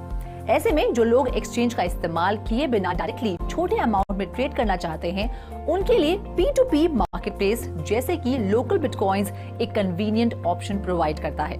इसके अलावा क्रिप्टो एक्सचेंज जैसे कि बाइनेंस भी P2P मार्केटप्लेस ऑफर करती है, जिसे बड़ी आसानी से छोटे ट्रेडर्स द्वारा इस्तेमाल किया जा सकता है। क्या OTC क्रिप्टो ट्रेडिंग इस्तेमाल करने लायक है? अगर आप क्रिप्टो करेंसी के लिए large amount of fiat money या फिर कैश के लिए large amount of crypto trade करना चाहते हैं, तो इसके लिए OTC ट्रेडिंग काफी हद तक सही है। असल में ये ट्रेड का सबसे अच्छा फॉर्म है अगर ये आपकी सिचुएशन है, क्योंकि ये आपका समय और आपका पैसा बचाता है और कहीं ज्यादा कन्वीनियंट है। होप आप OTC ट्रेडिंग के बारे में काफी कुछ समझ गए होंगे। OTC ट्रेडिंग के पार्ट 1 में फिलहाल इतना ही। इससे जुड़ी और ज्यादा जानकारी के साथ मैं रुचि शर्मा फिर लौटूंगी पार्ट 2 में। Till then do like, share and subscribe to 3.0 TV. Have a great day.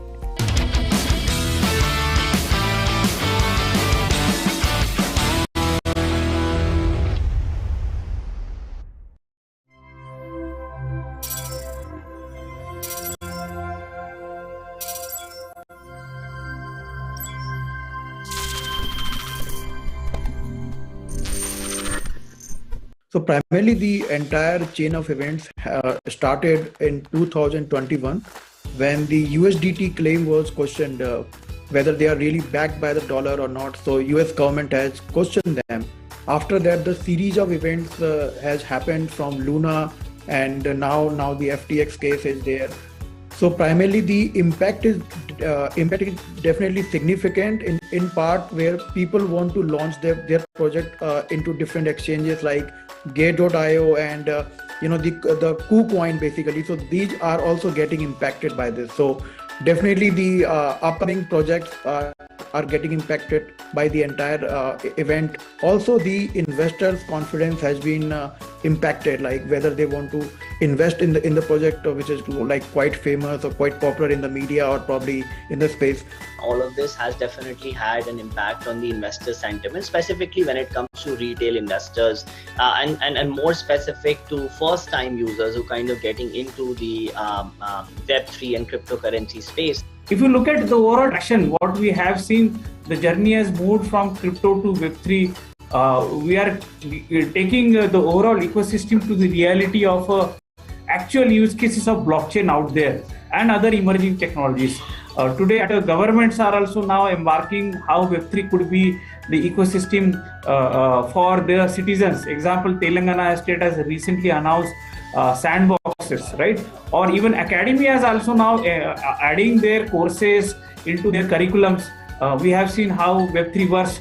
Web3 University is really embarked and working with 100 plus institutes to really create a next level of talents out there, right? So I think the rise of a new company, startups or big tech companies are now adopting blockchain as a prominent business model. So I think last 1 year was exciting enough to really give a edge or a drive for a next couple of years. So in 2022, it was very crucial that FTX crash and cryptocurrency crash, but in 2023 I can hope that there will be the recovery of the cryptocurrencies and the mass adoption of the blockchain and the further utilities and developments in the CBDC, which is a central bank digital currency, and that will enter in new phase, and there will be the many more. So congratulations 3.0 TV for covering one successful year of Web3, NFT, Metaverse and blockchain and many other various sectors. I think this year 2022 was the year of cleansing, where the bad weed of Web3 were taken out, the ones that were gimmicky, the ones that didn't sort of perform in the right ethics were taken out, and this was the year of cleansing. The year 2022 was a fantastic year for Metaverse. Facebook changed its own name to Meta. Many devices have been launched this year. Many AR/VR apps and games have been launched this year. Many businesses have developed pilot project in Metaverse and AR/VR space. You name it. Almost all the big companies have done something in AR/VR space. They have accepted that Metaverse is a new normal and they have to adopt it to be relevant. That is the most important part. Now, intangibly, the Metaverse has got the biggest impulse this year. Thank you. 2022 was a great year for Metaverse industry. The industry gained a lot of attention post May 2022 after Facebook was renamed as Meta. That one video of the CEO changed everything for the Metaverse industry. Thousands of new Metaverse startups were made alone in India. Some of them have already gained recognition and a lot of them are in their beta phase. 2022 has seen a lot of ups and downs. If you see from a crypto perspective, the prices has gone down. There has been quite a few hacks on the blockchain bridges and few decentralized, few smart contracts that have been hacked.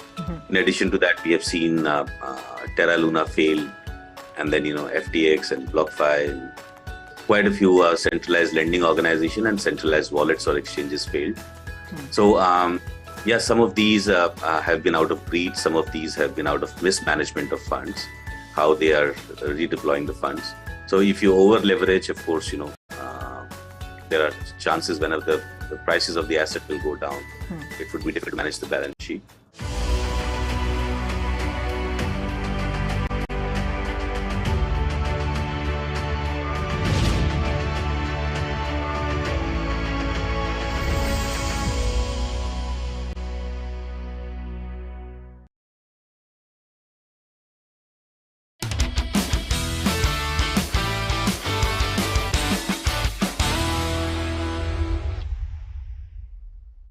Web3 world wide web की एक नई यात्रा है जो blockchain technology, metaverse और non fungible tokens जैसे नए concept के साथ दुनिया में एक नई क्रांति ला रहा है। Web3 की दुनिया में टेक्नोलॉजी को अपनाने का चलन बढ़ रहा है और कई मामलों में ये राजनीतिक और आर्थिक परिवर्तन को प्रेरित भी कर रहा है। दुनिया को बेहतर बनाने के लिए Web3 टेक्नोलॉजी का उपयोग कैसे किया जाए, ये पता लगाने का मुद्दा कई बिजनेस लीडर्स द्वारा उठाया जा रहा है। जब हम Web3 पर चर्चा करते हैं तो हम इसकी मूल संरचना को समझना चाहिए जो ब्लॉकचेन के मूल सिद्धांतों पर आधारित है। ब्लॉकचेन एक अपरिवर्तनीय डेटाबेस है जो आपके द्वारा एक्सचेंज किए जा रहे एसेट के लिए decentralised value holding, storage, trading और पेमेंट्स को सक्षम बनाता है। Web3 और ब्लॉकचेन की टेक्नोलॉजी को भारत में अपनाए जाने पर एक नजर डालते हैं। टेक्नोलॉजी के मामले में भारत आज के दौर में सभी बड़े और विकसित देशों के साथ कंधे से कंधा मिलाकर चल रहा है। तेजी से दुनिया भर में अपनाए जा रहे Web3 इकोसिस्टम को भारत में भी 450 से ज्यादा सक्रिय स्टार्टअप द्वारा अपनाया जा चुका है। इतना ही नहीं, इसमें अब तक देश भर में अप्रैल तक $1.3 बिलियन की फंडिंग भी जुटाई जा चुकी है। वैश्विक स्तर पर भी Web3 अभी भी आकार ले रहा है। भारत की बढ़ती अर्थव्यवस्था, डेमोग्राफिक डिविडेंड और उभरती टेक्नोलॉजी को तेजी से अपनाने के चलन ने भारत को विश्व स्तर पर Web3 के मामले में उच्चतम विकास बाजारों में से एक बना दिया है। पिछले 2 वर्षों में भारतीय Web3 स्टार्टअप 4 यूनिकॉर्न के साथ 450 से ज्यादा कम्युनिटी के रूप में आकार ले चुके हैं। रिसर्च के अनुसार 2021-2022 के बीच भारत ने 170 से ज्यादा नए Web3 स्टार्टअप रजिस्टर किए हैं जो 2015 की तुलना में 50% से भी ज्यादा है। डिस्ट्रीब्यूशन के संदर्भ में इनमें से 80% से अधिक Web3 स्टार्टअप टियर 1 शहरों में है। वही टियर 2 और टियर 3 इकोसिस्टम जयपुर, वडोदरा, अहमदाबाद, कोलकाता, तिरुवनंतपुरम और कोयम्बटूर जैसे लोकेशंस में तेजी से बढ़ रहे हैं। इस तरह से Web3 स्टार्टअप के लिए उभरते हब के रूप में विकसित हो रहे हैं, जैसे कि इस रिसर्च में पाया गया है।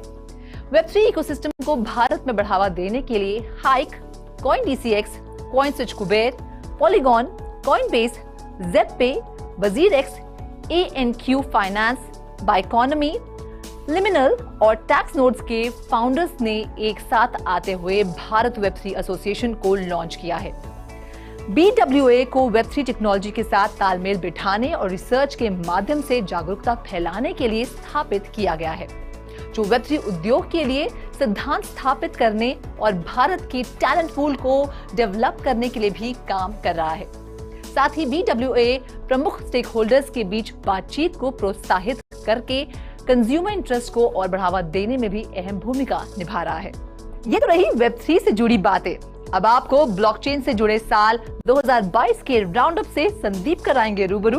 Over to you Sandeep. शुक्रिया रुचि। तो आज हम आप सभी को भारत में पूरे साल हुई ब्लॉकचेन टेक्नोलॉजी से जुड़ी सभी हलचल के बारे में बताएंगे। तो भारत में सरकारी क्षेत्र ही नहीं बल्कि निजी क्षेत्र ने भी बड़े पैमाने पर ब्लॉकचेन को अपनाया है। TCS, टाटा मोटर्स, रिलायंस, इन्फोसिस और टाटा स्टील जैसे बड़े नाम निजी क्षेत्रों के लिस्ट में शामिल है। Telecom regulatory authority of India यानी TRAI, Indian tea board, cotton industry, coffee board of India जैसे सरकारी क्षेत्रों ने भी ब्लॉकचेन को अपनाया है। कई भारतीय कंपनियां ब्लॉकचेन डेवलपमेंट के साथ दुनिया को आशाजनक परिणाम भी दे रही है। ऐसे में नई तकनीक को अधिक सुचारू रूप से अपनाने के लिए अलग अलग संगठन ब्लॉकचेन डेवलपमेंट कंपनियों तक पहुंच बना रहे हैं। उन्हीं ब्लॉकचेन सुविधा को प्रदान करने वाली कंपनियों के नाम में Hyperlink Infosystem, NTT Data, Acubits Technologies INC, TCS, Infosys और एसेंचर जैसे नाम भी शामिल है। तो ग्लोबल ब्लॉकचेन सॉल्यूशंस मार्केट सालाना 45% की दर से बढ़ रहा है और 2026 तक $34 बिलियन तक पहुंचने की संभावना भी है, जिससे इस स्पेसिफिक टेक्नोलॉजी में काम करने वाले स्पेशलिस्ट की मांग बढ़ रही है, जो भारत में भी देखने मिल रहा है। तो दोस्तों, भारत ही नहीं दुनिया भर के लिए टेक्नोलॉजी के भविष्य के रूप में देखे जाने वाले Web3 और ब्लॉकचेन की ये बस शुरुआत है, जिसे आने वाले दिनों में एक नए आयाम पर देखे जाने की संभावना है। ऐसे ही Web3 से जुड़ी सभी अपडेट्स को लेकर हम फिर आपसे मिलेंगे। तब तक के लिए देखते रहिए 3.2 TV।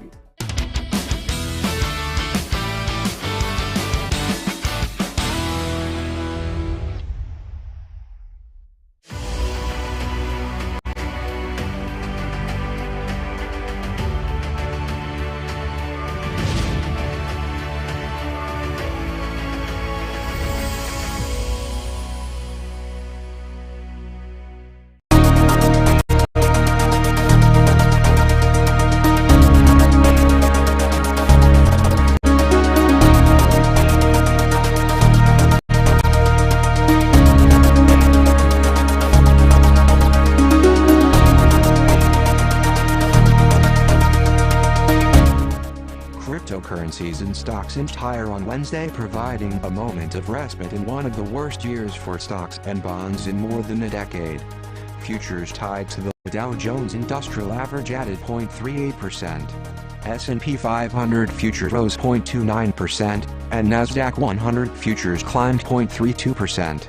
The modest gains came even after the Bank of Japan moved to widen its cap on the 10-year Japanese government bond yield, leading to a spike in the 10-year U.S. Treasury yield higher, which initially rattled traders. Investors await another batch of data due Wednesday, beginning with the Mortgage Bankers Association's weekly measurement of nationwide home loan applications. Traders will also get updates on existing home sales and consumer confidence data. BTC was trading at $16,876 in 24 hours. ETH was trading at $1.21 in the similar time span. All other major altcoins traded lower. Bitcoin's dominance is currently 39.98%, an increase of 0.09% over the day.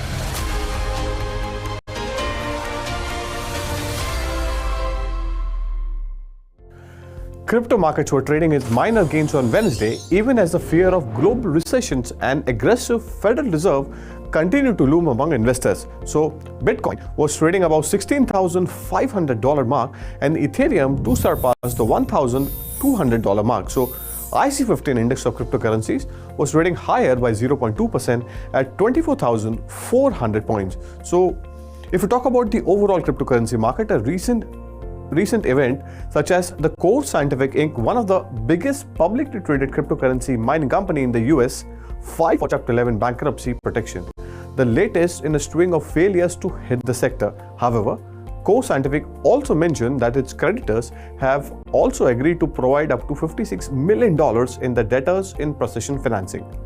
So, the global cryptocurrency market cap was firm and hovering around $812 billion after rising about 0.3% in the past 24 hours. The total trading volume was, however, flat, dropping by 20% to $31 billion. The sharp fall in the prices of cryptocurrencies has been associated with a straight daily decline for the S&P 500 and general nervousness among the Federal Reserve's potential to hike interest rates in 2023 going forward. The Dow Jones snapped as rising energy stocks helped the broader market overcome an ongoing march higher against treasury yields following the Bank of Japan's unexpected hawkish pivot. The Dow Jones Industrial Average gained 0.3% or 92 points. Nasdaq Composite was, however, trading flat, and S&P 500 rose by flat to positive. It was hovering at flat to positive at 0.1% higher. So Bitcoin actual trading at around $16,873, up by 0.3%. Ethereum, the second largest crypto, was 0.3% higher at $1,215. The Layer 2 activity is ramping up and has actually surpassed Layer 1 Ethereum for some metrics, including transactions per second. This is actually an important news. Keep an eye on Ethereum. Aggregated transactions per second are higher on Layer 2 networks than on Ethereum. However, this does not equate to overall activity on those respective networks. According to Etherscan, there were 992,470 transactions on Ethereum as on December 20th.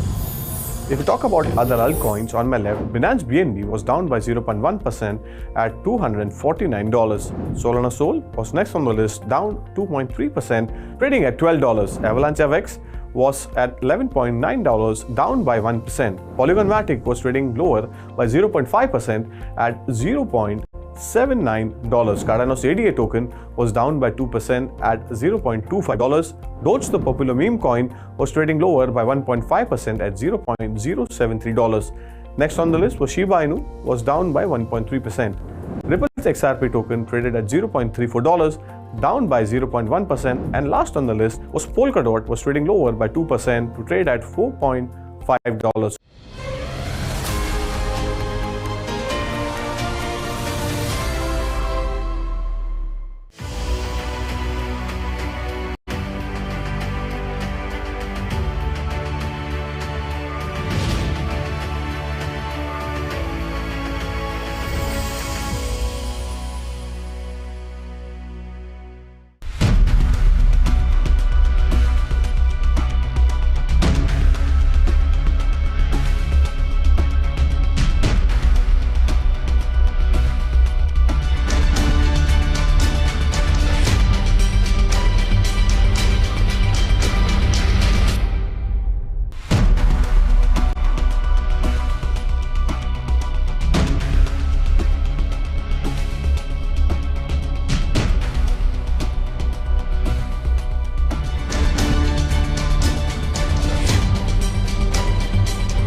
Hello and welcome to 3.0 TV. I am Vishakha Thakur. As Metaverse goes on to become the new universe around us, there is good news regarding the same coming from India as well. While Dubai is set to crown itself as the Metaverse capital of the world, India's very own Chennai is all set to become the Metaverse hub for India. If over the years Bangalore has quite rightly risen to the title of App Capital of India, can Chennai be far behind? Well, Chennai has already made a mark by building business software for companies globally, and now the startups are dashing to develop products and services in the metaverse. A number of companies in Chennai are helping clients in every way possible. They are training employees experientially in vocational skills and standard operating procedures, creating digital twins of products, and are also launching products in the virtual world. So let's have a look at some such Chennai-based companies which are investing in Metaverse, attracting talent and training employees in order to give users an immersive experience. First on the list is XR Labs. XR Labs is a products and solutions company in the AR or VR space. It is founded by engineers Srivatsan and Thirukumaran in 2016. XR Labs caters to Bajaj, Hyundai, Nissan, Tata Electronics and other automakers. With immersive training solutions being its biggest strength, the company has been bootstrapped and profitable since the beginning and is now in talks to close its first funding round. Srivatsan, founder of XR Labs, says the company wants to go beyond the wow factor of Metaverse and create real business impact for their clients. Next on the list is Novak Technology. Novak Technology Solutions has added more than 10 clients in the last 2 years. According to Shanavas, the head of the immersive technology at Novak, an e-mobility client, recently worked with the company to create a metaverse version of their prototype to showcase at exhibitions. Visitors will be able to experience the product through VR headset. The company is also working with a large financial services player to create a virtual branch for them. Skillvary is another startup that is creating headlines. Skillvary, a startup incubated at IIT Madras Rural Technology Business Incubator, started developing VR hardware and software as early as in 2012 to plug the vocational skills gaps in India. The startup runs simulator training programs for welding, painting, and AC technicians. This helps companies reduce time and cost involved in training staff and also gets workers more industry ready. And there is one more newbie called Engage. Engage Technologies was launched in 2014 with an AR assignment with the Rajnikant starrer Kochadaya. The company subsequently worked on AR or VR development services for enterprises, state law enforcement agencies, and even the armed forces. Engage founder and CEO Vijay Karunakaran is also working closely with the government to determine the state's metaverse strategy. Engage is also training students across 50 government polytechnic colleges and 450 plus engineering colleges.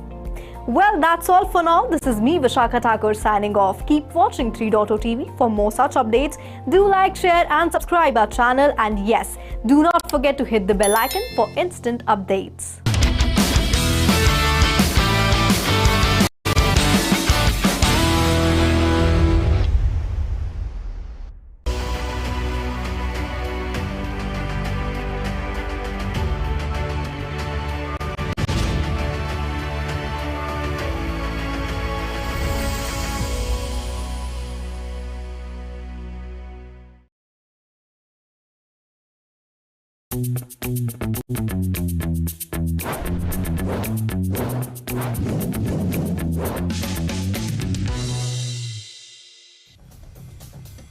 नमस्कार, मैं हूं संदीप कसालकर। 3.0 के इस खास episode crypto crimes में आप सभी का स्वागत है। फिशिंग स्कैम जो कई सालों से मोबाइल, कंप्यूटर आदि जैसे टेक्नोलॉजीज में मौजूद है, जिसका उद्देश्य सिर्फ और सिर्फ लोगों के साथ धोखाधड़ी कर उनसे पैसे लूटना है, अब वेब 3 टेक्नोलॉजी में भी अपने पैर पसार रहा है।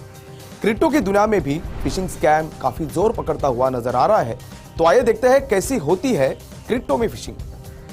क्रिप्टो करेंसी के फिशिंग घोटाले में पीड़ितों को अपनी प्राइवेट कीज या व्यक्तिगत जानकारी देने के लिए प्रेरित किया जाता है। अटैकर पीड़ितों का विश्वास हासिल करने के लिए लीगल एंटिटी या व्यक्ति के रूप में सामने आता है और उसे मिली प्राइवेट कीज और व्यक्तिगत जानकारी को उपयोग कर उनके फंड्स को चुरा लेता है। इस तरह से फिशिंग घोटाले में कई वॉलेट्स, क्रिप्टो करेंसी एक्सचेंजेस और इनिशियल कॉइन्स टारगेट किए जाते हैं। फरवरी 2022 की अगर बात करें तो साइबर अटैक के बाद crypto currency exchange platform worm hole को $320 मिलियन का नुकसान हुआ। जैसे जैसे टेक्नोलॉजी आगे बढ़ती गई, कई तरह के फिशिंग अटैक्स भी सामने आने लगे। ऐसे 12 अलग अलग प्रकार के क्रिप्टो फिशिंग अटैक्स है जिसकी वजह से लोगों को करोड़ों का नुकसान हुआ है।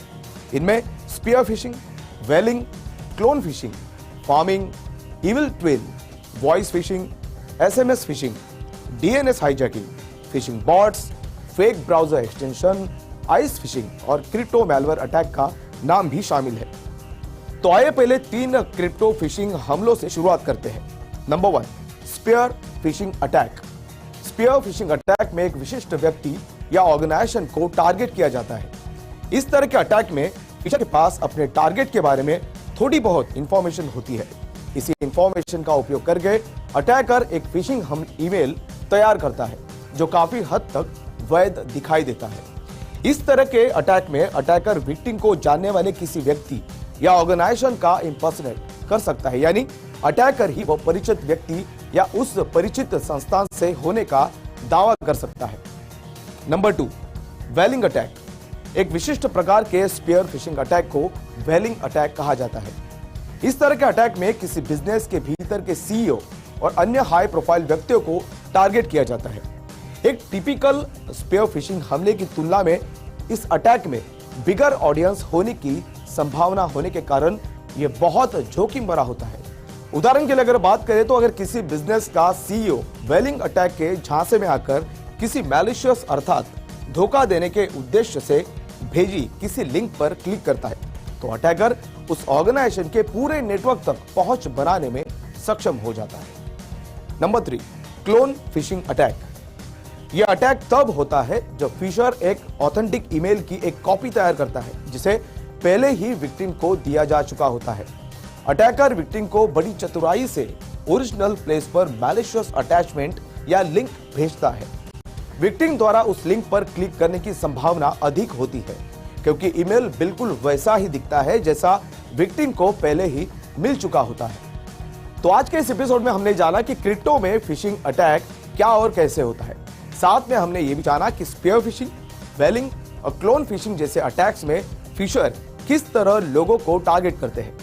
अगले एपिसोड में हम कुछ ऐसे ही महत्वपूर्ण फिशिंग अटैक्स के बारे में जानेंगे। मैं संदीप कसालकर फिलहाल आपसे विदा लेता हूं। आप देखते रहिए 3.OTV और इसी तरह के महत्वपूर्ण अपडेट्स पाने के लिए हमारा चैनल सब्सक्राइब करना न भूलें। नमस्कार।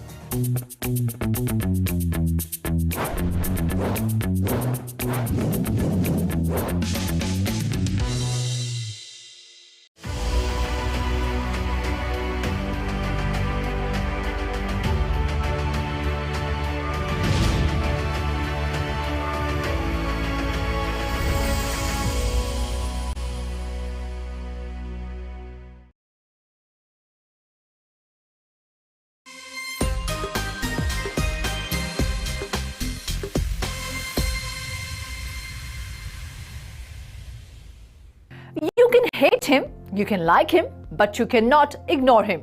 Dwindling crypto market and FT collapse hasn't affected the crypto aspiration of one individual. He's none other than former President of the United States of America, Donald J. Trump. Donald Trump is once again in the news after he announced on Thursday, December 15th, his very own rare digital collectibles trading cards depicting himself in different costumes, including a superhero, astronaut, and a cowboy. A promotional video shows an animated version of Mr. Trump dressed in Superman-styled garb with lasers coming out of his eyes against the backdrop of Trump Tower. Let's have a look at that video and see what Donald Trump has to say about the launch of his NFT collection. Hello, everyone. This is Donald Trump. Hopefully, your favorite president of all time, better than Lincoln, better than Washington, with an important announcement to make. I'm doing my first official Donald J. Trump NFT collection right here and right now. They're called Trump Digital Trading Cards. These cards feature some of the really incredible artwork pertaining to my life and my career. It's been very exciting. You can collect your Trump digital cards just like a baseball card or other collectibles. Here's one of the best parts. Each card comes with an automatic chance to win amazing prizes like dinner with me. I don't know if that's an amazing prize, but it's what we have. Or golf with you and a group of your friends at one of my beautiful golf courses, and they are beautiful. I'm also doing Zoom calls, a one-on-one meeting, autographing memorabilia, and so much more. We're doing a lot. My official Trump digital trading cards are $99, which doesn't sound like very much for what you're getting. Buy one and you will join a very exclusive community. It's my community, and I think it's something you're going to like, and you're going to like it a lot. They also make perfect gifts. So you can buy them with your credit card or crypto. All you need is an email address. Go to collecttrumpcards.com and buy your Trump digital trading cards right now before they are all gone, and they will be gone. This is my first official Trump trading card NFT collection, and you get a chance to meet me. Go to collecttrumpcards.com right now, and remember, Christmas is coming. The former host of The Apprentice had teased a major announcement before the launch of the cards, adding to the hype over his declaration earlier this month that he would be running for the 2024 US presidential election.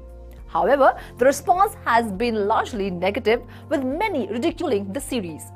Award-winning author Stephen King spoke up about Mr. Trump's latest move, comparing him to other former presidents and their work after leaving the White House.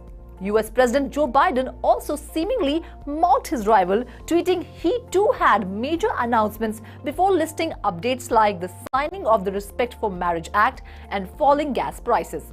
Mariella Trump, an avowed critic of the former president, took a jibe at her uncle, going so far as to edit a photo of one of his trading cards. But some of Trump's supporters are of the opinion that cards are more than just an NFT collection.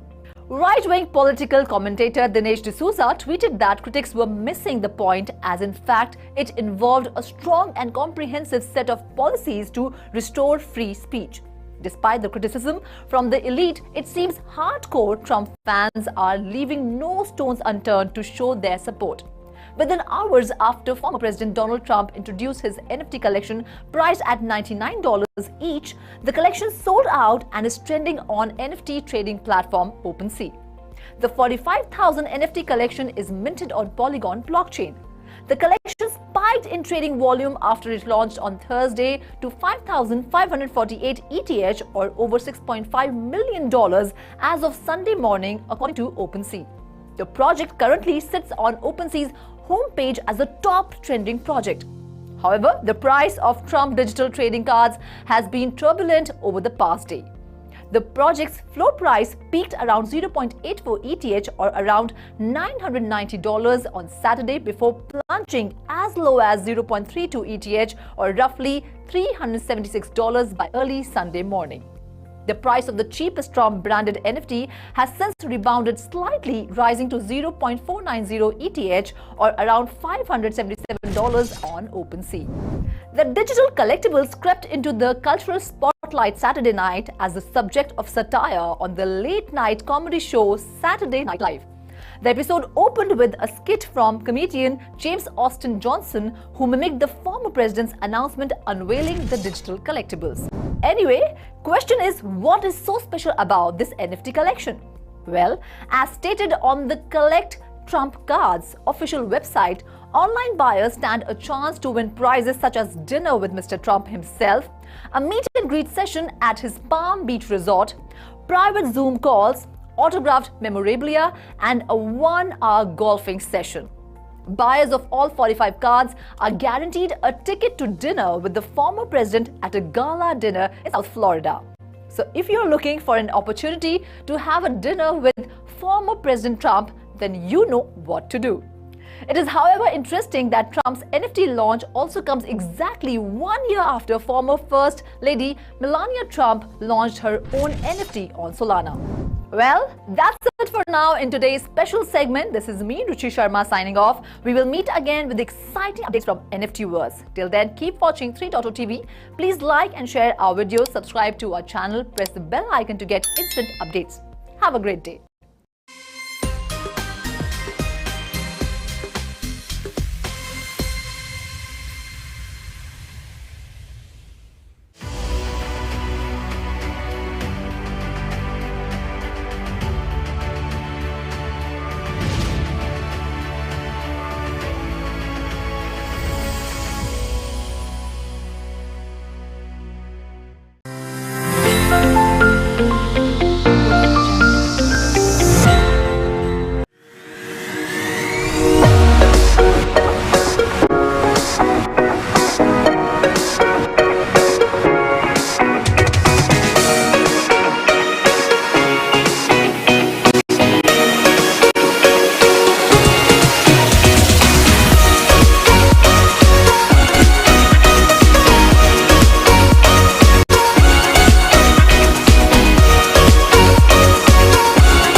Bitcoin remains under $17,000, Ether bounces above $1,200. Next financial crisis will come from private cryptocurrencies, says RBI Governor Shakti Kanta Das. Core Scientific to file for bankruptcy, continue mining through process.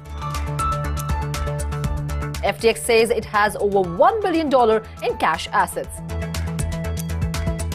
FC Barcelona becomes latest club to be sanctioned for NFT ads.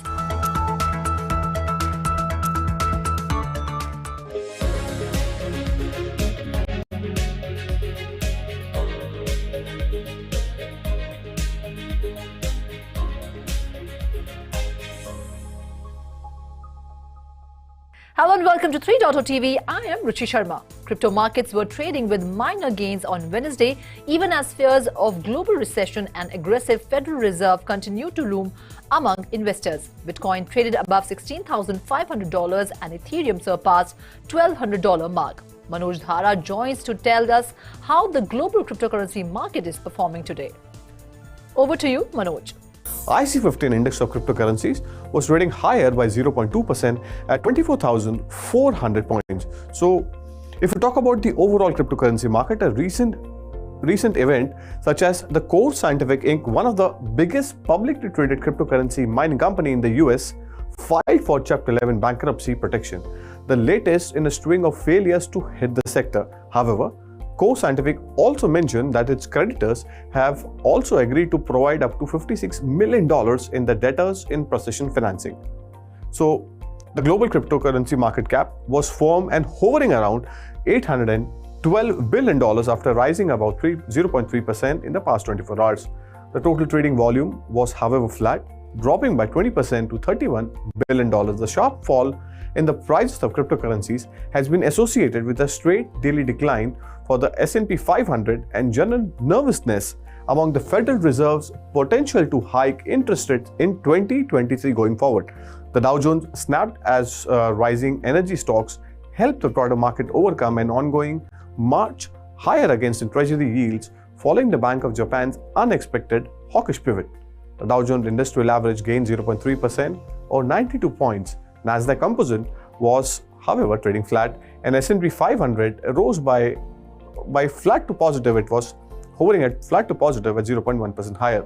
So Bitcoin actual trading at around $16,873, up by 0.3%. Ethereum, the second largest crypto, was 0.3% higher at $1,215. The layer 2 activity is ramping up and has actually surpassed layer 1 Ethereum for some metrics, including transactions per second. This is actually an important news. Keep an eye on Ethereum. Aggregated transactions per second are higher on layer 2 networks than on Ethereum. However, this does not equate to overall activity on those respective networks. According to Etherscan, there were 9,92,470 transactions on Ethereum as on December 20th. If we talk about other altcoins, on my left, Binance BNB was down by 0.1% at $249. Solana Sol was next on the list, down 2.3%, trading at $12. Avalanche FX was at $11.9, down by 1%. Polygon Matic was trading lower by 0.5% at $0.79. Cardano's ADA token was down by 2% at $0.25. Doge, the popular meme coin, was trading lower by 1.5% at $0.073. Next on the list was Shiba Inu, was down by 1.3%.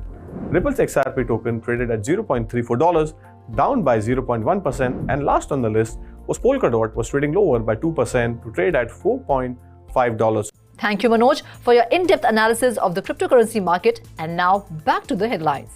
The next financial crisis will occur due to private cryptocurrencies, said Reserve Bank of India Governor Shaktikanta Das on Wednesday, adding that he still holds the view that cryptocurrencies should be prohibited. Speaking at the BFSI Insight Summit 2022 hosted by Business Standard, Das said that cryptocurrencies have no underlying value and pose risk for macroeconomic and financial stability. The RBI has for long held its view that private cryptocurrencies are a threat to stability and has been against legitimizing its usage. To combat the issue, India recently launched its own cryptocurrency backed by the RBI. RBI Deputy Governor T. Ravi Shankar recently said whatever data is available is misleading and called for building all related rules on a clear understanding of what digital currencies are and what they are supposed to do. He also called for a single communication across the board for effective regulation of crypto. Core Scientific, one of India's largest Bitcoin miners, planned to file for bankruptcy Wednesday morning in Texas, according to a report by CNBC, but will continue to mine Bitcoin throughout the process. While many mining companies have experienced financial distress during the bear market, Core Scientific is the first publicly listed company to declare bankruptcy. On Tuesday, Bitcoin miner Greenridge reached a debt restructuring deal with NYDIG that will allow the firm to avoid bankruptcy for now. Compute North, which operates data centers that host many miner operations, filed for bankruptcy in September.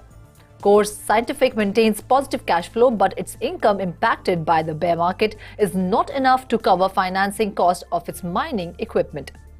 The new restructuring team of bankrupt cryptocurrency exchange FTX has reportedly located over $1 billion in cash assets that are held in US financial institutions. The team also requested back millions in political and charitable contributions made by former chief executive Sam Bankman-Fried. FTX's new management told creditors on Tuesday at a procedural hearing that it has identified $720 million in cash assets in US financial institutions authorized by the US Justice Department to hold funds which FTX has not consolidated. Another sum of cash assets near $500 million is already held by various institutions in the US. FTX's new chief financial officer, Mary Celia, speaking under oath during the bankruptcy proceedings, said about $130 million is ring-fenced in Japan for local customers, while another $6 million worth of assets are being kept for operational expenses. FC Barcelona has become the latest football club to face an Advertising Standards Authority non-fungible token ad ban. The advertising regulator acted against the football club for a paid Google search result of an NFT sold at Sotheby's. It featured the text, July 29, 2022, NFT Johan Cruyff, don't miss the live auction. The first NFT masterpiece of FC Barcelona premiered July 29th, Johan Cruyff impossible goal in 1973, immortalized and offered as an exclusive NFT. The ASA challenged whether the ad was misleading because it didn't make clear the risk of NFTs or that there would be fees involved and restrictions on ownership rights. Arsenal Football Club faced a similar sanction in 2021 for a set of ads promoting its crypto fan tokens. At the time, the ASA said the ads trivialized the crypto and didn't clearly state the risk. Now let's go to Vishakha to get update on the 3 buzzing stocks of the day. The decentralized exchange Uniswap recently announced that users can now purchase digital assets on the Uniswap web app using a debit card, credit card or bank transfer. The service is now available in 160 countries worldwide. Uniswap currently supports Ethereum, Polygon, Optimism and Arbitrum. It means that users can purchase cryptocurrencies such as DAI, ETH, Matic, USDC, USDT, WBTC and WETH via the DEX. Uniswap, in collaboration with MoonPay, will now allow users to transact in DeFi via the Uniswap web app and buy crypto using any card or bank transfer. Users only need to connect their wallet to the Uniswap web app to purchase cryptocurrency instantly. Uniswap was trading at $5.27, down 0.67% in the past 24 hours, with a market capitalization of $4 billion. Following the publication of Coinbase's Market Outlook report for 2023, Charles Hoskinson, founder of blockchain firm Input Output, felt that the largest US cryptocurrency exchange had overlooked one of the industry's most promising projects, Cardano. There is not a single mention of Cardano. Very low and very sad. I honestly expected better, Hoskinson tweeted. After some Twitter users began half-joking about a grand conspiracy to suppress Cardano, Rick McCracken, stake pool operator and project manager at DripDrops, claims that the omission was not intentional. The 57-page report discusses Ethereum upgrades, the L1 or L2 landscape, Bitcoin mining stablecoins, non-fungible tokens, and Bitcoin mining, among other things. ADA was trading at $0.2521, down 2.20% in the past 24 hours, with a market capitalization of $8 billion. PancakeSwap has continued its Aptos migration by adding cake syrup pools to its network offerings. The move is the most recent since Farms introduced the PancakeSwap domino effect to Aptos. The latest Aptos product offering from BNB Chain's largest decentralized exchange, announced via Medium post by Chef Berries on December 20, brings versatile cake utility to the Aptos network. Syrup pools allow users to deposit cake and begin earning immediately. The first token to earn in the syrup pool will be STABT, which will be secured through Ditto Finance. The PancakeSwap team requires users to connect cake to the new network in order for the token's price to remain constant. PancakeSwap has quickly and nicely become the top decentralized exchange on Aptos, taking full advantage of a first move play. PancakeSwap currently holds $23.56 million in total volume locked through Aptos, according to DeFi Llama. The DEX holds a 45% dominance on Aptos as opposed to 53% on BNB Chain. PancakeSwap was trading at $3.41, down 0.81% in the past 24 hours, with a market capitalization of $5 million. Thank you, Vishakha. Well, that's all in today's special bulletin. This is me, Ruchi Sharma, signing off. For more such updates, please like, share and subscribe to 3.0 TV. Have a great day.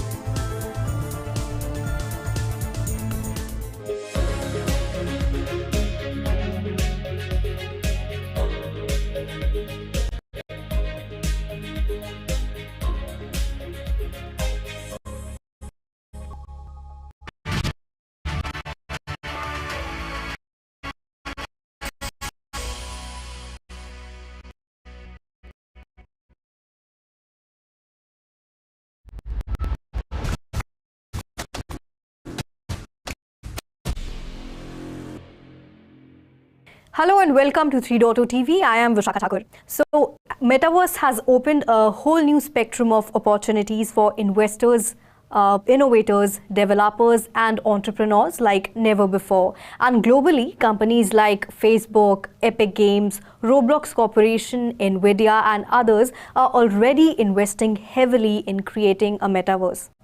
Well, India has a massive role to play in leading the metaverse revolution. So today we have invited Mr. Krishnan Sundararajan, who is the founder of India's first metaverse app, Loka. He will share insights on building an Indian metaverse. Welcome to 3.0 TV, sir. Thank you, Vishaka. Thank you for having me. It's a pleasure coming here and talking. It's a pleasure to have you, sir. So, sir, metaverse is opening up transformative opportunities. Do you think that India is a conducive place for the growth of metaverse? I think India is the perfect place to be right now when it comes to the metaverse, especially because the gaming sector, the gaming industry in India is booming. Why is it booming? Because we have the highest number of gamers, we have one of the highest number of mobile users, and they've started to pay as well. So traditionally, we've been in a country where gamers would come, play, but not pay for the game. Now that's changing, and that creates an environment where the demand already exists, but the supply is also starting to come in, and this is becoming like a utopian world when it comes to creating a metaverse gaming environment. So, what do you think? What, according to you, needs to be done to create an ecosystem for India which becomes completely sustainable and flourishing for everyone? And how do you think we can make India's metaverse industry basically more sustainable? Great. I think that's a wonderful question. I'll tell you why. Because as I said, India always had the demand. India didn't have the infrastructure to start with. Now that has changed, especially with 5G coming in, with faster mobile phones coming in, with the Indian per capita increasing. Now more and more people are now exposed to metaverse, and that's the demand part. What happens to the supply part? Traditionally, we had developers who would develop in, let's say, Java, backend developers, web developers, app developers, but we didn't really have game developers as much. Now, all that is changing. Why? Because the gaming industry is moving from the West towards the East. You will see a lot of companies delegating some of their work. Ubisoft does it, EA Sports does it, to Indian game studios. And now game studios have started to feel that it's their time, and they've arrived on the scene, and they've started to create their own games, own environments as well. So we've had the demand. We are working on the supply, and what remains here is the customer who is willing to pay for the entire platform, the entire product, and that has also changed. So I believe that the thing that already existed was demand. Supply is something that's almost sorted. The in-app purchase, the customer paying for the services, that is yet to come in, and I believe that with the trend that's setting in, that will also come in and create a sustainable environment for everybody. Absolutely. And there are so many sectors which can leverage the opportunity at this time, be it manufacturing or e-commerce. So if a medium-sized e-commerce retail or say any other company wants to build a metaverse platform, what would be the work pipeline of developing, or what would be the cost of a platform like this? And I'm going to deviate a little from the topic and just give you an answer by putting a question even before that. One of the questions that a lot of companies don't ask is, what am I going to expect as an outcome out of this exercise? So that needs to be sorted first. And then let's say that's sorted. The second thing they need to figure out is, what is the kind of device I am targeting this on? Am I targeting this on a PC or an Oculus or a VR device, a mobile or a console? Once that is sorted, then comes, am I going to choose a platform that already exists, like Fortnite, Roblox, Decentraland, so on and so forth, Loka, so on and so forth, or am I going to build it on my own? If I'm going to build it on my own, then you choose either a Unity or an Unreal platform, an engine to develop this. So this roughly takes 30 to 50 days to create a metaverse-like environment. And even though this is very case to case, but I would say that the cost would vary anywhere between, let's say, a 5 lakh to maybe 20-25 lakhs. So you started your answer by saying that instead they should ask that what are we going to get out of it? So a lot of investors are optimistic about metaverse, but they still struggle that how much revenue it will generate. So what are your views on this, and how do we convince investors basically that it is the future, and when do you think that metaverse startups will start making money? Great question again. I think one of the things that I'm extremely bullish on is the fact that metaverse is going to not only replace offices, not only replace, let's say, movie halls, dating centers, but they will replace reality. And that is how bullish I am on when it comes to the metaverse. And I believe this will take place within the end of this decade, probably within the end of 2030.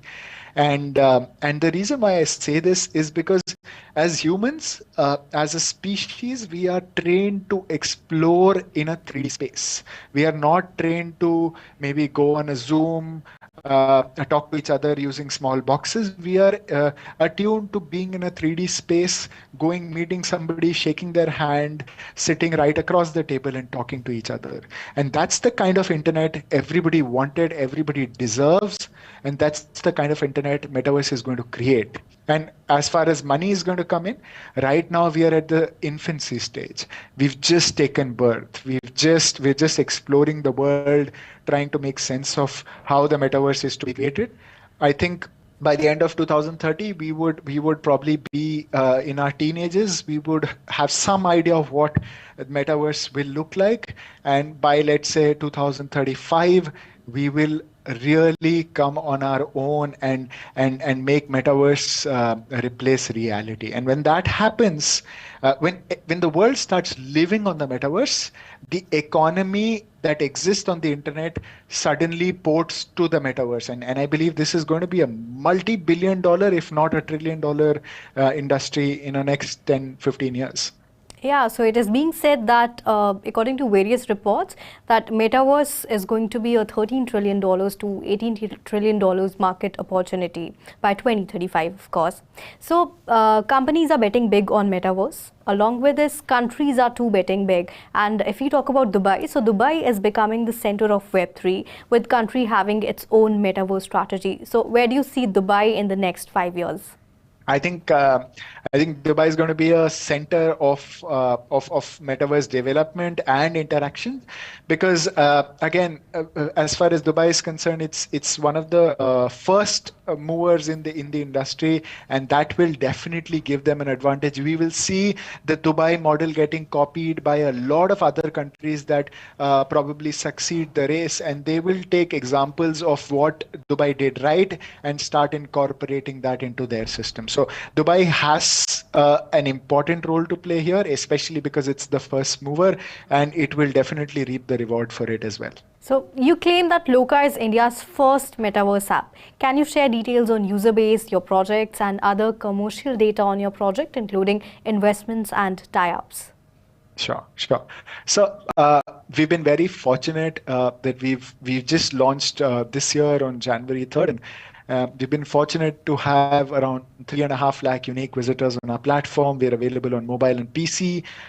These users are traditionally of the age group of 15 to 25, spend roughly 13 minutes every day on the platform. They meet friends. They sort of find the love of their life. They play games together, watch concerts, and a bunch of stuff. As far as partnerships are concerned, we work with some of the biggest companies. We were fortunate to conduct India's first K-pop concert on the metaverse with Boat.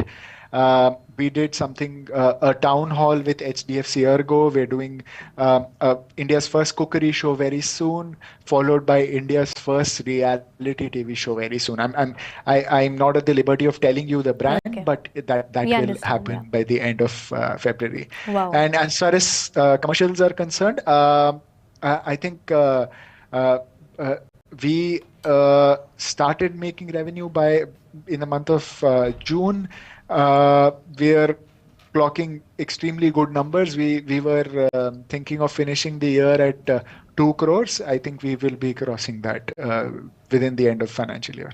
Wow. So best wishes to you for all your future endeavors. Thank you. Thank you Metaverse, so much. Yeah. Metaverse is the future of internet, but what do you think is going to be the future of metaverse? Oh, that is wonderful. I think the future of metaverse is I can sort of subdivide it into two categories. One is virtual worlds. So we will have companies like Loka, like Fortnite, Roblox, and the rest creating virtual worlds that are highly immersive in nature, where especially Unreal Engine 5 coming in, you will be in a world where you will sort of not be able to differentiate if what you're seeing is real or if it's virtual. It will be hyper realistic virtual worlds. That's one. Second are haptic devices. So when 5 senses of your body get engaged, currently with a VR device 2 senses get engaged, your eyes and your ears. When 5 senses get engaged, being in a hyper realistic world, wearing gadgets that help you sense the environment will help you replace reality in general. And that is what I think is going to be the future of metaverse: hyper-realistic worlds, haptic devices to sense those hyper-realistic worlds. Wow. So being an early adopter, would you like to give any advice or message to the future or the current developers who are trying to create a very good or a very nice metaverse platform? So I think one advice that I would definitely like to give is, and that's something very simple, very effective, is the fact that focus on localization. Because as a gamer, as a player, as somebody who's working in it, I realize that users don't want to consume content on the metaverse, on a virtual world that is based out of New York, that's based out of Berlin, that's based out of London. They want to feel like they're in Mumbai. They want to feel like they're in Delhi. They want to go to a Pani Puri wala. They want to meet somebody wearing clothes that are available in their home market. They want to see cars that are available in their market. So create localized experiences for the public, for the consumers who reside in your respective countries. So that's a big thing that one needs to focus on. Apart from the fact that keep upgrading and creating amazing, cool stuff that they already do. All right. So thank you so much, sir, for being on 3.0 TV and sharing your views and knowledge with our viewers. It was really great having you on the show. Likewise. Thank you. So this was Mr. Krishnan Sundararajan, founder of India's first metaverse app, Loka. He shared insights on building an Indian metaverse and the future of metaverse. Keep watching 3.0 TV for more such interviews. Do not forget to like, share and subscribe to our channel. And for instant updates, do press the bell icon. This is me, Vishakha Thakur, signing off.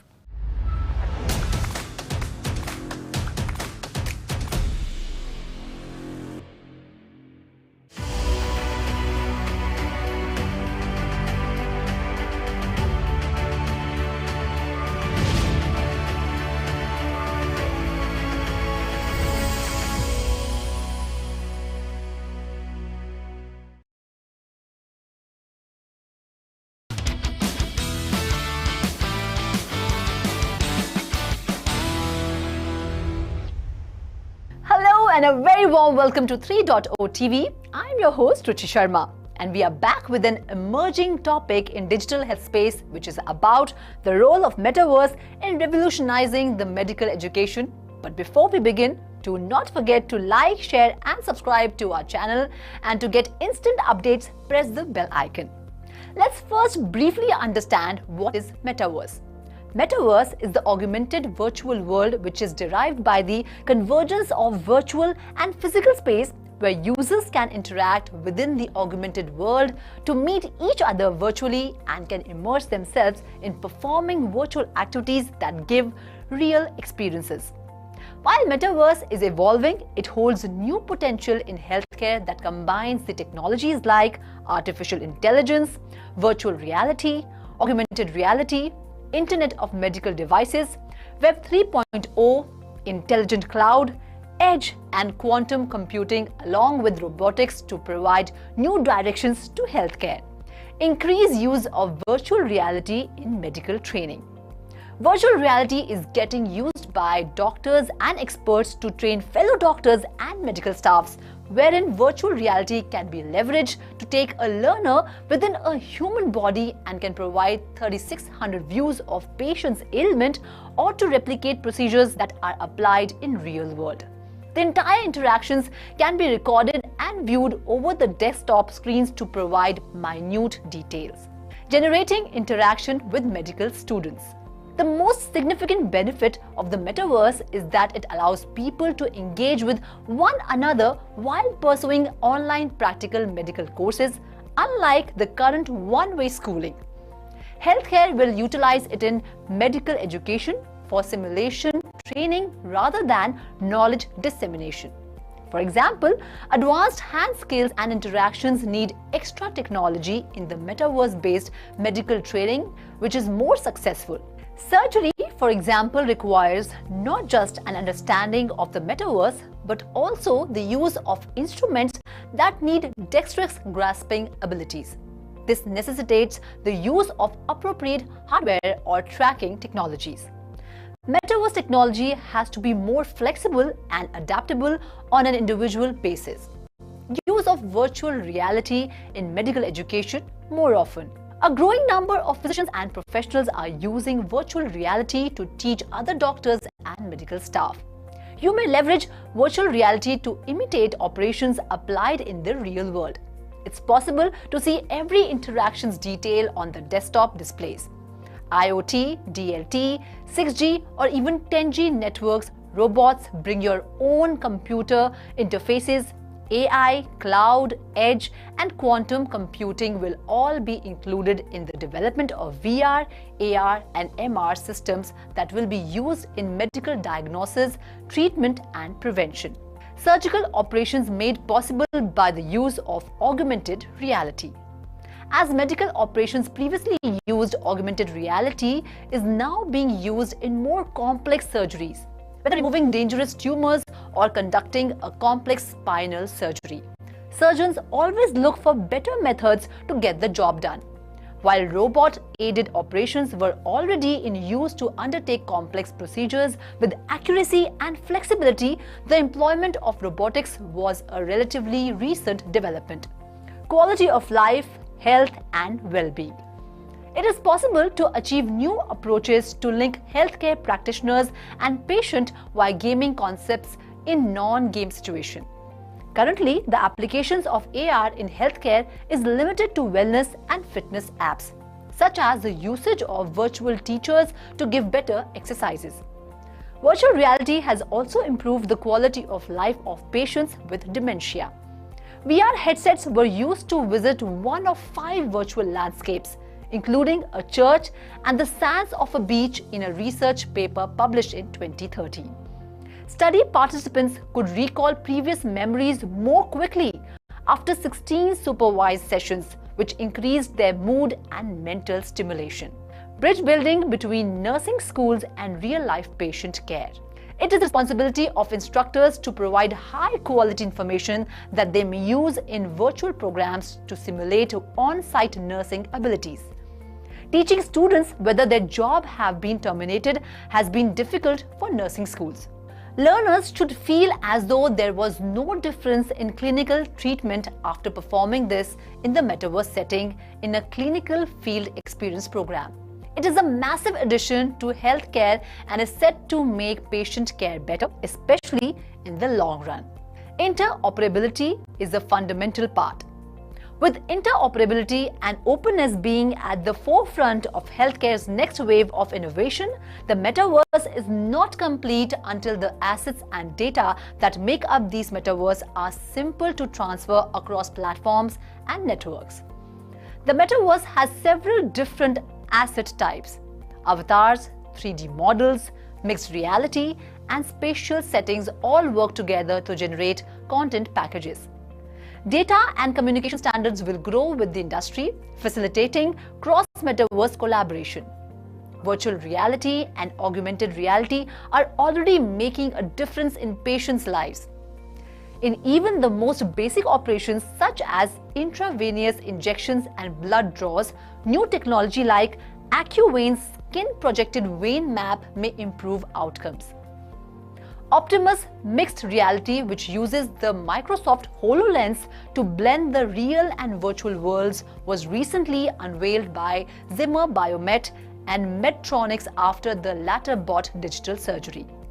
As these vast medtech businesses and a rising number of startups creating AR and VR solutions demonstrate, the surgical environment will likely undergo significant change soon. It is also worth noting, beyond Metaverse, which brings together healthcare specialists from all around the world to collaborate on medical operations, cloud-based and real-time communication technologies allow professionals to practice their skills with the highest accuracy to guarantee that everyone gets the most satisfactory healthcare service at any time and in any location. It's too early to tell whether this will lead to healthcare being a part of the Metaverse, but anybody who has utilized a digital avatar at a virtual meeting or event has already gotten a taste of what the future may contain. And we are already witnessing the development of healthcare-specific Metaverse systems.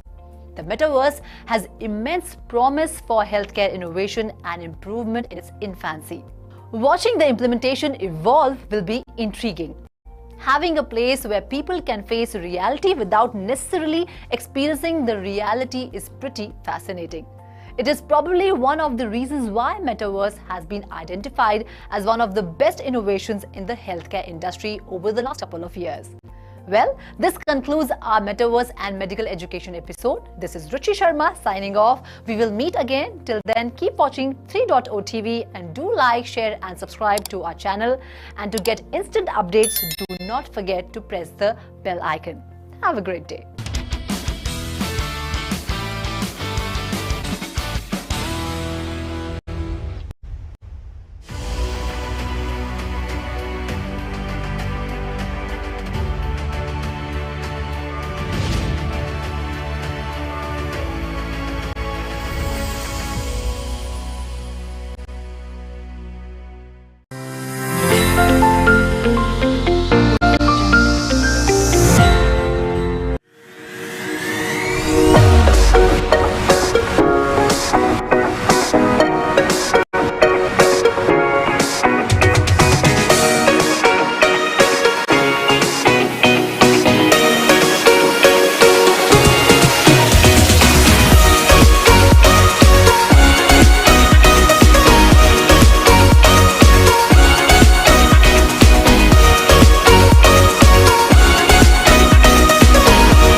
अरे ये धुनी ऐसी है जो दिलो दिमाग और जुबान पर ऐसी चढ़ती है कि क्या कहने। 2 मई 2019 में रिलीज हुआ ये गाना एक ह्यूमरस सटायर था जहां 4 पॉल बेयरर्स कॉफिन उठाकर फनी डांस कर रहे हैं और सबको ये सोचने पर मजबूर कर रहे हैं कि भला किसी की अर्थी पर ऐसे डांस क्यों किया जा रहा है।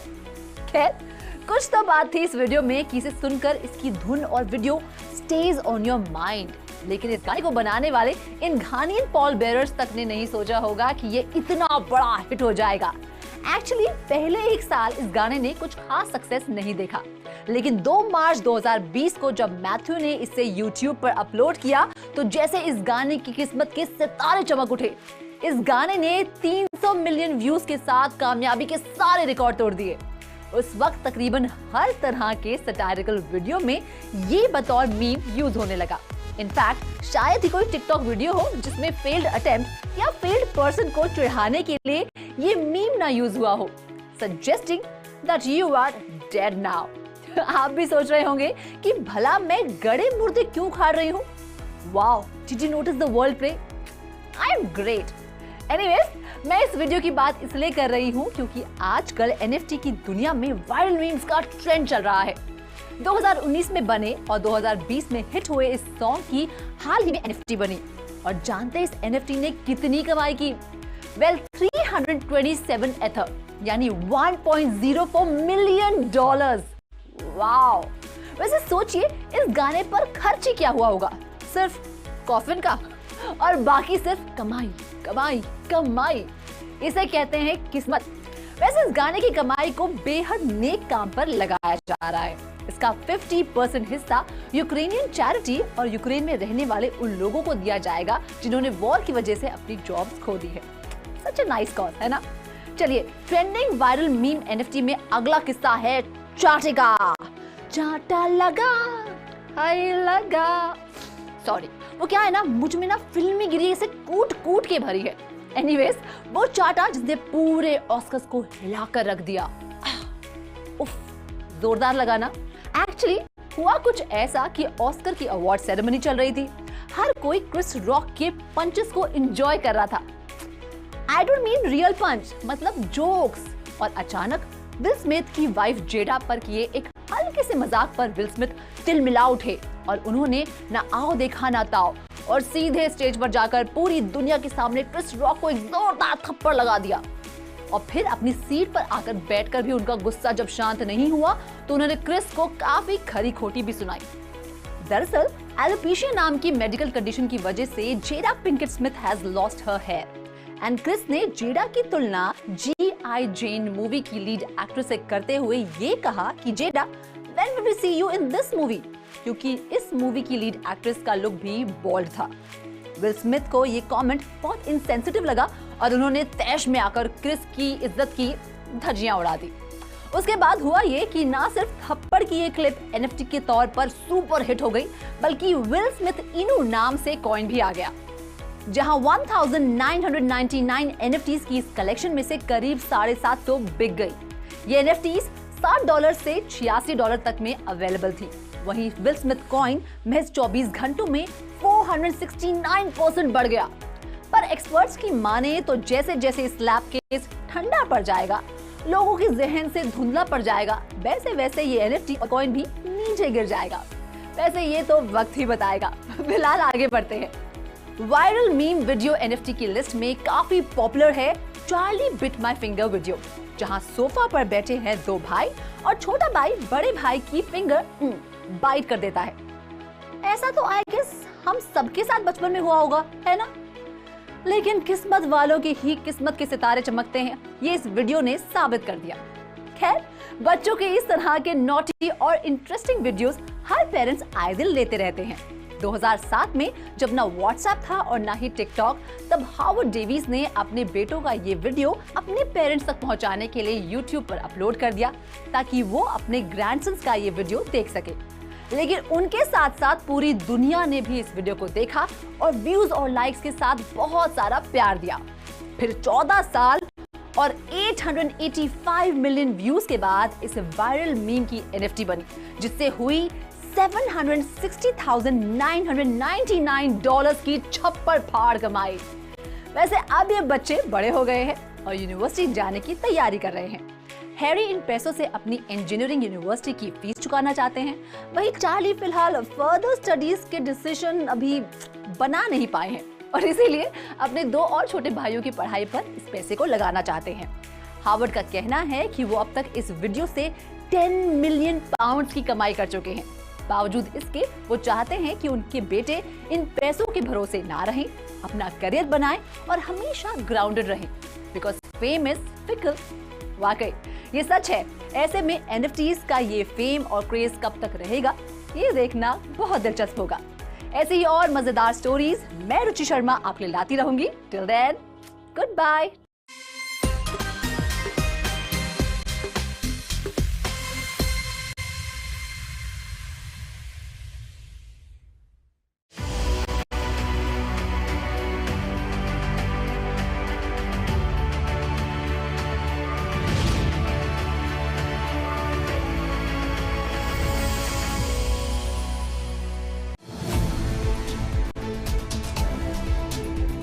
We will keep you connected to the evolving world of NFTs. For accurate and latest updates of cryptocurrency markets and global regulations. Metaverse and Web3. 3.0 TV covers the latest crypto crimes. Keeps you updated about the global crypto events and exhibitions.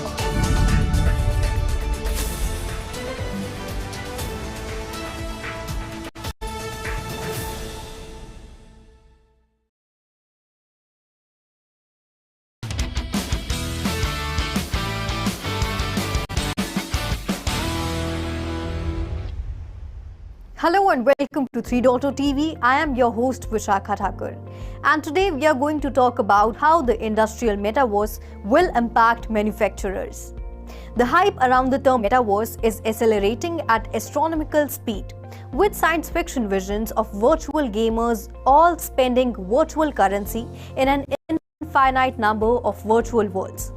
But when you peel back the layers around some of the hype, you'll find some tangible benefits for manufacturers in how they can become more productive in both the digital and physical world. Like metaverse itself, industrial metaverse has become a catch-all phrase to describe similar technology deployed for industrial applications.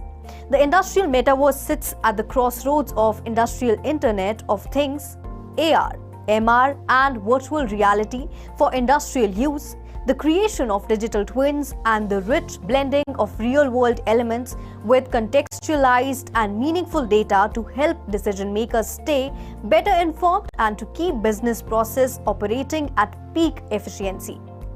These technologies are not just limited to video games and simulations for entertainment, but also include some very real opportunities for businesses. In the manufacturing space, here are 5 big impacts that AR, VR, and MR will have on manufacturing over the next few years. Number 1. Training employees more quickly, more safely. Several companies have begun training employees on how to use and maintain equipment with VR headsets instead of having them use physical equipment that can be dangerous or difficult to use in training situations. For example, training JetBlue technicians with real planes is expensive and time-consuming, so the company deployed a VR solution in partnership with software maker Striver. The program helps technicians simulate touching a plane in the most realistic way possible, but without the time, expense, and risk of the physical environment. Trainees also get the benefit of being able to make mistakes in a virtual environment without real-world consequences, compared with the on-the-job training with heavy equipment or dangerous environments. For example, Verizon uses Striver VR training programs to teach retail employees on how to react to a store robbery scenario.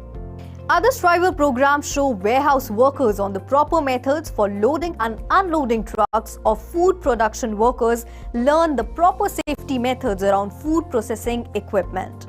Now, because of these benefits, many companies are looking to deploy VR training as a first step for training their new employees, especially for industrial or other heavy industry scenarios.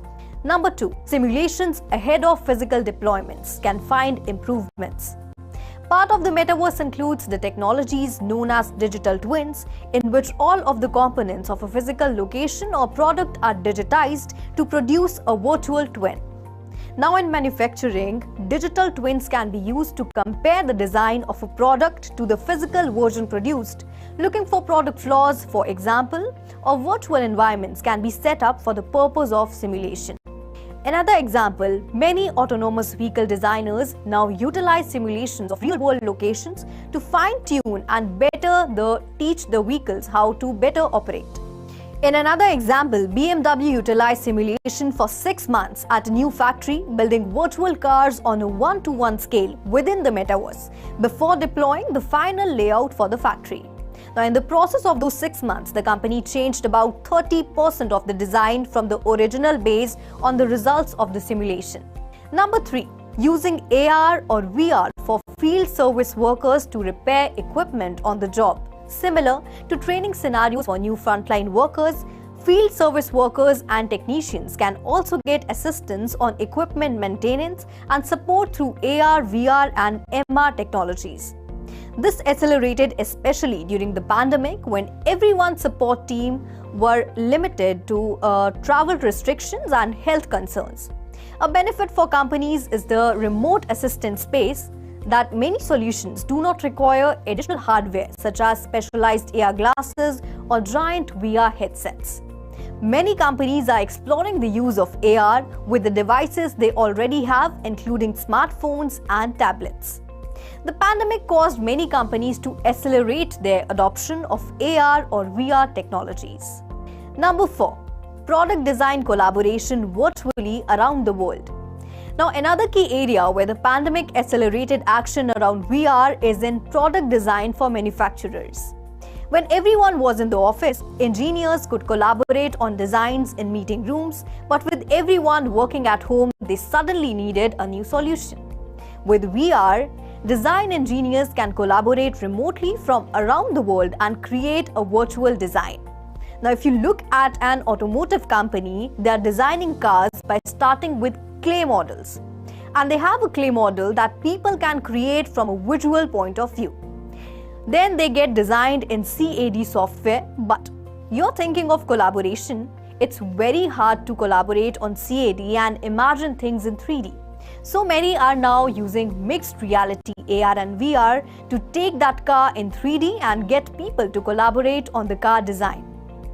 During the pandemic, many companies launched metaverse design rooms on the internet. Number 5. Building physical products from virtual designs, adding digital assets from physical items. The bridging of the physical world to a virtual world will provide several opportunities for manufacturers, potentially unlocking new revenue streams. While virtual-to-virtual commerce has been around for years, in which a video gamer can purchase digital items with real money, new concepts are arising in which physical products can be created by designs originating in the virtual space. Examples of this have already begun to emerge in small settings. The Hero Forge website, for example, allows role-playing gamers to virtually design miniature figures with hundreds of different templates for a character's face, clothes, weapons, and poses. The completed design can then be purchased, and Hero Forge can 3D print and ship the item to customers. Users can also purchase the virtual design file and 3D print the figure on their own device. Now, in an example of physical to virtual, toy company LOL Surprise creates card packets with a QR code that can be scanned to unlock non-fungible tokens and virtual experiences. Traditionally, manufacturers have often been slow to adopt new technologies, but experts in the metaverse and AR or VR space said the opportunities are too great for manufacturers to sit on the sidelines. Manufacturing companies that are not at the very least experimenting with AR and VR today are at risk of falling behind in the near future. AR or VR will not only help manufacturers digitally transform their businesses, but they will be key to recruiting, onboarding, and upscaling their workforces in the future. Well, that's it in today's episode. We will meet again with exciting stories about the metaverse. Till then, keep watching 3.0 TV, like and share our videos, subscribe to our channel, and press the bell icon to get instant updates.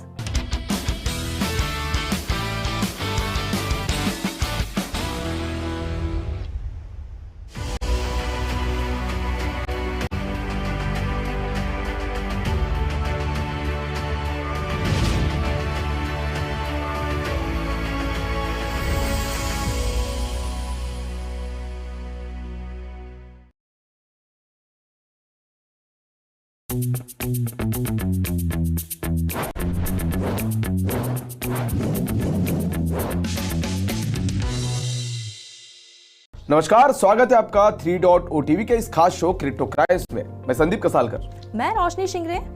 दुनिया भर में फैले नशे के कारोबार में एक से बढ़कर एक मास्टरमाइंड मौजूद है, लेकिन कुछ ऐसे नाम भी है जिन्हें उनकी चालबाजी की वजह से लंबे समय तक याद किया जाता है। आज हम एक ऐसे ही ड्रग रैकेट और उसे चलाने वाले मास्टरमाइंड के बारे में बताने जा रहे हैं जिसे आप ना कहीं सुना होगा और ना ही देखा होगा। हैरतअंगेज बात यह है कि LSD किंग के नाम से जाने जाने वाले इस सरगना ने अपने पूरे रैकेट को बड़े ही शातिर तरीके से किसी अड्डे से नहीं बल्कि कर्नाटका के बेलारी सेंट्रल जेल की सलाखों के पीछे से ऑपरेट किया है।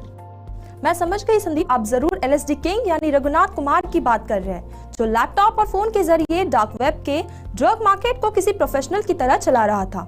इतना ही नहीं, अपने इस काले धंधे को पुलिस या जांच एजेंसियों की नजरों से बचाने के लिए Raghunath Kumar UK, US, Canada, Netherlands और पोलैंड से मंगाए गए ड्रग्स को कथित रूप से हर्बल प्रोडक्ट्स बताकर अलग अलग ठिकानों पर जोमैटो, स्विगी और अमेजॉन जैसी सर्विसेज से डिलीवरी करता था।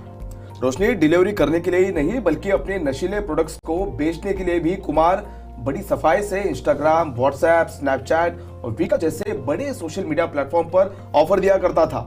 मजेदार बात यह थी कि उसने अपने इन प्रोडक्ट्स को बेचने के लिए रेस्टोरेंट के मेनू से मिलता जुलता एडवर्टीजमेंट बना लिया था। पेमेंट गेटवेज की टेक्नोलॉजी के बदलते कुमार ने क्रिप्टो करेंसीज में भी पेमेंट्स लेना शुरू कर दिया। हाँ संदीप, कुमार के टेलीग्राम ग्रुप में दुनिया भर के नामी गिरामी हस्तियां शामिल थी, जैसे fashion designers, engineers, medical students और तो नारकोटिक्स कंट्रोल ब्यूरो और सेना के वरिष्ठ अधिकारी के बेटे तक का नाम शामिल है। इससे तो लगता है संदीप, इस सारे मामले में कहीं न कहीं विदेशी डाक सेवा के अधिकारियों की भूमिका भी संदेह के घेरे में है। बिल्कुल रोशनी, लेकिन क्यों किया कुमार ने सब और कहां से ऐसा करने का उसे आइडिया आया? कुमार को कहते तो सभी एलएसडी किंग है, लेकिन इस एलएसडी किंग का भी एक रोल मॉडल है और वो रोल मॉडल है अमेरिका के टेक्सास में रहने वाला रॉस ऑल्ब्रिट नाम का एक मिडिल क्लास ग्रेजुएट। रॉस ऑल्ब्रिट जो एफबीआई की मोस्ट वांटेड लिस्ट में भी शामिल है। 2013 में रॉस को गिरफ्तार किया गया था। ये वही शख्स है जिसने अपनी तरह का पहला कुख्यात darknet market website silk road launch किया था। इसके जरिए वो यूएस में ड्रग्स बेचता था। रॉस के इस ड्रग चैनल की खास बात यह थी कि कोई भी व्यक्ति अपना नाम पता बताए बिना, यानी बिल्कुल गुमनाम तरीके से ड्रग खरीद सकता था और वो भी क्रिप्टो करेंसीज में। तो कहा जा सकता है कि अपने कथित रोल मॉडल के नक्शे कदम पर चलते हुए कुमार ने भी क्रिप्टो के बदले ड्रग्स बेचने का काम हाई लेवल पर शुरू किया। आपको जानकर हैरानी होगी कि रॉस की तरह ही कुमार भी कॉलेज ड्रॉप आउट था। जी हाँ रोशनी, आप सही बोल रहे हो, लेकिन इस रैकेट का भंडाफोड़ करना पुलिस के लिए लोहे के चने चबाने जैसा काम था, क्योंकि कहानी पता होने के बावजूद सबूत जमा करने के लिए एनसीबी को लगभग 11 महीने का लंबा समय लगा था। संदीप, ये तो रही कुमार की जालसाजी और पूरे ड्रग्स से जुड़ी क्रिप्टो करेंसी से जुड़ी कहानी, लेकिन ये तो आपने बताया नहीं कि आखिर कुमार जांच एजेंसियों के रडार पर कब और कैसे आ गया। हाँ रोशनी, ये एलएसडी किंग तो शायद कभी पकड़ा ही नहीं जाता, लेकिन एक बार हुआ यूं कि कोलकाता के विदेश डाक सेवा के दफ्तर में यूएस और कनाडा से आए उसे 44 ड्रग पार्सल्स किसी ने क्लेम ही नहीं किए। अनुमान तो यह है कि ऐसे पार्सल वापस वहां भेज दिए जाते हैं जहां से आए हैं, लेकिन डाक विभाग को इन पार्सल्स पर शक हुआ और उन्होंने एनसीबी को खबर कर दी। ओह, तो एनसीबी के आने के बाद कहानी और इंटरेस्टिंग होती चली गई। 11 महीनों तक एनसीबी ने तरह तरह के डिजिटल सुरागों को इकट्ठा किया और आखिर में कुमार तक पहुंच गई। कुमार जो बेलेरी सेंट्रल जेल की सलाखों के पीछे से अपना यह पूरा गोरख धंधा चला रहा था। कुमार को जून 2021 में एलएसडी ब्लॉट्स की जब्ती के सिलसिले में गिरफ्तार किया गया। वो तो पहले से ही narcotic drugs and psychotropic substance act के तहत गिरफ्तार किया गया था। तो इस तरह कुमार रघुनाथ यानी कथित एलएसडी किंग के ड्रग सिंडिकेट का पर्दाफाश हुआ। एक ऐसा ड्रग सिंडिकेट था जिसके दुनिया भर में वेंडर्स और डिस्ट्रीब्यूटर्स थे, उच्च शिक्षित और नई तकनीक में माहिर डीलर्स और सप्लायर्स भी थे, जो कुमार को अपना काला कारोबार बिल्कुल प्रोफेशनल तरीके से चलाने में मदद कर रहे थे। इस मामले की एक बड़ी कड़ी यानी गुहान सर्वोत्तमन यानी सर्वो को भी एनसीबी ने दिल्ली के इंदिरा गांधी हवाई अड्डे पर गिरफ्तार कर लिया। यह सर्वो डिजिटल दुनिया में एंटी मैरी के नाम से जाना जाता था। गुहान के पास 30 ग्राम हाई क्वालिटी वीड और 0.45 ग्राम एक्सेसी ड्रग बरामद किया गया।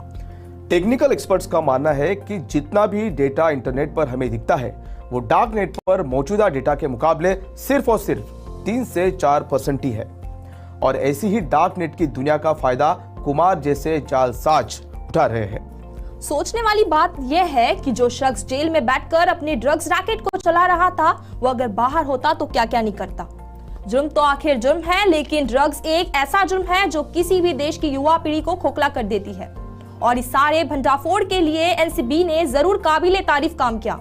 हमारा भी फर्ज बनता है कि हमें अपने आसपास सावधानी बरतें, सतर्क रहे। सतर्क रहने के साथ साथ अपना ख्याल रखें और लेटेस्ट न्यूज अपडेट्स के लिए लाइक एंड शेयर करें हमारा वीडियो, सब्सक्राइब करें हमारा यूट्यूब चैनल और बेल आइकन दबाना ना भूलें।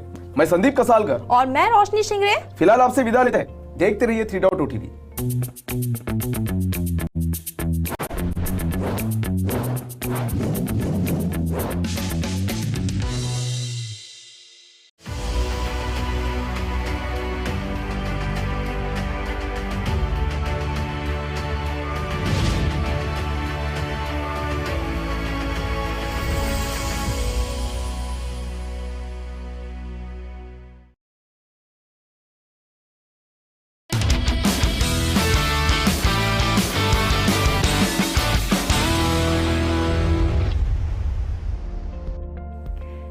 and a very warm welcome.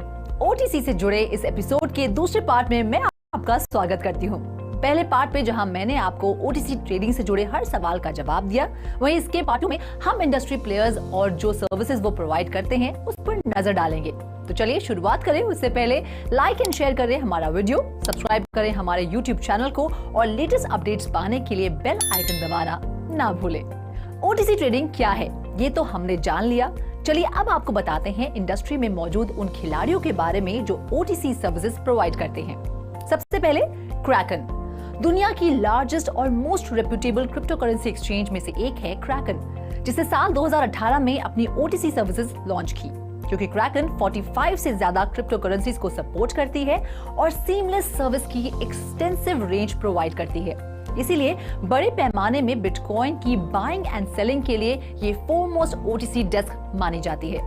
इतना ही नहीं, अपने दायरे को और बढ़ाते हुए क्रैकन ने करंटली बिट ट्रेड और सर्कल ट्रेड को अक्वायर करने के साथ अपने OTC BTC एक्सचेंज सर्विस को एक्सपैंड करना शुरू कर दिया है। Currently Kraken 45 different crypto currencies को सपोर्ट करती है।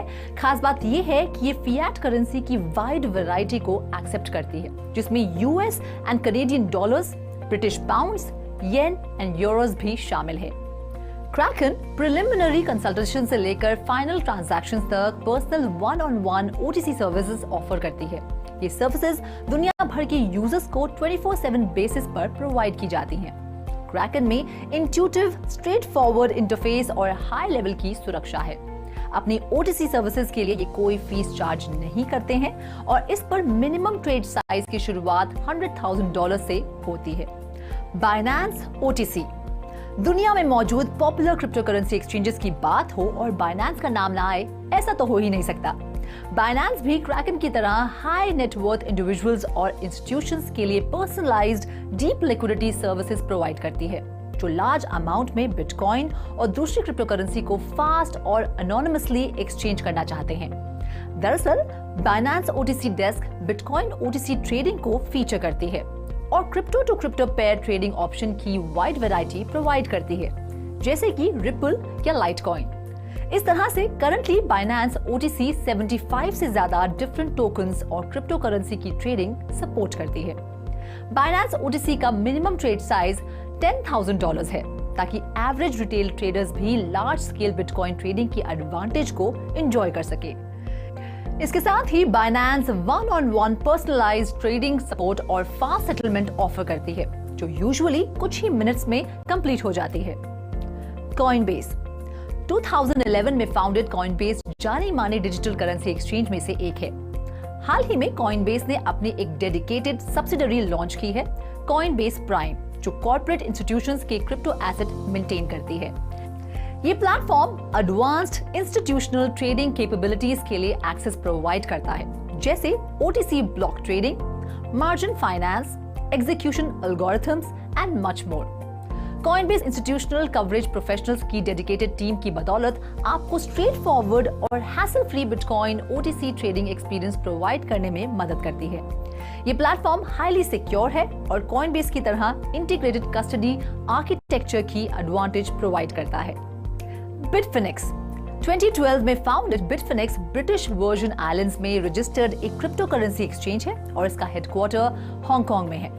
बिटफिनिक्स क्लाइंट्स को अपनी OTC सर्विसेज के जरिए $100,000 और उससे ज्यादा वैल्यू की बिटकॉइन और दूसरी क्रिप्टो एसेट्स को प्राइवेटली ट्रेड करने की अनुमति देता है। यूजर्स डायरेक्टली दूसरे बिटफिनिक्स क्लाइंट्स के साथ OTC ट्रेडिंग में एंगेज कर सकते हैं या प्लेटफॉर्म के OTC डेस्क के जरिए इंस्टेंट लिक्विडिटी एक्सेस कर सकते हैं। हाल ही में बिटफिनिक्स ने ETH Phoenix ट्रस्टलेस नाम के ERC20 टोकन के ट्रेड के लिए एक डिसेंट्रलाइज्ड OTC प्लेटफॉर्म लॉन्च किया है। ये प्लेटफॉर्म पर एक्सचेंज 0.02% चार्ज करता है। क्लाइंट्स ट्रांजैक्शन की वॉल्यूम और टोकन सिलेक्ट करते हैं जिन्हें वो एक्सचेंज या रिसीव करना चाहते हैं। हर एक ट्रांजैक्शन के लिए उन्हें 0.02% फी चुकानी होती है। क्योंकि ETH Phoenix एक पीयर टू पीयर सर्विस है, इसीलिए ये पूरी तरह से यूजर पर डिपेंड करता है कि वो बायर्स को ढूंढे या फिर थर्ड पार्टी ब्रोकर से मदद ले। हॉबी OTC 2013 में founded hobby OTC United states, Hong Kong और जापान में ऑफिसेज के साथ सबसे पॉपुलर और ट्रस्टेड फिएट क्रिप्टो एक्सचेंज में से एक है। ये प्लेटफॉर्म इंडिविजुअल्स और इंस्टीट्यूशनल हाई नेटवर्थ क्लाइंट्स को डिजिटल एसेट में ट्रेड करने की अनुमति देता है। हॉबी ओटीसी डेस्क का इस्तेमाल करते हुए यूजर्स एक ओपन ऑर्डर बुक एक्सचेंज के बाहर बिटकॉइन और दूसरी पॉपुलर क्रिप्टो करेंसी जैसे इथेरियम और यूएसडीटी की हाई वॉल्यूम में एक्सचेंज कर सकते हैं। हॉबी ओटीसी डेस्क सिक्योर और हाईली रेगुलेटेड है। हॉबी ओटीसी से जुड़ी खास बात यह है कि ये कोटेशन से ज्यादा फी चार्ज नहीं करता है और ये सभी ओटीसी ट्रेडर्स को outstanding one on one trade support offer करता है। इतना ही नहीं, हॉबी ओटीसी डेस्क का इस्तेमाल करके users robust liquidity, multi asset support और ग्लोबल एक्सिक्यूशन कवरेज की एडवांटेज उठा सकते हैं। वहीं बहुत से दूसरे ओवर द काउंटर ब्रोकर्स की तरह हॉबी ओटीसी की मिनिमम रिक्वायरमेंट साइज $100,000 है। मुझे उम्मीद है कि हमारे इस एपिसोड में आपको ओटीसी ट्रेडिंग से जुड़े हर एक पहलू को समझने का मौका मिला है। ऐसे में ओटीसी एक्सचेंजेस के जरिए की जाने वाली बिटकॉइन ट्रेडिंग में शामिल सिग्निफिकेंट अमाउंट की वजह से इसे हल्के में नहीं लिया जाना चाहिए। अगर आप बिटकॉइन को खरीदने बेचने के लिए ओटीसी सर्विसेज का इस्तेमाल करना चाहते हैं तो मेक श्योर कि आपके द्वारा चुने गए पर्टिकुलर ओटीसी ब्रोकर और लार्ज स्केल ट्रेडिंग के इन्स और आउट्स के बारे में आपको पूरी इंफॉर्मेशन हो। फिलहाल इस एपिसोड में इतना ही। ऐसी और इंटरेस्टिंग वीडियोस के लिए लाइक एंड शेयर करें ये वीडियो, सब्सक्राइब करें हमारा यूट्यूब चैनल और लेटेस्ट अपडेट्स हमेशा पाने के लिए बेल आइकन दबाना ना भूलें। फिलहाल मैं रुचि शर्मा आपसे विदा लेती हूँ। देखते रहिए 3.0 टीवी।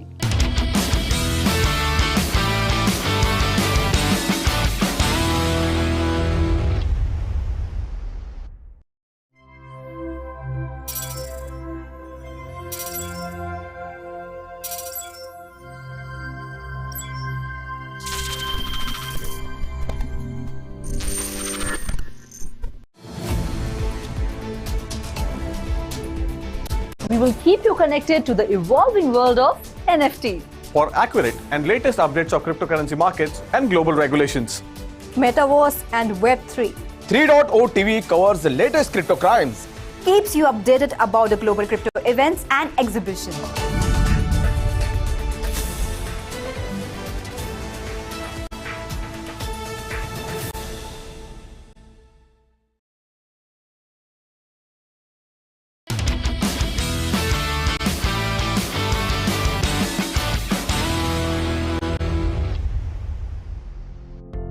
क्रिप्टो की दुनिया किसी अखाड़े से कम नहीं, जहां आए दिन उठा पटक चलती रहती है। इन हलचलों के पीछे भले ही कई खिलाड़ी हों, लेकिन खिलाड़ियों के बीच एक ही सिकंदर है, जिसकी चाल देखकर बाकी खिलाड़ी अपनी चाल बदल लेते हैं। जी हाँ, हमारा इशारा बिटकॉइन की तरफ ही है। लेकिन इन दिनों जिस तरह क्रिप्टो मार्केट रंग बदल रही है, उसे देखकर लग रहा है कि इस किंग का ताज अब खतरे में है। जी हाँ, जून के अपने लो पॉइंट के बाद बिटकॉइन ने 30% हेल्दी बढ़त देखी है, तो वहीं दुनिया की दूसरी सबसे पॉपुलर क्रिप्टो करेंसी ने बेहद इंप्रेसिव कमबैक दर्ज करते हुए अबाउट 90% की रैली देखी है, और वो भी हाईएस्ट गैस फीस होने के बावजूद। ये तो आप जानते ही हैं कि इथेरियम ब्लॉकचेन पर ट्रांजैक्शन प्रोसेस करने के लिए यूजर्स को गैस फीस पे करनी होती है। तो आज हम इथेरियम गैस फीस के बारे में डिटेल में बात करेंगे, लेकिन उससे पहले do subscribe to our channel, like and share this video, and for all the latest updates do hit the bell icon. तो आखिर क्या है इथेरियम गैस फीस, ये क्यों ली जाती है और क्यों इतनी फ्लक्चुएट होती है? तो कम शब्दों में अगर समझाया जाए तो इथेरियम ब्लॉकचेन पर किसी भी ट्रांजैक्शन को आगे बढ़ाने के लिए या फिर उसे प्रोसेस करने के लिए फी दी जाती है, जिसे गैस फीस कहा जाता है। सिस्टम इस्तेमाल करने के लिए डेवलपर्स को ये फीस नेटिव क्रिप्टो में पे करनी होती है, यानी ईथर में। देखा जाए तो गैस फीस टैक्सेस के जैसे होती है, लेकिन मेन डिफरेंस यही है कि गैस फीस कुछ सेकंड्स में बदल जाती है, जबकि टैक्सेस ज्यादा स्टेडी होते हैं। इस तरह से इथेरियम ब्लॉकचेन पर ट्रांजैक्शंस को अंजाम देने के लिए इस फीस की जरूरत होती है। पिछले साल एनएफटीज में बढ़ती दिलचस्पी से पहले एवरेज गैस फीस रफली $40 थी, लेकिन तब से अब तक के बीच ड्रास्टिक चेंजेस के चलते गैस फीस सैकड़ों तक पहुंच गई है। दरअसल फीस को कैलकुलेट करने के लिए एक डायनामिक फॉर्मूला होता है, और ये फीस इसी डायनामिक फॉर्मूला और नेटवर्क पर नंबर ऑफ ट्रांजैक्शंस के बेसिस पर फ्लक्चुएट करती है। आइए सबसे पहले गैस फीस को कैलकुलेट करने के बेसिक फॉर्मूला पर नजर डालते हैं, जो है total fees is equal to gas units into base fees plus tip. 5 अगस्त 2021 को लंदन अपग्रेड में इंप्लीमेंट होने के बाद ये फॉर्मूला ट्रेंड में आया ताकि इथेरियम ब्लॉकचेन पर ट्रांजैक्शंस को यूजर्स के लिए ज्यादा प्रेडिक्टेबल बनाने में मदद मिल सके। इथेरियम गैस फीस की एक स्टैंडर्ड लिमिट है 21,000 यूनिट्स, जो कि गैस का मैक्सिमम अमाउंट है जो यूजर्स एक सिंगल ट्रांजैक्शन पर स्पेंड कर सकते हैं। इथेरियम नेटवर्क के मुताबिक बेस फीस एक रिजर्व प्राइस है जिसे प्रीवियस ब्लॉक डिटरमिन करता है to stay in line with the predictability effect. इस तरह जब नए ब्लॉक को माइन किया जाता है तो बेस फीस को सर्कुलेशन से हटा दिया जाता है या बर्न कर दिया जाता है, और टिप वो है जो यूजर माइनर को उसके कंप्यूटेशनल वर्क के लिए पे करते हैं।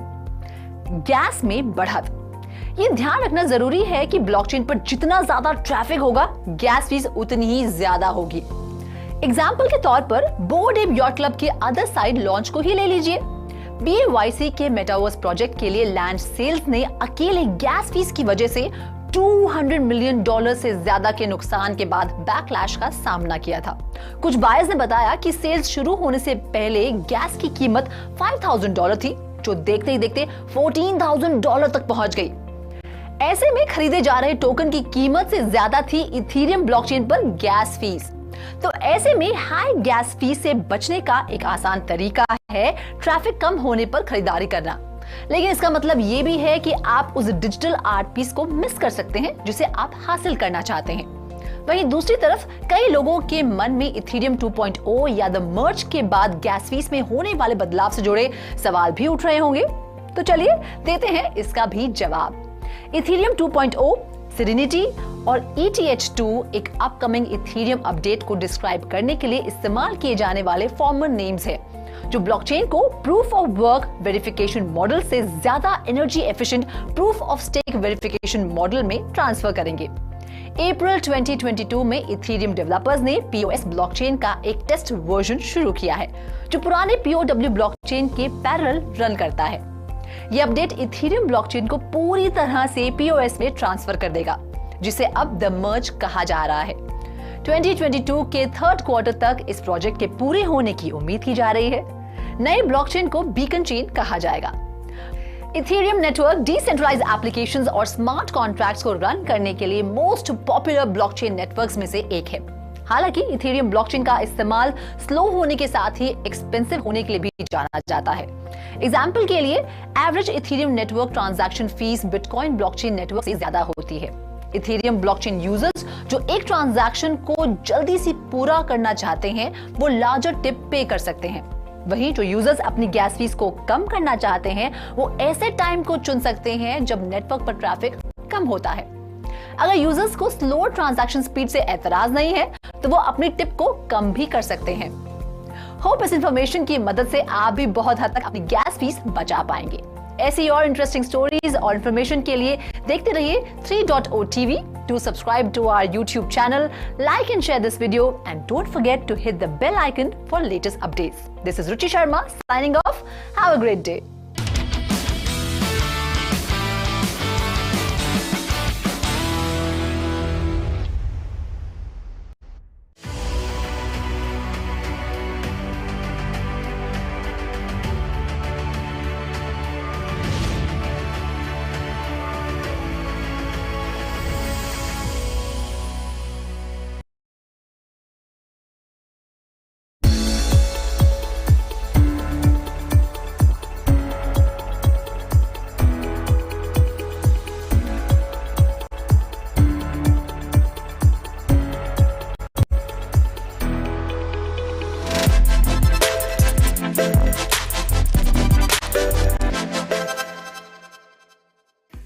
दुनिया भर में कॉफी या चाय की चुस्की के बिना दिन की शुरुआत नहीं होती और उनकी खुशबू के बगैर दिमाग की बत्ती नहीं जलती। सही कहा ना? लेकिन कभी सोचा है कि विदेश से लाई जाने वाली कॉफी देश में मिलने वाले के मुकाबले में ज्यादा अच्छी क्यों होती है? वह भी इस सच के बावजूद कि यह हमारे देश में ही एक्सपोर्ट की गई होती है। तो इस सवाल का जवाब हम आपको देंगे। अक्सर कॉफी की खेती करने वाले किसान अपनी मेहनत की सही कीमत पाने के लिए A1 क्वालिटी के कॉफी बीन्स को देश के बाहर एक्सपोर्ट कर दिया करते हैं और उसके बाद जो बचते हैं वो हमारे कप में पाई जाती है। मिल गया ना जवाब? लेकिन कॉफी की क्वालिटी से लेकर किसानों की कमाई आने वाले तक सभी दिक्कतों को एक्विस टेक्नोलॉजी ने हल कर दिया है। दरअसल कॉफी बोर्ड ऑफ इंडिया ने एक्विस द्वारा डेवलप किए गए एक ब्लॉकचेन बेस्ड ऐप जो कॉफी के किसानों की आय बढ़ाने के लिए इस्तेमाल करना शुरू कर दिया है। तो कॉफी बोर्ड ने इस ब्लॉकचेन सॉल्यूशंस को कर्नाटका में लागू भी कर दिया है। इस ऐप के कारण किसानों की आय में लगभग 43% की बढ़त भी हुई है। इस पहल के साथ कॉफी बोर्ड ने कॉफी बिजनेस के बढ़ते खिलाड़ियों को नहीं बल्कि आदिवासी कॉफी प्रोड्यूसर्स को भी लागत और फाइनल प्रोडक्ट की बराबरी में मुनाफा देने की दिशा में कदम भी उठाया है। तो दुनिया भर में कॉफी की बढ़ती मांग के चलते इसमें मुनाफाखोर और मिलावट करने वाले अक्सर मकई, गेहूं, सोयाबीन, चावल, बीन्स, यहां तक कि स्टार्च सिरप तक मिला भी देते हैं। अब इस ऐप के बाद इस मिलावटखोरों के मुंह का स्वाद जरूर कड़वा हो जाएगा। पिछले कुछ सालों में दुनिया भर में कॉफी के शौकीनों की संख्या काफी बढ़ गई है। कॉफी के शौकीन लोग दुनिया भर से अलग अलग कॉफी की टेस्ट को आजमाना भी चाहते हैं। ऐसे में यह ऐप कॉफी के बिजनेस के बड़े बड़े खरीदारों को कॉफी उत्पादकों तक पहुंचाने में मदद करेगा, जो कॉफी उत्पादकों के लिए बेहद फायदेमंद भी साबित होगा। कहते हैं ना, ऑफिस की मीटिंग हो या फिर कोई रोमांटिक डेट, चाय की प्याली या फिर कॉफी के मग पर की गई बातें कभी खाली नहीं जाती। तो कॉफी बोर्ड की इस डिजिटल पहल से अगर हमारे कॉफी उत्पादकों के बिजनेस में भी तेजी देखने को मिली तो वो भी कॉफी के मग के साथ ये बात जरूर कहेंगे।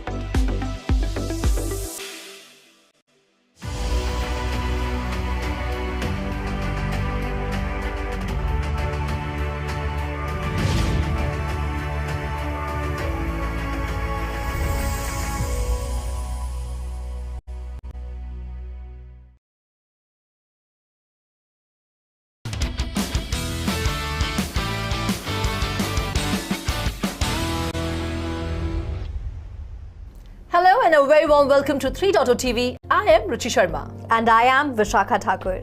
The metaverse and NFT markets continue to nosedive amid the ongoing crypto winter.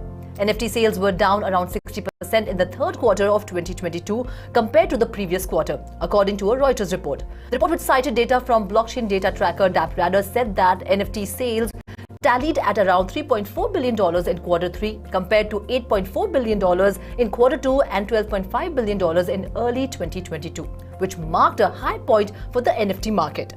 Earlier this year, Meta posted its first quarterly revenue decline. Once again, Meta's financials are not inspiring much faith in its investors this quarter. Meta's net income was just $4.395 billion, down from $9.194 billion year over year.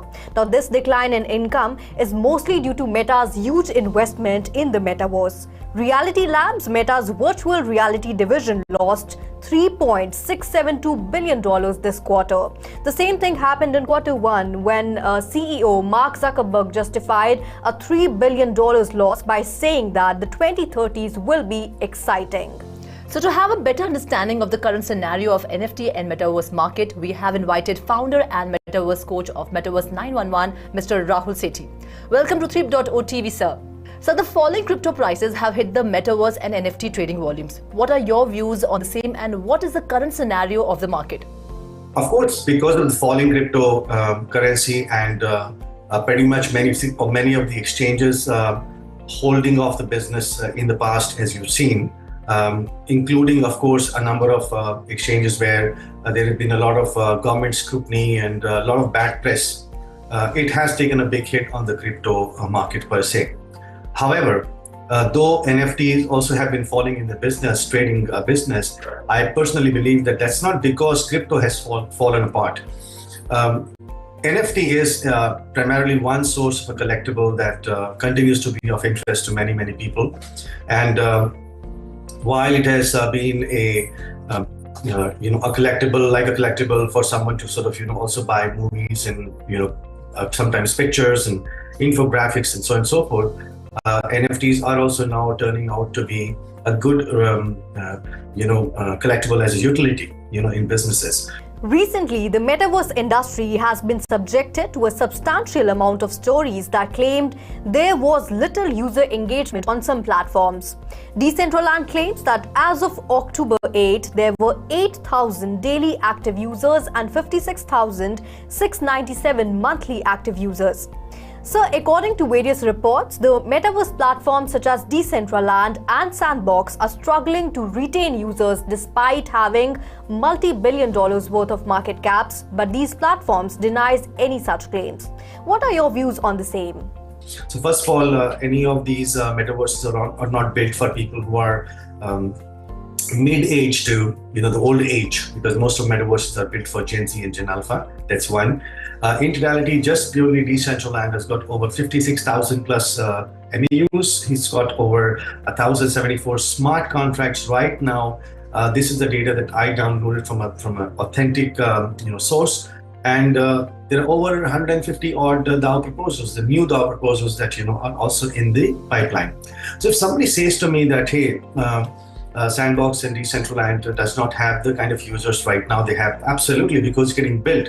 And as it continues to get built, more and more people from the Gen Z and Gen Alpha, platform ecosystem, would walk into this, because experiences also have to be made in a way. So experiences, when they grow, the people getting attracted like a honey in a bee. So while NFT trading volumes fell sharply in Q3, according to a study from DappRadar published on October 20th, the average number of NFT sales from some major projects only fell by 11.55% from Q2 to Q3. Lower trading volumes may simply reflect declining asset values and not necessarily indicate a lack of interest, according to DappRadar. Along with this, the third quarter volume of top metaverse projects has decreased by 80%.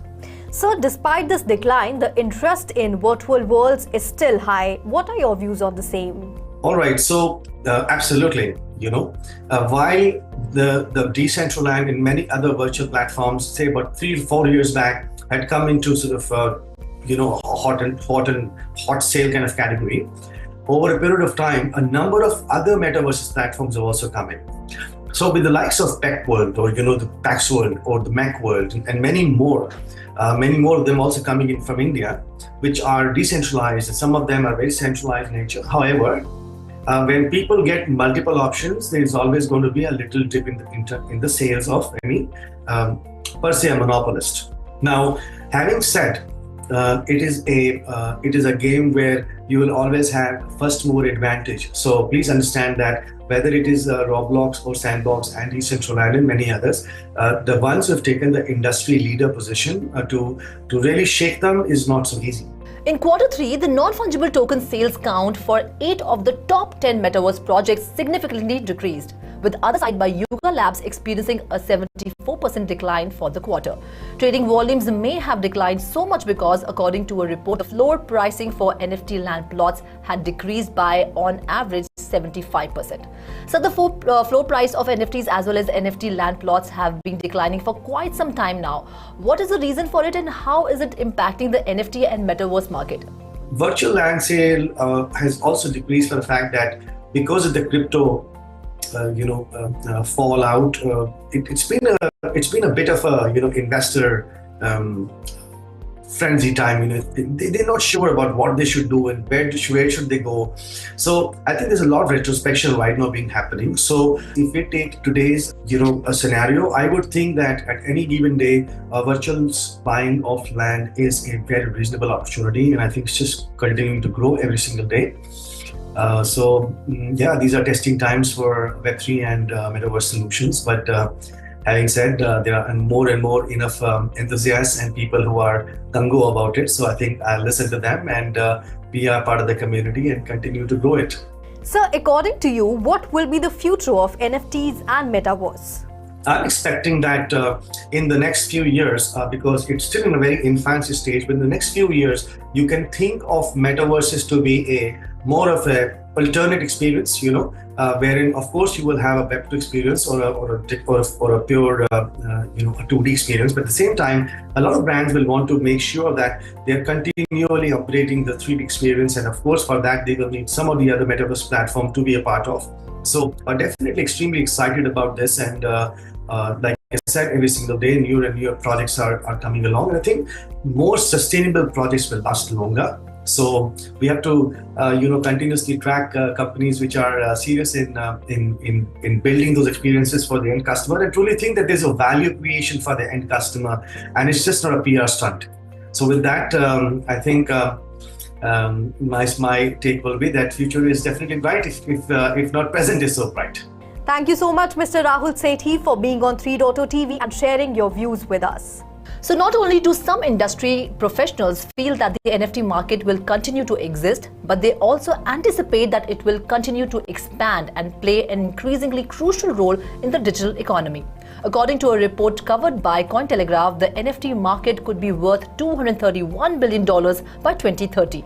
This is due to continued adoption within the video game, music, art, and digital collectibles industries. Experts also believe that our lives will become more virtual in the coming years. It's possible that in the near future, people will be able to carry out their daily activities within a virtual space using virtual assets. Essentially, this will represent the creation of a metaverse in which everything is transformed into an NFT token. Although it is unknown how this will coexist with our physical life in the real world, the revolution is already well on its way to being realized. Well, that's all in this special story. We will keep getting such interesting stories and discussions for you. Till then, keep watching 3.0 TV. Do like, share and subscribe to 3.0 TV. This is me, Ruchi Sharma, signing off. And this is me, Vishakha Thakur, signing off. Have a great day.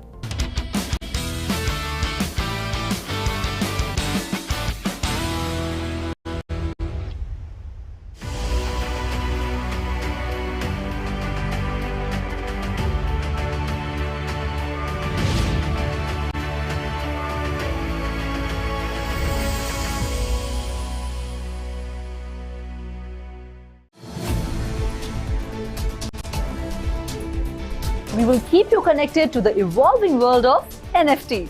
For accurate and latest updates of cryptocurrency markets and global regulations. Metaverse and Web3. 3.0 TV covers the latest crypto crimes. Keeps you updated about the global crypto events and exhibitions.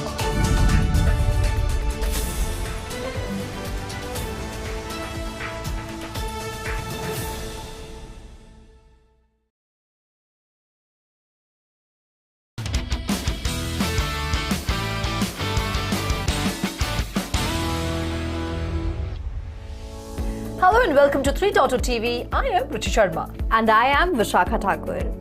Ever since Metaverse took to center stage, the internet is buzzing with this latest immersive technology that promises users an experience out of the universe and straight inside of Meta Universe Web3. Interesting, isn't it, Ruchi? Yes, of course. We have been covering the developments so far. Many companies have shown interest in employing this technology to mark their presence in this new technosphere that has become a catchphrase these days. And leading technology companies have raised their investments in Web 3.0 technology adoption, with few running budgets of millions of dollars to mark their presence in this fast expanding spectrum. The trend is fast catching up with several other companies as well, but its technology companies such as Meta or Twitter, recently acquired by Elon Musk, to the OTT platform Netflix and several others have joined the race of attracting user base, a key to valuation growth. Web3 effectively enables traditional revenue streams to accrue to the users of a platform, enhancing the user value proposition relative to their Web2 equivalents.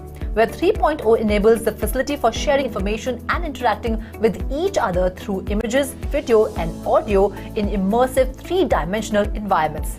The next generation of the internet has been garnering interest from venture capital firms and many popular tech companies. Here is an outline of some of the top tech companies in the field of Web 3.0 in different industries. Meta, Instagram, Twitter, Steemit, Netflix, Alphabet, Spotify, Amazon, Shopify, Tesla, Apple, IBM, Nvidia, Sony, among others.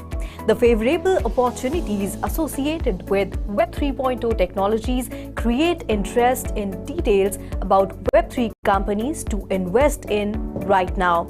At the same time, it is also important to notice how the tech companies in different sectors utilize Web3 technologies. Web 3.0 is playing a central role in the establishment of Metaverse. Vishakha, there are several reasons behind the adoption of this technology. Let me explain you with live examples. We have heard several stories of attack on individuals' privacy of social media like Facebook, Instagram, Twitter users. Hence, there is growing need for protecting individual privacy, which has gathered steam. Yes, Ruchi, the emergence of Web 3.0 is seen as one such technology that addresses the user's concern in the existing digital age. That is ensuring privacy. So internet users these days give top priority to privacy for their personal and professional information more than ever. The necessity of Web3 companies has not evolved solely on the grounds of problems in data ownership. As a matter of fact, firms collect data through the analysis of web activities of individuals. Companies can use these insights to target customers with specific schemes which would match their interests. True. So Web3 removes the intermediaries and provides the foundation for decentralizing the internet. The expansion of Web3 has successfully attracted the attention of top tech companies such as Meta, Apple, and Amazon. Many more will join the bandwagon soon. Meta has spent millions of dollars. That's a lot of money. Well, that's all for now. Keep watching for such interesting developments. This is me, Ruchi Sharma, signing off. This is me, Vishakha Thakur, signing off. Do like, share, and subscribe to our channel.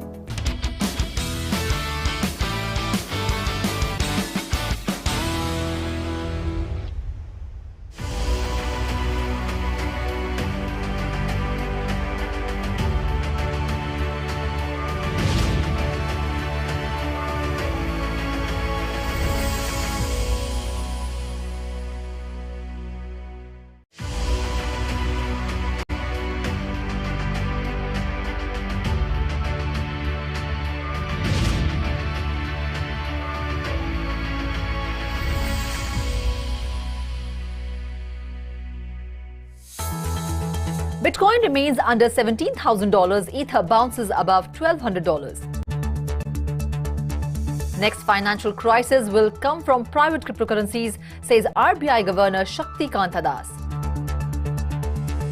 Core Scientific to file for bankruptcy, continue mining through process.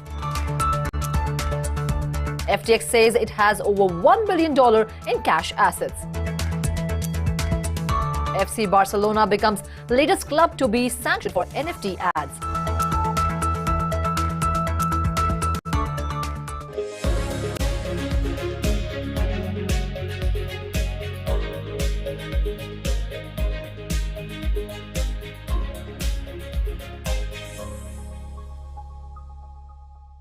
Hello and welcome to 3.0 TV. I am Ruchi Sharma. Crypto markets were trading with minor gains on Wednesday, even as fears of global recession and aggressive Federal Reserve continue to loom among investors. Bitcoin traded above $16,500 and Ethereum surpassed $1,200 mark. Manoj Dhara joins to tell us how the global cryptocurrency market is performing today.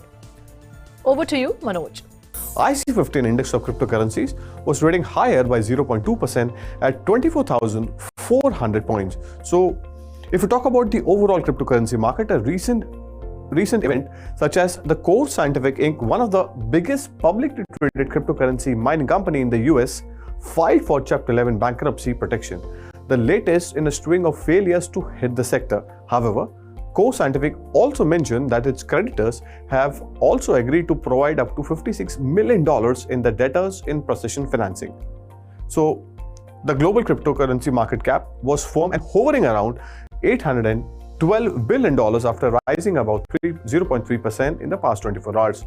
The total trading volume was, however, flat, dropping by 20% to $31 billion. The sharp fall in the prices of cryptocurrencies has been associated with a straight daily decline for the S&P 500 and general nervousness among the Federal Reserve's potential to hike interest rates in 2023 going forward.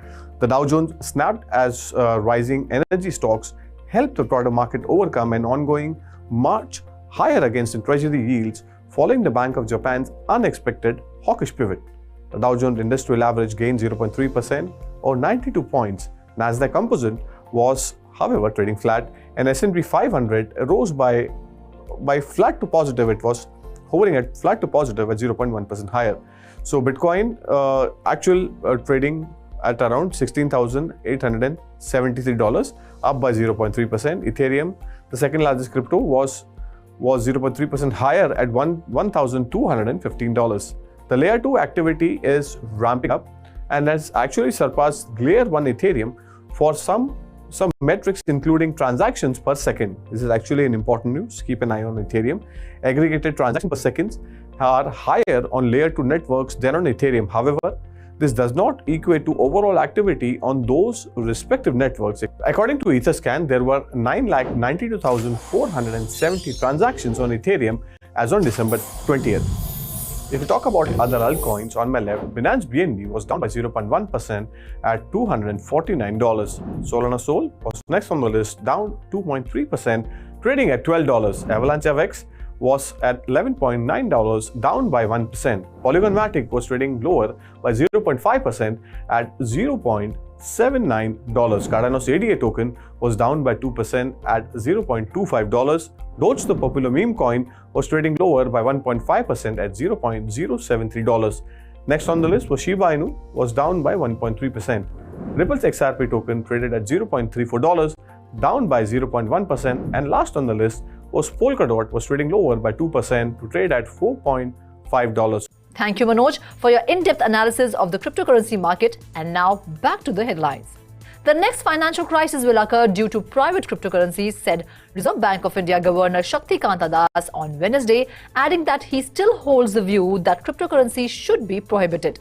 Speaking at the BFSI Insight Summit 2022 hosted by Business Standard, Das said that cryptocurrencies have no underlying value and pose risk for macroeconomic and financial stability.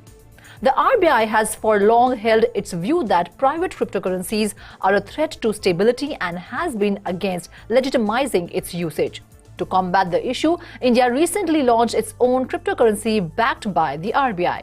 RBI Deputy Governor T. Ravi Shankar recently said whatever data is available is misleading and called for building all related rules on a clear understanding of what digital currencies are and what they are supposed to do. He also called for a single communication across the board for effective regulation of crypto. Core Scientific, one of India's largest Bitcoin miners, planned to file for bankruptcy Wednesday morning in Texas, according to a report by CNBC, but will continue to mine Bitcoin throughout the process. While many mining companies have experienced financial distress during the bear market, Core Scientific is the first publicly listed company to declare bankruptcy. On Tuesday, Bitcoin miner Greenridge reached a debt restructuring deal with NYDIG that will allow the firm to avoid bankruptcy for now. Compute North, which operates data centers that host many miner operations, filed for bankruptcy in September. Core Scientific maintains positive cash flow, but its income impacted by the bear market is not enough to cover financing costs of its mining equipment. The new restructuring team of bankrupt cryptocurrency exchange FTX has reportedly located over $1 billion in cash assets that are held in US financial institutions. The team also requested back millions in political and charitable contributions made by former chief executive Sam Bankman-Fried. FTX's new management told creditors on Tuesday at a procedural hearing that it has identified $720 million in cash assets in US financial institutions authorized by the US Justice Department to hold funds which FTX has not consolidated. Another sum of cash assets near $500 million is already held by various institutions in the US. FTX's new chief financial officer, Mary Celia, speaking under oath during the bankruptcy proceedings, said about $130 million is ring-fenced in Japan for local customers, while another $6 million worth of assets are being kept for operational expenses. FC Barcelona has become the latest football club to face an Advertising Standards Authority non-fungible token ad ban. The advertising regulator acted against the football club for a paid Google search result of an NFT sold at Sotheby's. It featured the text, July 29, 2022, NFT Johan Cruyff, Don't Miss the Live auction. The first NFT masterpiece of FC Barcelona premiered July 29th, Johan Cruyff Impossible Goal in 1973, immortalized and offered as an exclusive NFT. The ASA challenged whether the ad was misleading because it didn't make clear the risk of NFTs or that there would be fees involved and restrictions on ownership rights. Arsenal Football Club faced a similar sanction in 2021 for a set of ads promoting its crypto fan tokens. At the time, the ASA said the ads trivialized the crypto and didn't clearly state the risk. Now let's go to Vishakha to get update on the 3 buzzing stocks of the day.